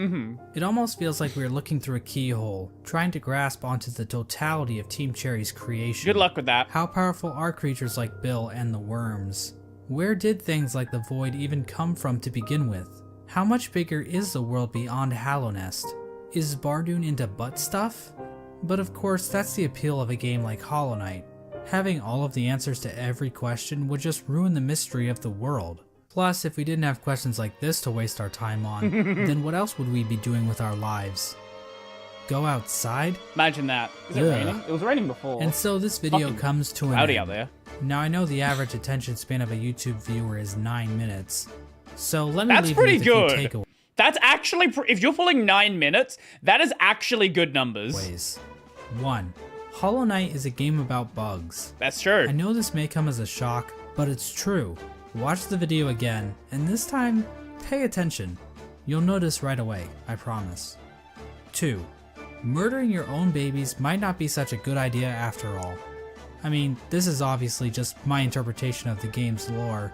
Other people might have different views on the subject of murdering babies, and every opinion is valid, so I don't want to step on anyone's toes or anything. 3. Menderbug is fucking dead. 4. Nothing is certain. This video probably has a few flaws in it. Trying to construct a cohesive narrative with the information found in Hollow Knight isn't exactly straightforward. I'm sure my views will change in the future, and I encourage you to explore the lore yourself. 5. And this last point is fairly obvious, but I should mention it anyway. Cory in the House is the best anime. Yeah, brother. God, that is a very old joke. That is a really old joke. I did see that he also put out a... Where was it? Correcting my Hollow Knight lore mistakes. This is 4 months ago.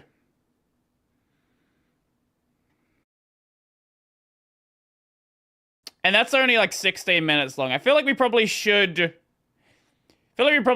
check that one out as well. I'm not gonna watch every other possible lore video. But that one feels important. 4 months ago, that new, apparently. Wonder what else he's got. Footage analysis. Yeah, that seems to be the latest of the lore videos. Oh, is that 9 souls? I've not seen it. Okay. Well, we will check that in just a moment. I will go to the toilet and I'll be back in just a second. Oh, this light's not working. There we go.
So with Silk Song, I think I will check when it, like, how long till it releases next Wednesday, and if it looks like it's going to come out Thursday, then we'll play it then.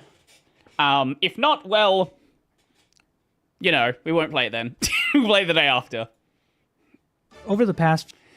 A miracle happened today. Brody sat through a long video. Hey, I watched some game conferences. Don't you worry about that. Few years of writing and producing YouTube videos, new mic. I've made a lot of claims. I feel like his mic is worse than his old one from 5 years ago. Hold up, let me just double check this. Over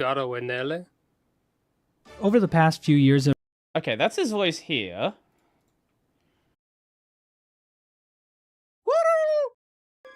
When Super Metroid launched in 1994... What the fuck happened to your mic? How did your mic get worse after 5 years? Of writing and producing YouTube videos, I've made a lot of claims. I try my best not to make false claims, but, and you might want to sit down for this, I do get things wrong sometimes. No! In fact, I'll even, on occasion, say things wrong on purpose as a joke. But that isn't going to happen in this video.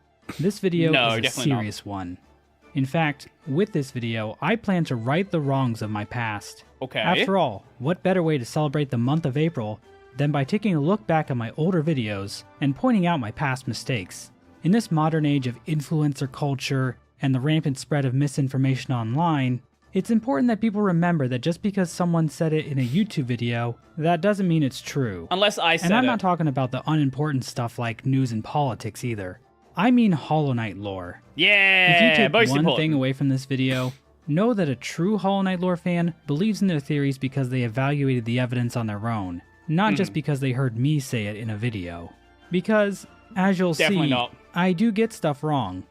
We're going to be going... I just don't pay attention to the lore. ...through some of my videos and looking at times I was completely off base. And I don't mean in a vague, up-to-your-own-interpretation kind of way. I mean flat-out incorrect information.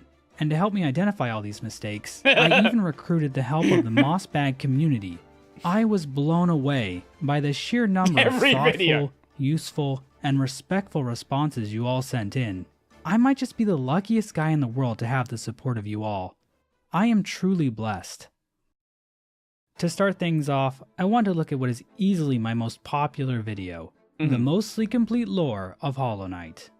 This video has garnered an astonishing 1,000 views over the last 5 years, so I thought it would be best to start off with this one. So what did I get wrong in this video? At one point I explained the concept of pale beings.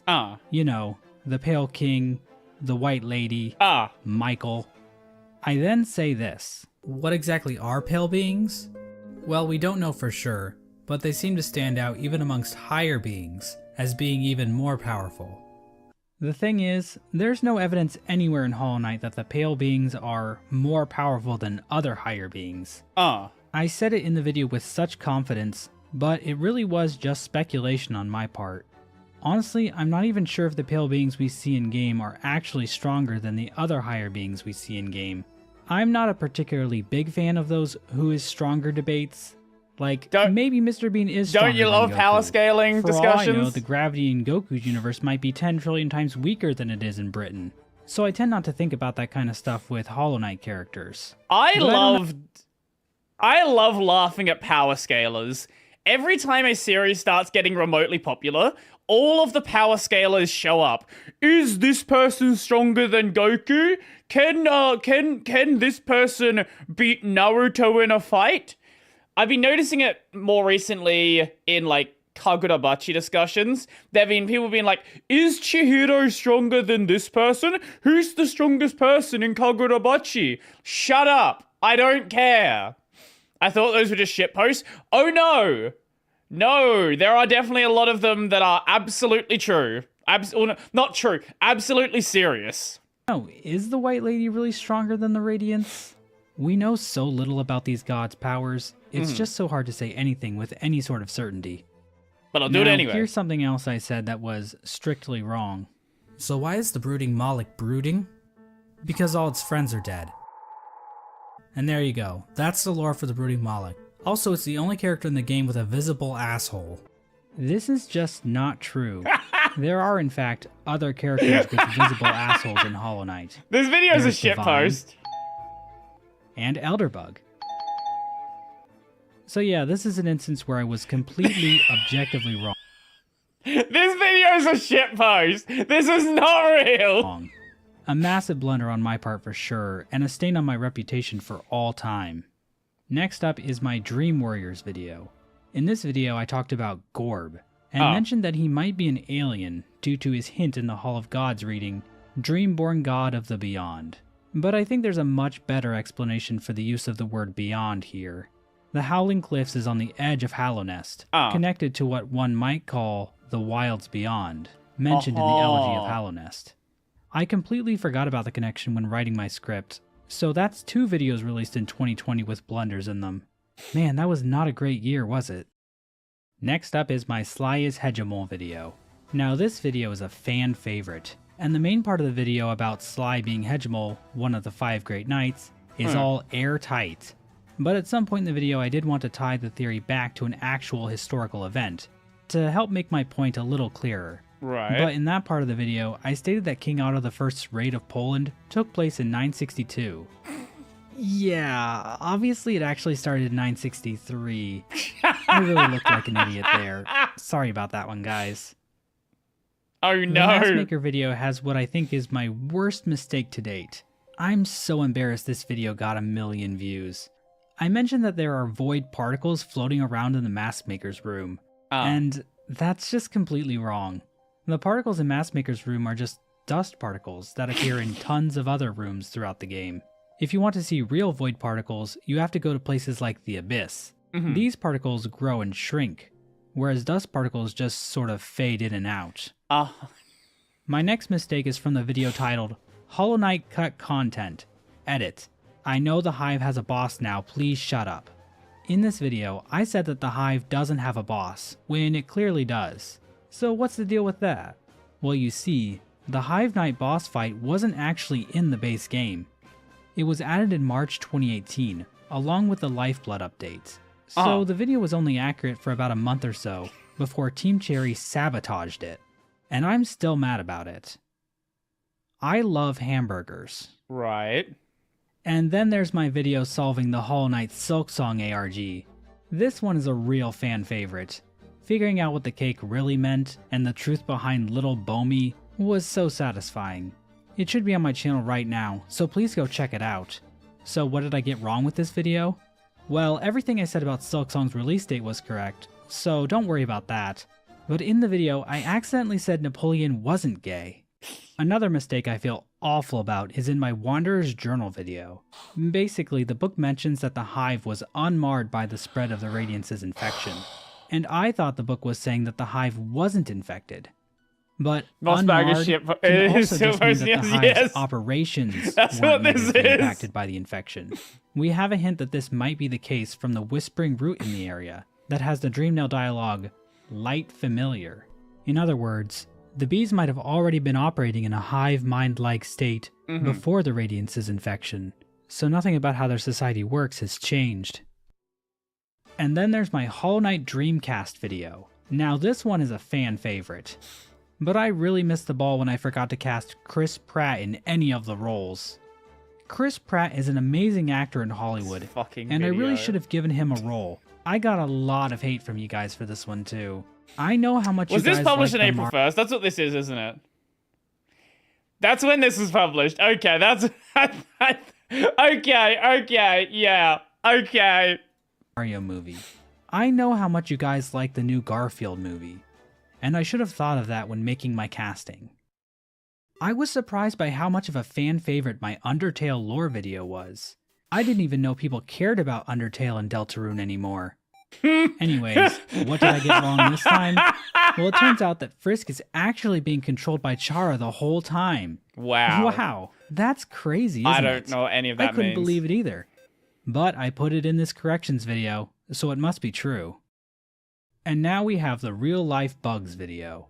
There are 2 mistakes in this video, but guess what? Neither one of them are mine. The first mistake actually comes from my dear friend Tirzu, the special guest in the video. When talking about how the bugs of the Mantis tribe lose their wings when turning into adults, he said that there are no examples of bugs that have wings when they are nymphs or larvae, and then lose the ability to fly when entering adulthood. And while Tirzu wasn't strictly wrong, he did leave a comment on the video clarifying one thing. There are certain insects, like some ant queens, who actually tear their wings off in adulthood once they've settled down.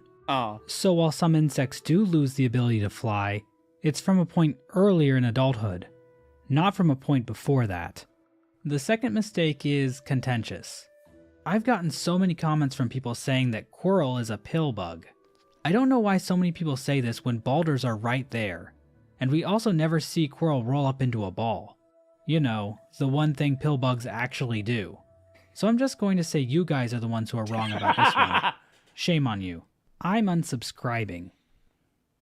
And we, of course, can't forget about this fan favorite video, Blackworm Unraveled. Oh my god. In this video, I talked about the Blackworm, and how it perfectly connects all the loose threads left in Hollow Knight's lore. The revelations surrounding Zote's love child were especially noteworthy.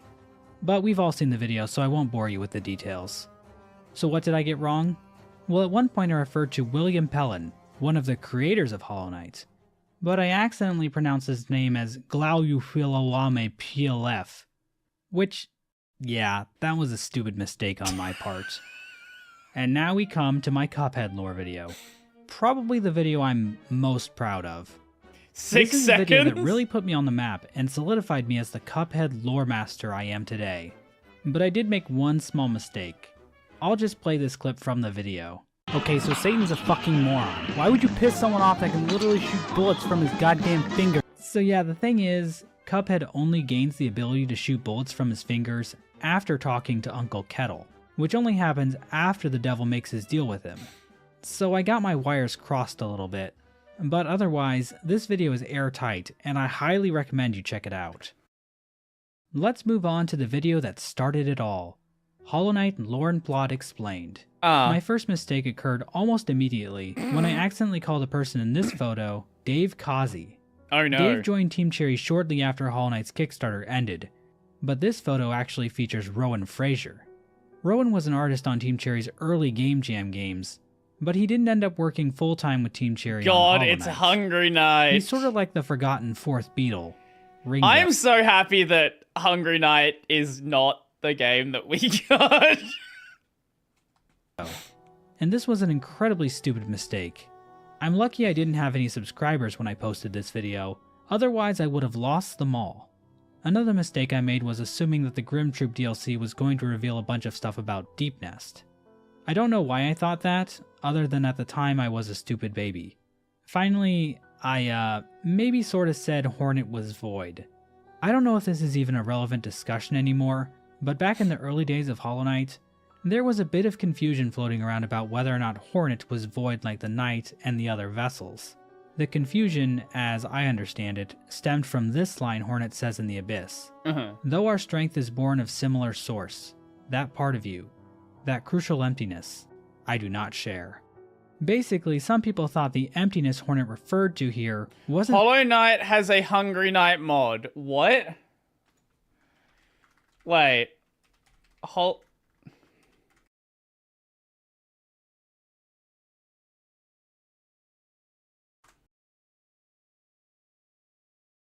What if Hollow Knight had Hungry Knight's mechanics?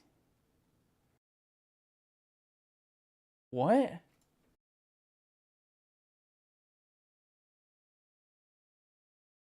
So I had this idea for a mod. The berries. My soul bar is going to fill up. But it's always going to be going down, because that means I'm getting hungrier. So we basically need to collect Geo to avoid taking damage. So yeah, Geo is a lot more important now. We kind of need it to actually live. Honestly, I'm a little worried about Dirtmouth, because that's like such a long section. I'm gonna grab this, maybe. Like, there's no Geo in Dirtmouth. Okay, there's a rock down here. I think I'm gonna, like, open this up. Uh-huh. Fuck. Sure. strictly the actual void substance, but instead that the night had a different kind of emptiness. Hornet mentions earlier in the game that the night has a resilience. See, the thing about this video is every so often he says something that's actually a real problem in an old video. So that's why I keep watching it. Born in part from its time spent outside of HalloNet. This is what no Silksong does to the fandom. Oh, I have no doubt about that. No doubt Giving at all. an alternative explanation for this crucial emptiness line.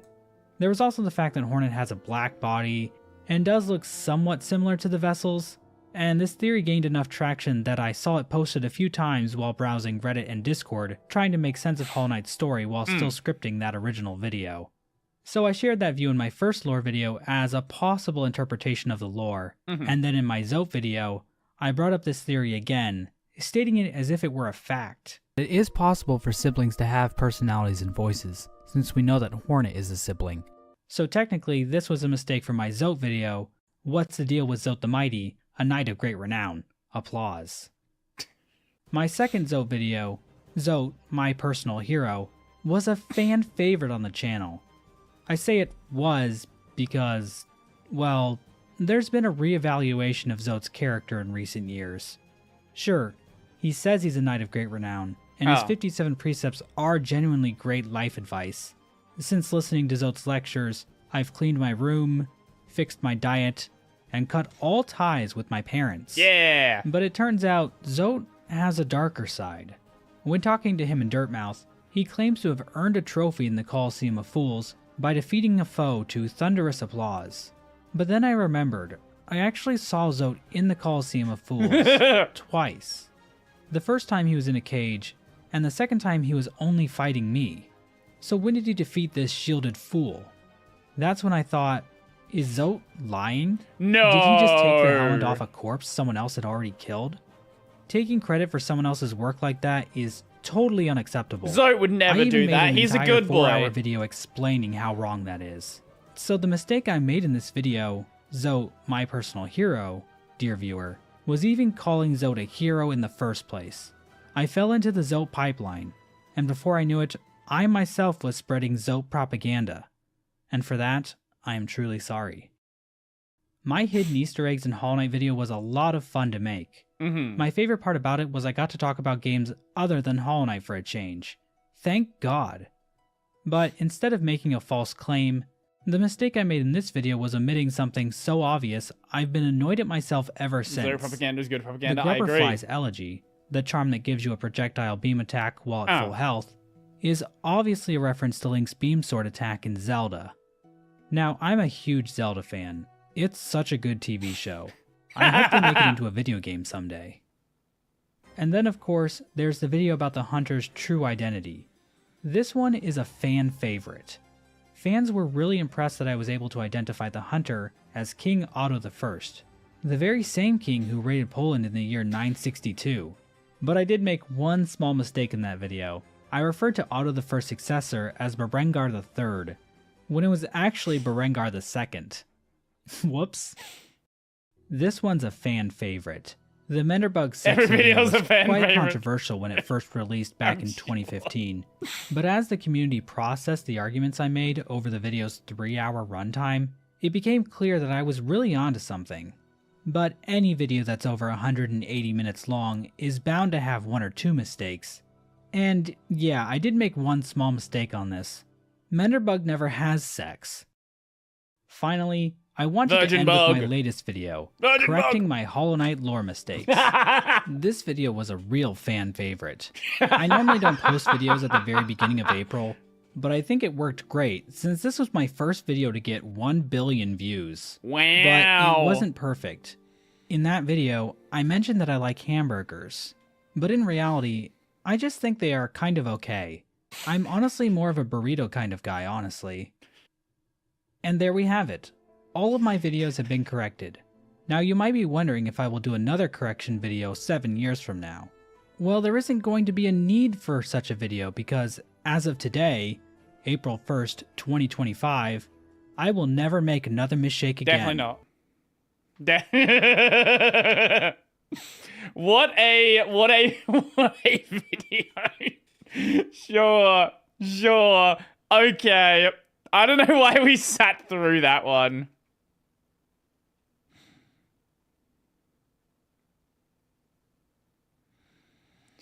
Oh. I guess we'll see if there's anything I want to check out in React thread. Otherwise, let's see.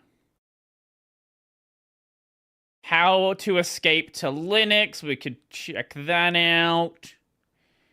That I think is like 36 minutes long.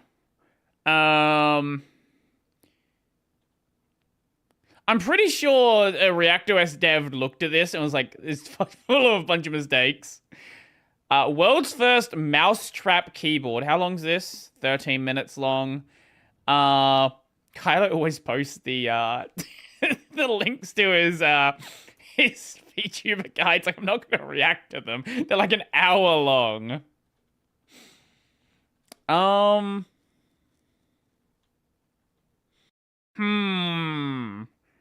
Oh, now we're back to PewDiePie stuff.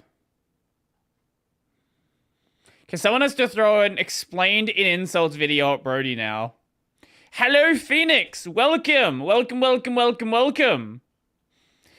Google tried to charge me $3,600 a year. I built my own server instead.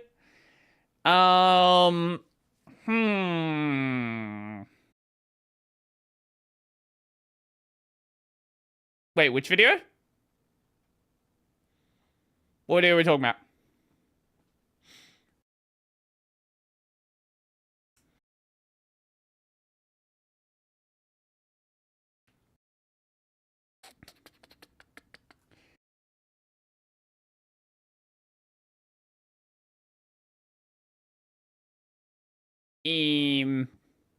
Why not? What is that? Hello, everyone. How you doing, Trial? Welcome. Windex.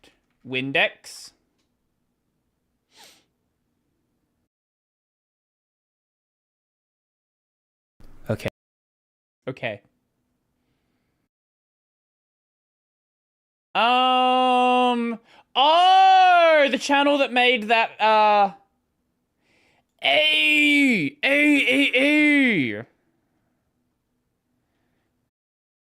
I watched this, the Worldless video.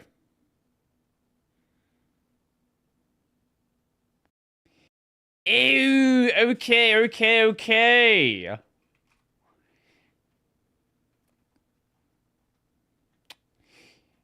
You know what? Let's just go way out, unless you got a video. What is this? 8 minutes long. What is this one? You suck. Okay, sure, we'll check that one out. Why not? Warning. This video contains dark humor and I will insult you. No. I will hurt your feelings.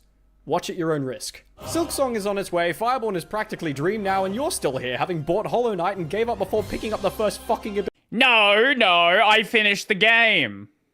Get back in there, we're getting the show on the road. First of all, context. Yes. Hi, I'm Windet. Hi. And welcome to my channel where we bully hopeless gamers into situations that they'd rather avoid. On today's episode, we're taking a look at the useless, hopeless trash who still haven't gotten past the beginning of Hollow Knight because they're too stupid to work it out. Yep. If you happen to know anybody that would benefit from this video, please show them so that they can get the help and support of our loving community. If you'd like me to bully people like this more often, please let me know in the comments below. And with that said, here's 10 easy steps to getting you idiots past the beginning of Hollow Knight. So let's get started. Here are the 3 things this video aims to get you. The map, the compass, and the scribe. Bonus items include a stag station, your first scrub, your first charm, and your first spell. So don't fuck it up. Step 1, open the game. Load in a brand new save and begin mashing buttons like your life depends on it. Unless, of course, it's been so long that you've opened the game that you've forgotten the introductory cutscenes, in which case, do a bit of reading. Yeah. Wow, such provocative poetry. Fun. And once you've done that, plummet your way towards the ground before breaking your legs at the bottom. Good start. Congratulations, you just got through part 1. But guess what? You've already done this last time, stupid, so get the fuck back up and keep moving. Step 2. Walk forward. First things first, walk left and pick up the cash that's hidden in the wall there. Now on to killing enemies. It's really not that hard. You have a sword, these things don't. Just swing at them. Swing a few times and they'll die. Now pick up all the money that they for some absurd reason have in their grubby little pockets. Get it? And continue on. Step 3. What is Geo? What like actually is Geo? I assume it's explained somewhere. Hey, platforming. You have a jump button and an analog stick, right? Or at least a fucking keyboard. It's really just about timing, so just do it and don't die to the fucking D-pad's spikes. the correct option. No, good. Don't use the analog stick. That's cringe. More fucking Geo. As you head up and attempt to do the cool pogo you saw Fireborn do in a speedrun once, did you pull it off? Nah, didn't think so. You're garbage. At least you might get to redeem yourself doing that Vengefly skip, right? Nope, we're heading left to collect more Geo. Beach! Now you can head up some more and get hit by the spikes falling from the ceiling because you stupid, and can collect some of the bright blue glowing lifeblood that makes you feel safe for a very short period of time. Continue on to the right till you end up tripping and falling on your untied shoelaces. Nope, wait, that's the ground itself crumbling beneath your feet. You don't even have shoelaces, dumbass. Do some more parkour and definitely don't fall into the spikes below. No, but do you it. guessed it. Do Yep, it. We're going to Don't the be next cringe. Geo mound instead of going up. Beach! Finally head to the top and proceed to the big ass door with a bunch of cracks in it that you should probably begin beating the shit out of. Step 4. With all the rubble out of the way, what are you left with? Nothing. Death. Vast emptiness. So what do we say to that? Jump! Suicide! No, wait, you can't die from fall damage in this game. God damn it, you can't even kill yourself properly, idiot. Talk to Elderbug. Or don't. I don't care. Just hold right on the controller and save your ass from the not so likely event that your ineptitude kills you before I do. Welcome to the crossroads. Or step 5, I guess. You have but one goal. Don't die. But before you can fuck that up, get this Geo mound first. Alright? Now don't die. Start by heading left to the next screen and be greeted with what some people deem as an unfortunate number of enemies. If you've ever watched the speedrun of this, you know the drill. If not, follow this cable here to fall to the bottom. It doesn't matter if you get hit, you'll be okay. Once you reach the bottom, you should have more than enough Geo to talk to your boy, map guy? Right, corner for the cartographer. Ugh, that's a mouthful. Kinda got a nice ring to it, though. Someone should make a meme of that. You buy his map for 30 Geo, which you should still have if you didn't fuck up somewhere like the degenerate You probably died. And great, that's item 1 ticked off the list. And what do you know? It's fucking useless right now. Like it was when you first tried to play Hollow Knight. No, it's not useless. You just gotta learn how to fucking read a map. Yeah. Step 6. Continue down and head right to the next screen where you're going to go straight up to the Geo mounds at the top and behind the secret wall here. Just please be sure not to leave the room accidentally. It will delete the Geo and I don't want to have even less faith in you. Once you picked it all up, start a fight with the floaty boys and just take your time here. We already know that you're inept and I don't want to have to clean your entrails up from the platforms like last time. That is one of the things I do like about Hollow Knight, that initially the map is like an actual map. Like, you don't know where you are located. You have to learn how to read. They're dead. Moving on. Head right and then immediately get more Geo. You seriously cannot get enough of this stuff. Proceed through to the room and collect the last Geo mound here. If you didn't kill the Vengefly, I wouldn't worry about it, because, yeah, he's as dumb as you are. Continuing right, all you need to do is get to the end of the room. No fancy business. I don't trust you to be able to pick up any of that Geo without dying. Once you reach the end, you immediately head up and are greeted with your first stag station. Just follow the signs. Yeah. We've been collecting nothing but Geo so far, so this station is practically free, and guess what? Your first bench! Go, sit down. I personally like that getting the map doesn't immediately fill it out. Yeah, I agree. It's cool. It's a nice change from most other games. I like the map being able to be filled out. There's always Uncharted segments that, exactly, yeah. You gotta like work shit out yourself, and you go into a new area, you don't immediately have a map for it. That's also nice. Enjoy yourself. Take a breather. You're doing good out there. I believe in you. I know. Now get off your lazy ass and get back out there, because you're still not done. Step 7. Start by going up and killing the few pathetic mobs in your way, and it's time to get your first grub. He's hiding behind this particularly fragile wall along with 2 acid spitty boys. Kill them and break the jar, and you've successfully done your one good deed for the day. Now it's time to make you suffer. Yeah, there's gonna be so many of those that I do not find. I'm gonna try to find them, but with the ones like behind hidden walls and stuff like that, whatever the collectible is in Silksong, I'm gonna miss it. Because there's going to be a grub-like system, surely. There's no way they just don't have a generic collectible. Your usual existence does, anyway. Head down and left to this rather neat-looking hallway and go up, not down, up. Does this look appealing to you? Jump off the last platform and you won't get miffed at your existence like I am, and start smacking the corner of the wall here. It should open up a secret area that has, you guessed it, more geo. Collect that and head left again, killing the 3 stooges on your way and enter into the boss arena. Wait, you've got to go up first, though. The boss arena. Jump over the other 3 stooges and watch as they miraculously commit die before your eyes and become replaced by something that's about 12 times the size of you. Now, most people of your skill level would be intimidated by this, especially given that he seems to be wielding a mace bigger than your entire body. But have no fear, for the next step is foolproof that even an idiot like you would understand it. Step 8. Don't get hit. True.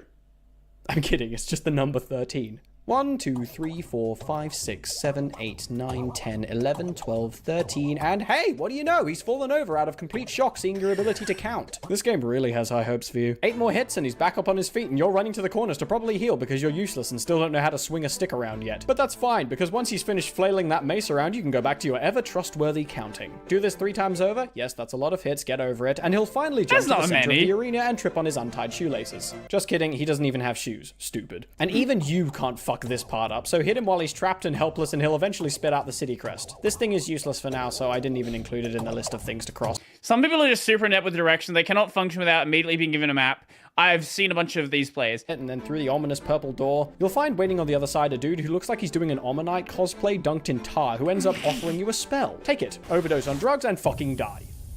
No, wait, I forgot you're fucking useless and can't even get that right. So get back up and head onwards, killing the things in your way however you please. Just make sure that you have a full soul meter by the time you get to the end point, because I swear to God, there are so few things more annoying than waiting for this fucker to spit out something useful that isn't a giant glob of radioactive goop. Once he's dead and you've successfully killed something whilst maintaining social distancing, jump past him, not down past him, and pick up the first charm. Now go down and talk to Omanite, and we've successfully checked off 2 bonus items from— You maybe have the habit of counting those 13 hits whenever I fight.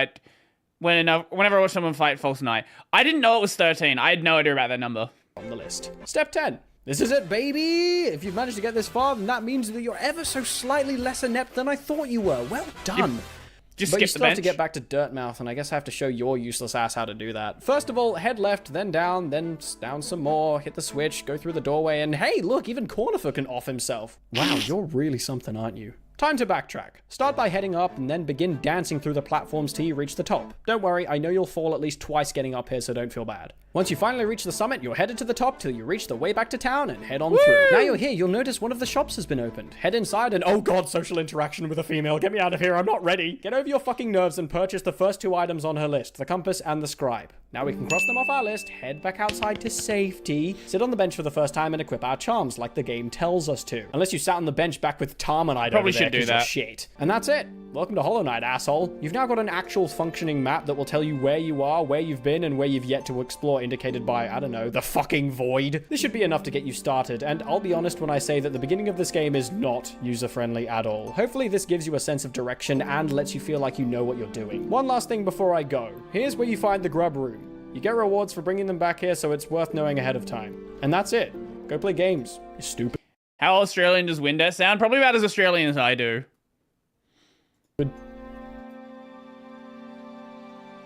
That was fun. That was a fun video. I like that. Oh, I'm very excited for Silksong to come out. I am very, very excited for Silksong.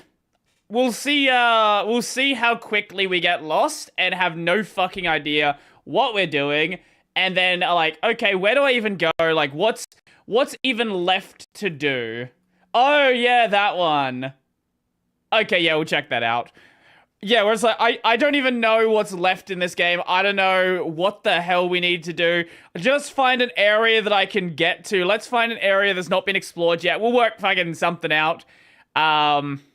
Yeah. So, anyway, on to the next video! Can you live entirely off of Evangelion merchandise? Why is this word lowercase? That bothers me. I don't know if that's on purpose or just to be annoying. Anyway, the answer is probably. Probably the only thing you can't get is a house. Even then, I don't trust that you can't get a house. Anyway. So, you know, somewhat recently I made a video about the marketing campaign Schick did with Evangelion. And I mentioned at one point in the video that what makes Evangelion and merchandising so interesting is... It is basically the... It is the thing that does collaborations with every single possible thing you can think of. If there is a brand in Japan, it probably has done some sort of collaboration. That Evangelion has been so popular for so long that pretty much any product you can think of, yeah, there's an official Evangelion version of it somewhere. And you know, that may sound like a joke, but it's honestly more true than you may realize. And that's what I want to talk about today. I want to show you just how disturbingly much official Evangelion merchandise is out there. And how am I gonna do that? Well, buying it. Meet Shinji. He's just an average guy, except that he owns every single piece of official Evangelion merchandise ever made, and he lives in a world that's just like ours, except for one little detail, and that's that all the official Evangelion campaigns that have ever happened are still happening. But anyways, we're gonna follow Shinji on an average day of his life, and we're just gonna see how livable his life is with nothing but Evangelion merchandise. We are going to find out if someone could live entirely off of official Evangelion merchandise. Spoiler alert, you can. Okay. Wait, now that I think about it, you don't need a house. There's probably an Evangelion tent, isn't there? Yeah, there's probably a tent.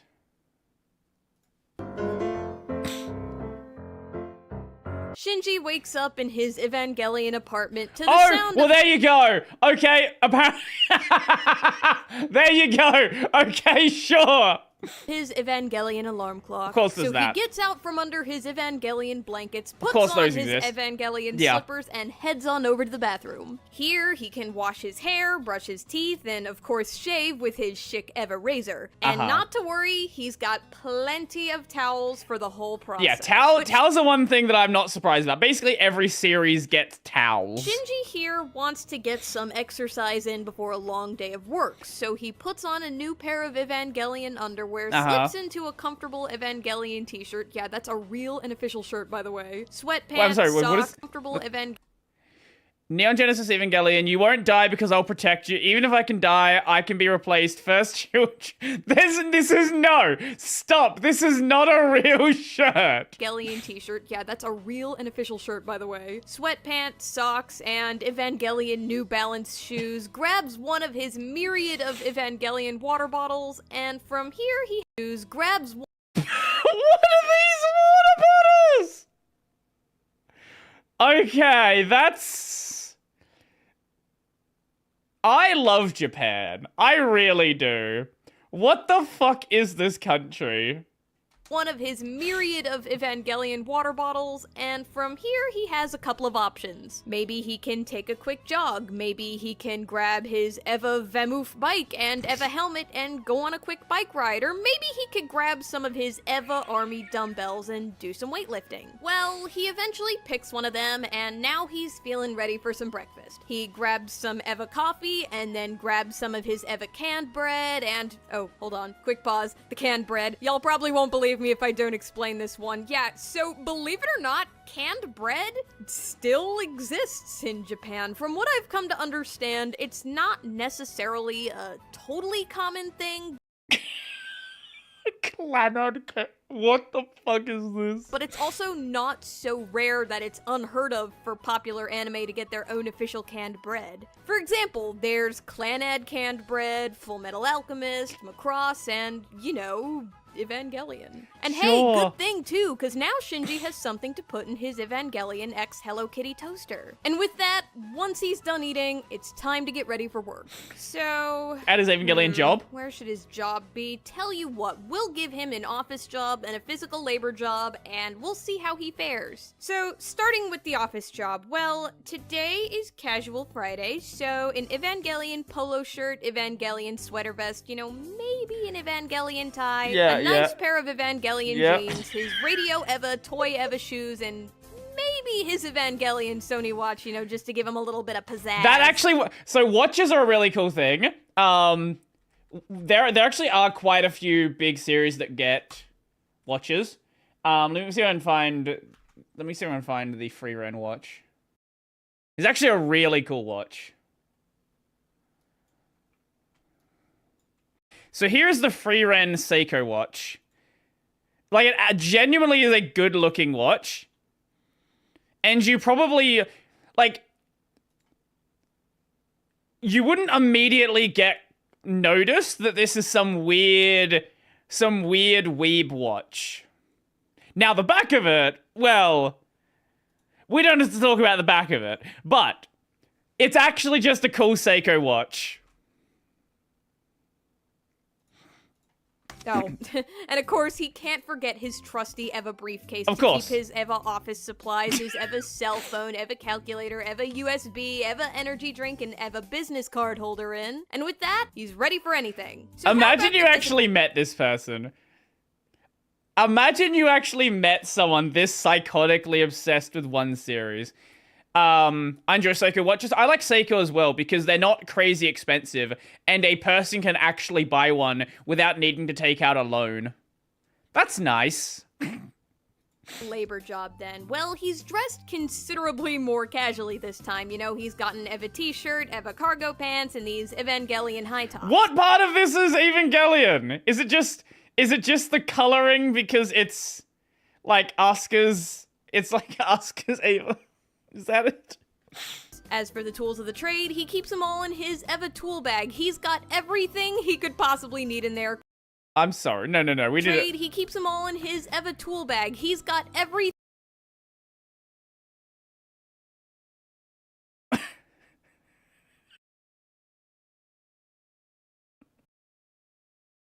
Stop.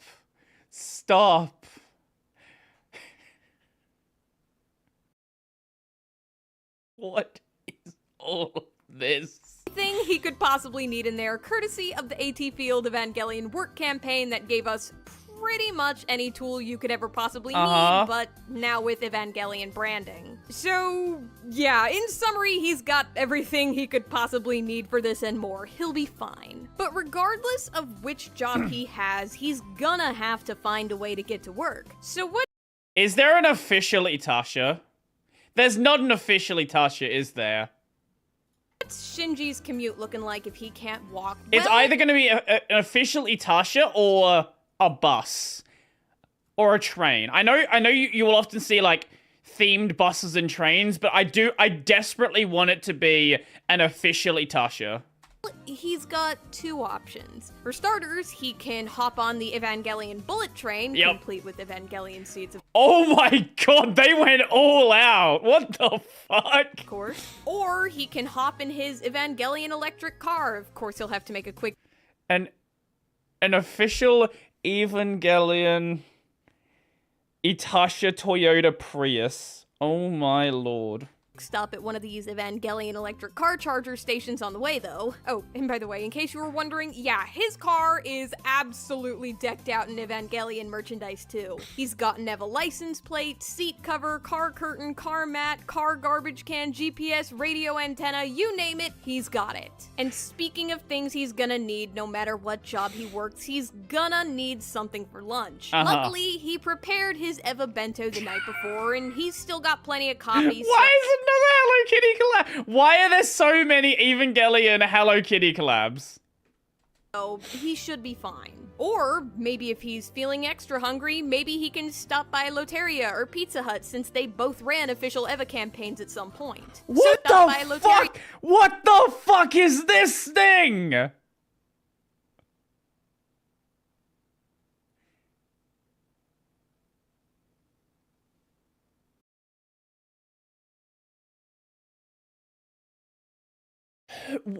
What?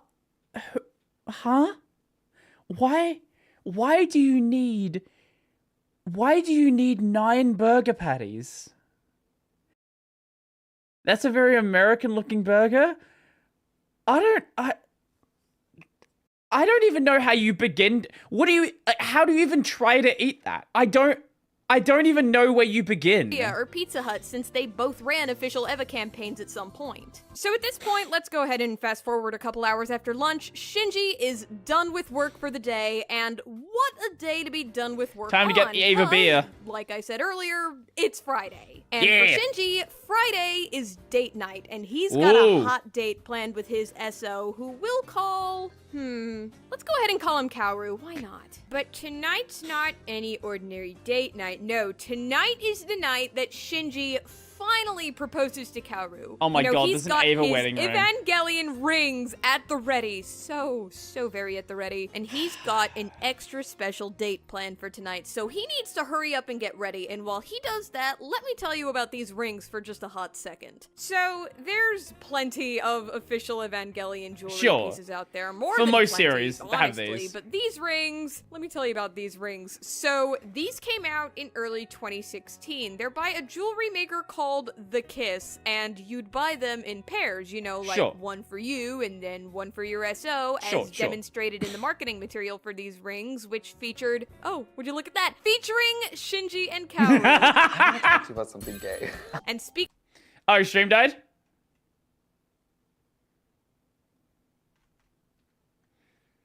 Stream. Come back, stream.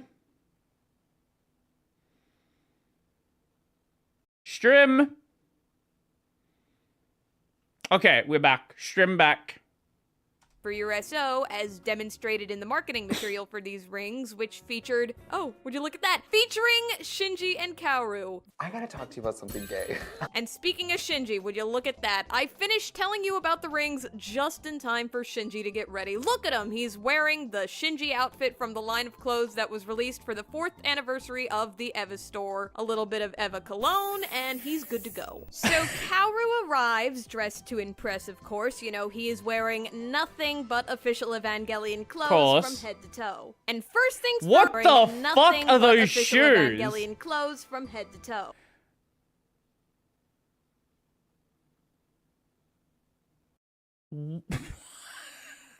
What the fuck are those?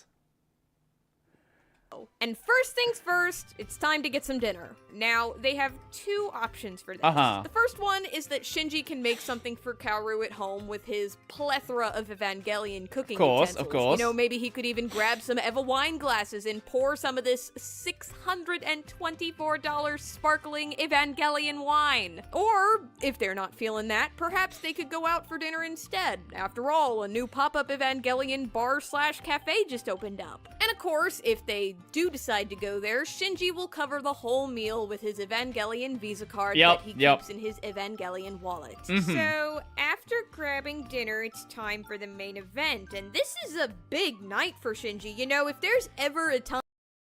There's not Evangelion condoms, are there? There are, isn't there?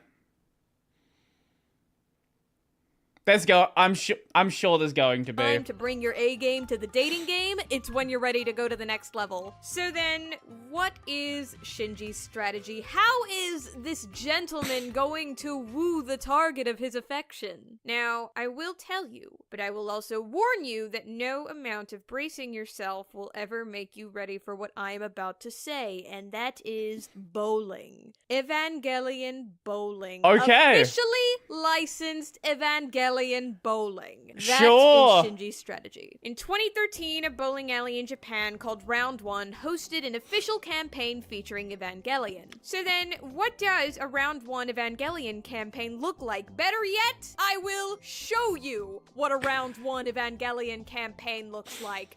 Bam! These are what it looks like. Now you may be sitting there scoffing, thinking, huh, bowling pins. Okay, that's funny, that's peculiar, but listen to me. I'm about to open your eyes because these are so much more than bowling pins. They are, oh, so much more, because these are actually giant bowling pin mascot outfit things. You know, you're supposed to wear these. What? What I'm saying is, one would go to round 1 during this campaign, and one would wear these. These are, in fact, not official Evangelion bowling pins, because they are official Evangelion bowling pin shaped attire. Have you ever heard such a brilliant concept in your entire life, honestly? If dressing up as an Evangelion bowling pin with your SO isn't romantic, I don't know what is. How could Kaoru say no to his bowling pin-clad prince on one knee? How do you even get on one knee in that thing? Yes, and the night ends pleasantly for them both. Happily ever after and all that. And thus concludes our little peek into the window of Shinji's life. So then, is it possible to live off of Evangelion merchandise? It sounds to me like, yeah, it kinda is. Especially considering that once the 4th Eva movie is out, y'all just know we're gonna be getting bombarded with even more Eva merch than 6 before. years ago, As a right? matter of fact, speaking of which, I think now's a good time for me to bring up a few other official Evangelion products that I couldn't quite squeeze into this day of Shinji's life, but I still think they're worth mentioning anyways. If nothing else, just so you can really soak in just how vast the array of official Evangelion merchandise is out there. So with that, there's binoculars, a contact case, a fanny pack, a holster, humidifiers, a tent, an ashtray. A holster? What? There's binoculars, a contact case, a fanny pack, a holster.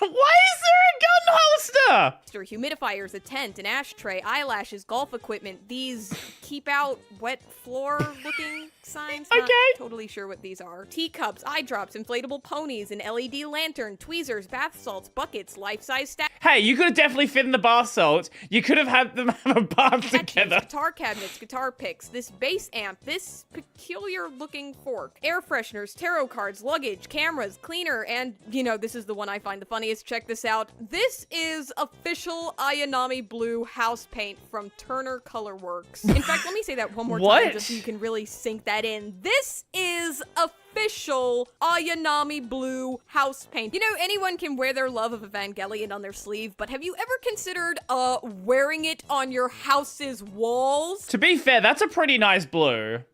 I would paint a wall on that. We'd have like a feature wall in that color. But yeah, in conclusion, God, there's just a lot of official Evangelion merchandise out there in the world. I'm sure I missed plenty of it, so you're more than welcome to leave comments about anything I may have inadvertently left out. And on that note, God, I don't know, Ray's best girl. Oh, this is where exactly am I?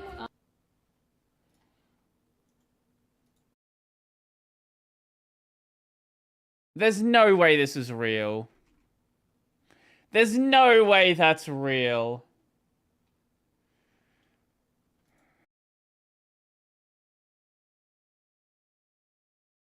Okay, no, wait. Is this real?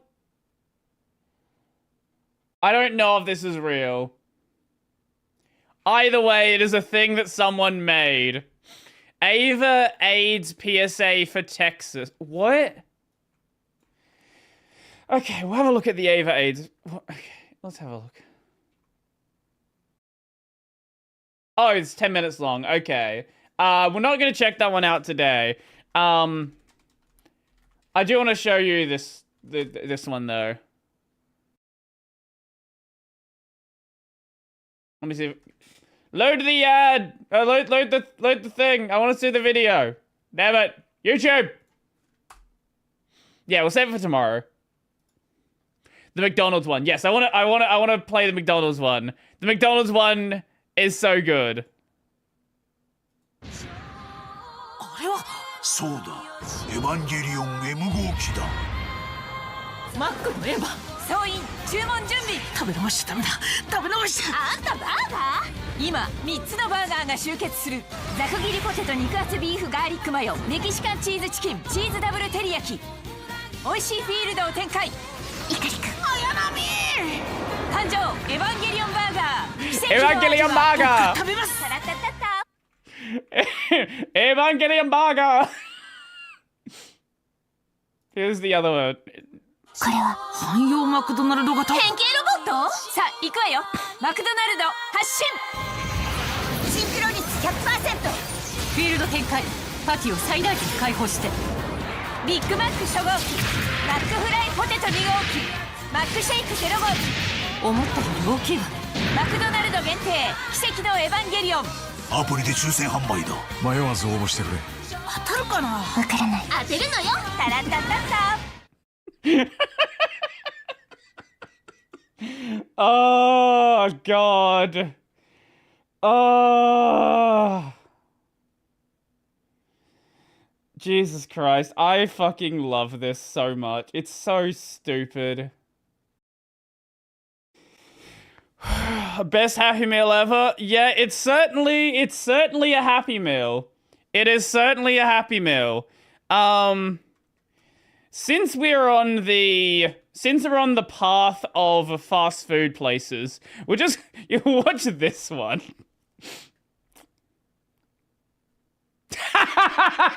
Well, apparently we're not gonna watch that one. Oh, they got a copyright claim on it. How did you get a copyright claim on that fucking video? Okay, apparently we're not gonna watch that one.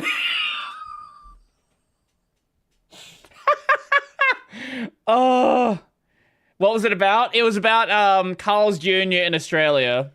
You know what? Since we're here, let's watch a different video from Infinite Limited. No, not the fucking video, the channel! Infinite Limited. Unless the entire channel got taken down. No, we're good.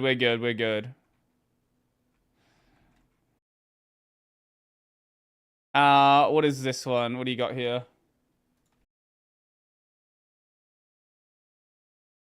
That video is... Oh, no, I copied the link wrong.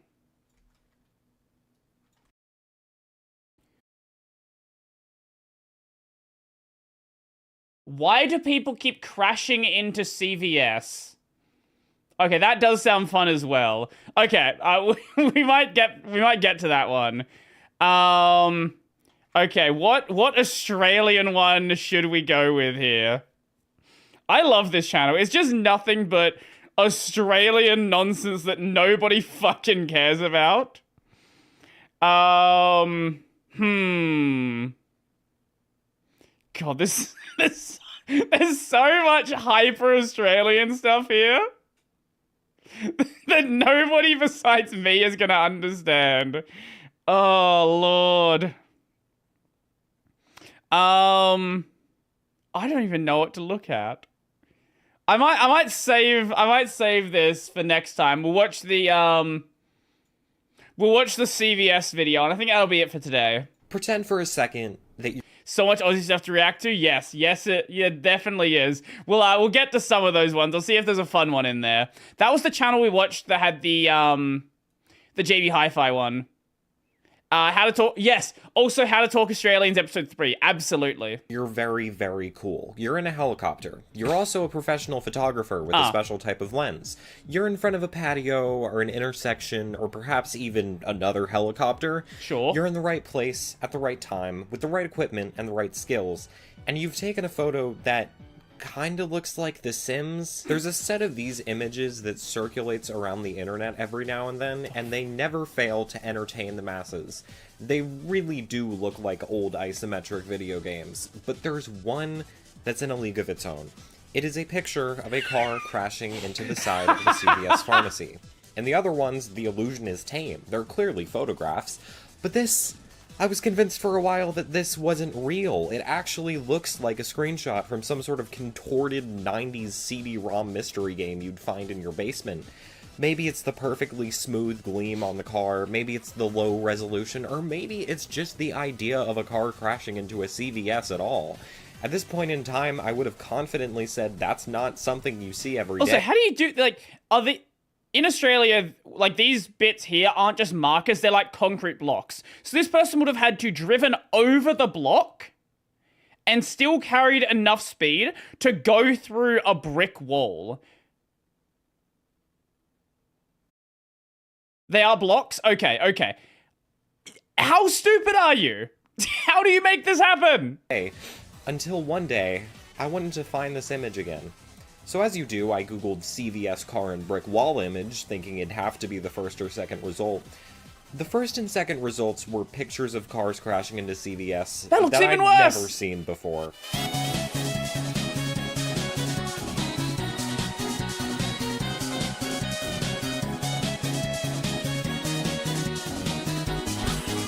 Okay, we can stop the music. That's good. That's good. They get it. Now, this might seem kind of backwards, but I have to start with some reasons why this isn't that crazy. We're talking about car accidents in the United States, which is kind of like hay in a haystack. Sure. I don't even have to leave my state to find mishaps more outrageous than all of these. In fact, you know what? Yeah, let's do an example. Here's one. On a Sunday afternoon in August 2023, a guy crashed his car into a home in Alpharetta, Pennsylvania. Right. A little odd that it was on purpose, and we don't know why, but still, not inconceivable. Here's the problem. He crashed into the second floor. What? How do you do that? As it Wait. turns out... How? What?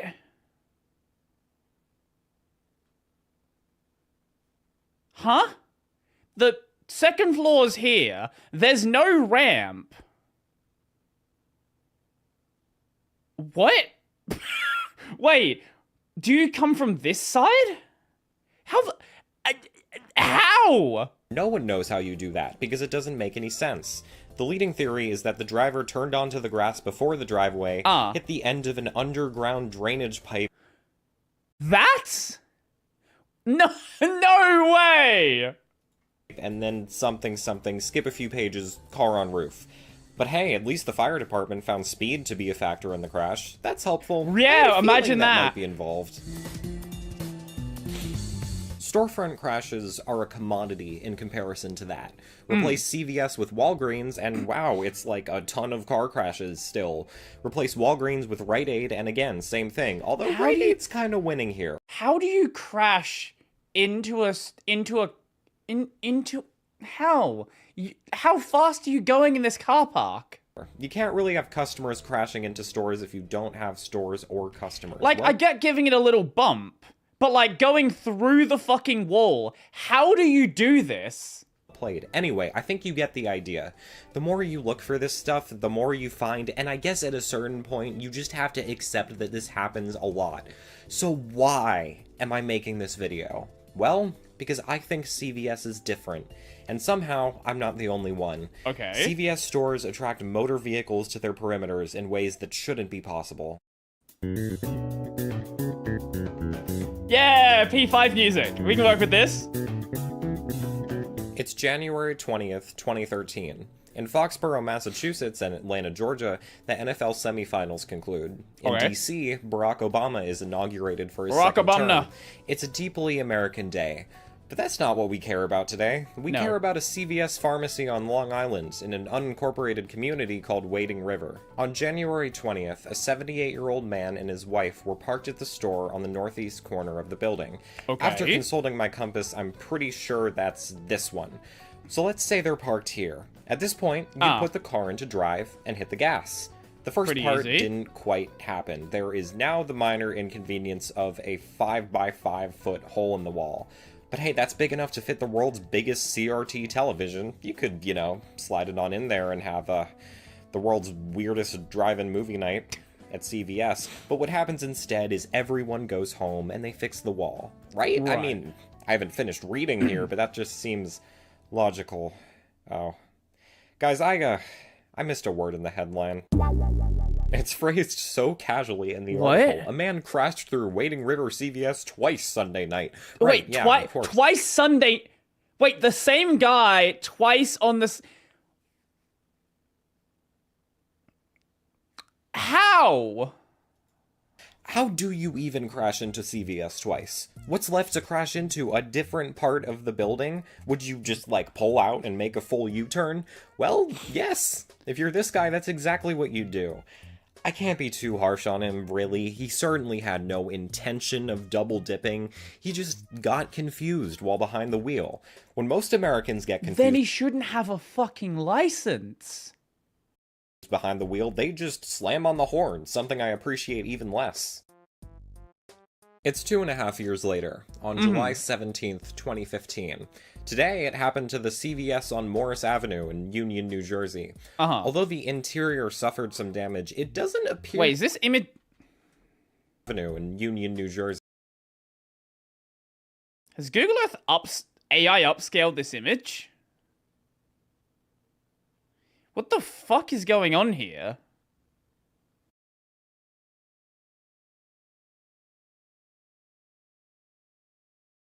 Like, what am I looking at? I imagine they would. They almost certainly did. This is a mess. Although the interior suffered some damage, it doesn't appear that the wall was actually broken at all from the outside. Compared to the last crash, it kind of feels like this CVS got lucky. Hey, it's me. Just wanted to take a second to sit here with you as the rain begins to gently drizzle on the windows of my car. What do you call that? The rain? Calm before the storm? April 30th, 2017. Car crashes into CVS on Morris Avenue. A silver Mercedes-Benz crashed through the wall at the CVS on Morris Avenue Sunday morning. A year ago, another car drove through the same wall at CVS just a few feet away. Only a year ago? That's crazy, isn't it? No. November 8th, 2017. Car crashes into CVS on Morris Avenue again. Remember like a minute ago when I commented on the absurdity of crashing into a CVS twice? Guess what happened again? And this time, I don't even have an explanation. No confusion, no U-turn, nothing. It's only been 7 months. Is that crazy yet? No, it is not. April 21st, 2018. Another car smashes into CVS on Morris Avenue. For the third time in the past year, a car has Imagine working here. Imagine working in the store. 3 cars in 6 months crash into the building. How? Will this store never get a break? Will these intervals iteratively get shorter and shorter until we arrive at the perpetual CVS crash? No. They just leave For the car 6 years, there. No further incidents would occur. But it's been 7 years since 2018. January 23rd, 2025, again, car slams into Union Township CVS Pharmacy. Officials have noted that this marks at least the 3rd time a vehicle is the 3rd, we're on number 5, easily. And I have no idea if there were more. For instance, I can't find any information about a crash in 2016, but the 2017 article claims that the previous one was a year ago, not 2 years ago. What's up with that? It just happens so often they stop reporting on it. 15, who knows what did and didn't become news? How much suffering has this CVS had to endure? Why? What is going on? I worked out the problem. Here's the problem. It's a drive-through. They just figured they just have to drive through it. That's all they need to do. They weren't wrong. It's the sign that's wrong. Why did you put a wall in the drive-thru? What are you, stupid? Why is there a wall in the drive-thru? Suffering as this CVS had to endure. Why? What is going on? In desperation for answers, I turn to the only vestige of the internet that still has them. I'm talking about Reddit, of course. What, did you think I was about to pull out an academic journal or something? You know what channel you're watching. Someone crashed into the CVS on Forest Street again. The people in the comments here are on the exact same page as us. Some people are wondering how this is physically possible, others are wondering why the building wasn't future-proofed, many are wondering why this happens so f***ing often. One person even called CVS a car magnet. That's eloquent, actually. Another asks a question that I still have. How much is this CVS's problem as opposed to everyone's problem? It's just so hard to quantify. You can certainly try to count up all the news stories about crashes into each franchise, but will you ever reach the end, or find all of them, or even just know that the news has covered a significant portion in the first place? It's impossible to know. Which is why I was so surprised to find my next clue on Facebook.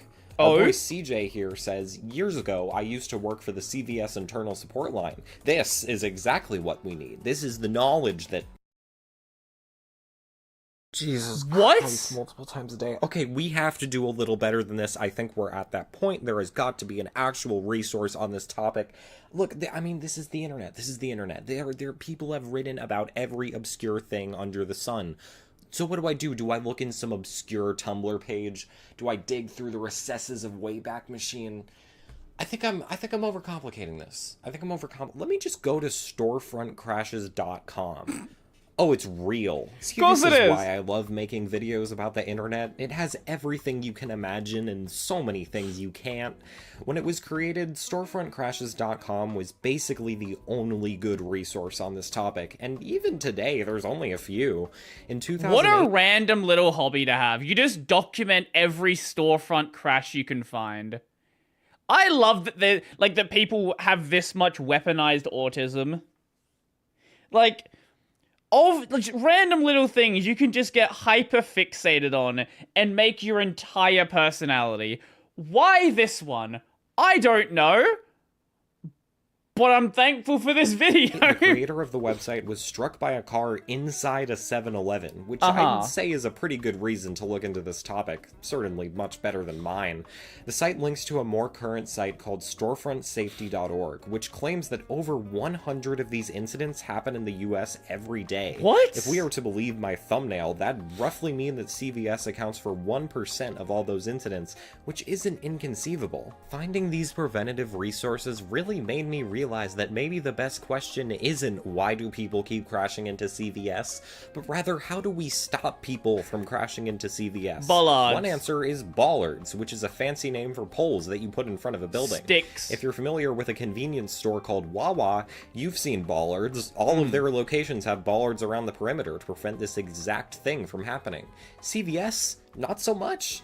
Even if you can boil down the CVS conundrum into something simple, such as lots of old people go to CVS and old people are bad drivers. That's fair. Then where are the poles, CVS? Where is the preventative Poles measure? are expensive.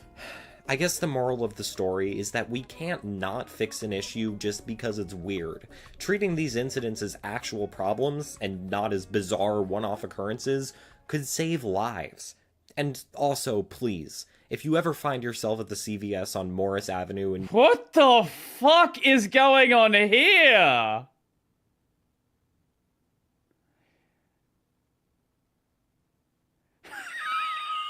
What in the PlayStation 1 is this?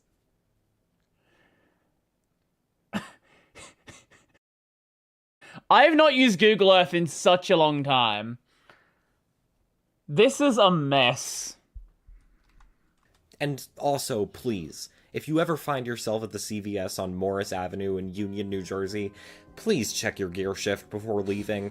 Those poor employees have seen too much.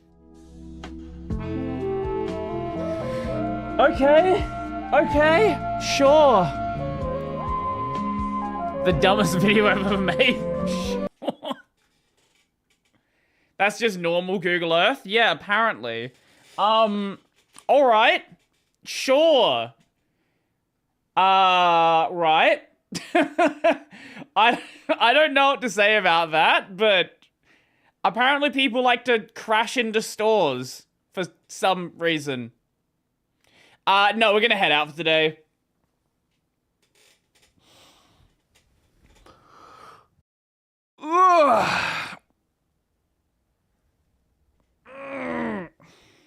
Yeah, I'll watch it tomorrow. After Yakuza. Okay, well, I guess that's gonna be it for today. I don't know if anyone's live. Let's find out. That would be a no on that front. Okay, well, I guess we'll head out then. Okay, so tomorrow we have more Yakuza 6. Then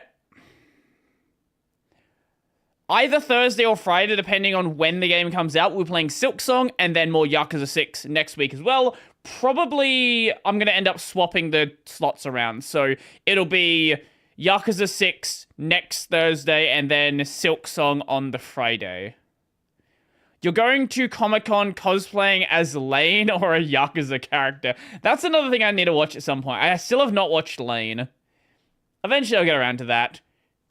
Anyway, until next time, enjoy the rest of the day, all the fun stuff. If you've not watched today's video, the gay femboy malware campaign, be sure to go check that one out because it was very fun. Anyway, that's going to be it for me today. Enjoy the rest of your day, all that fun stuff. Be sure to go subscribe if you are not. And, yeah. So, I am gonna go. See you guys later.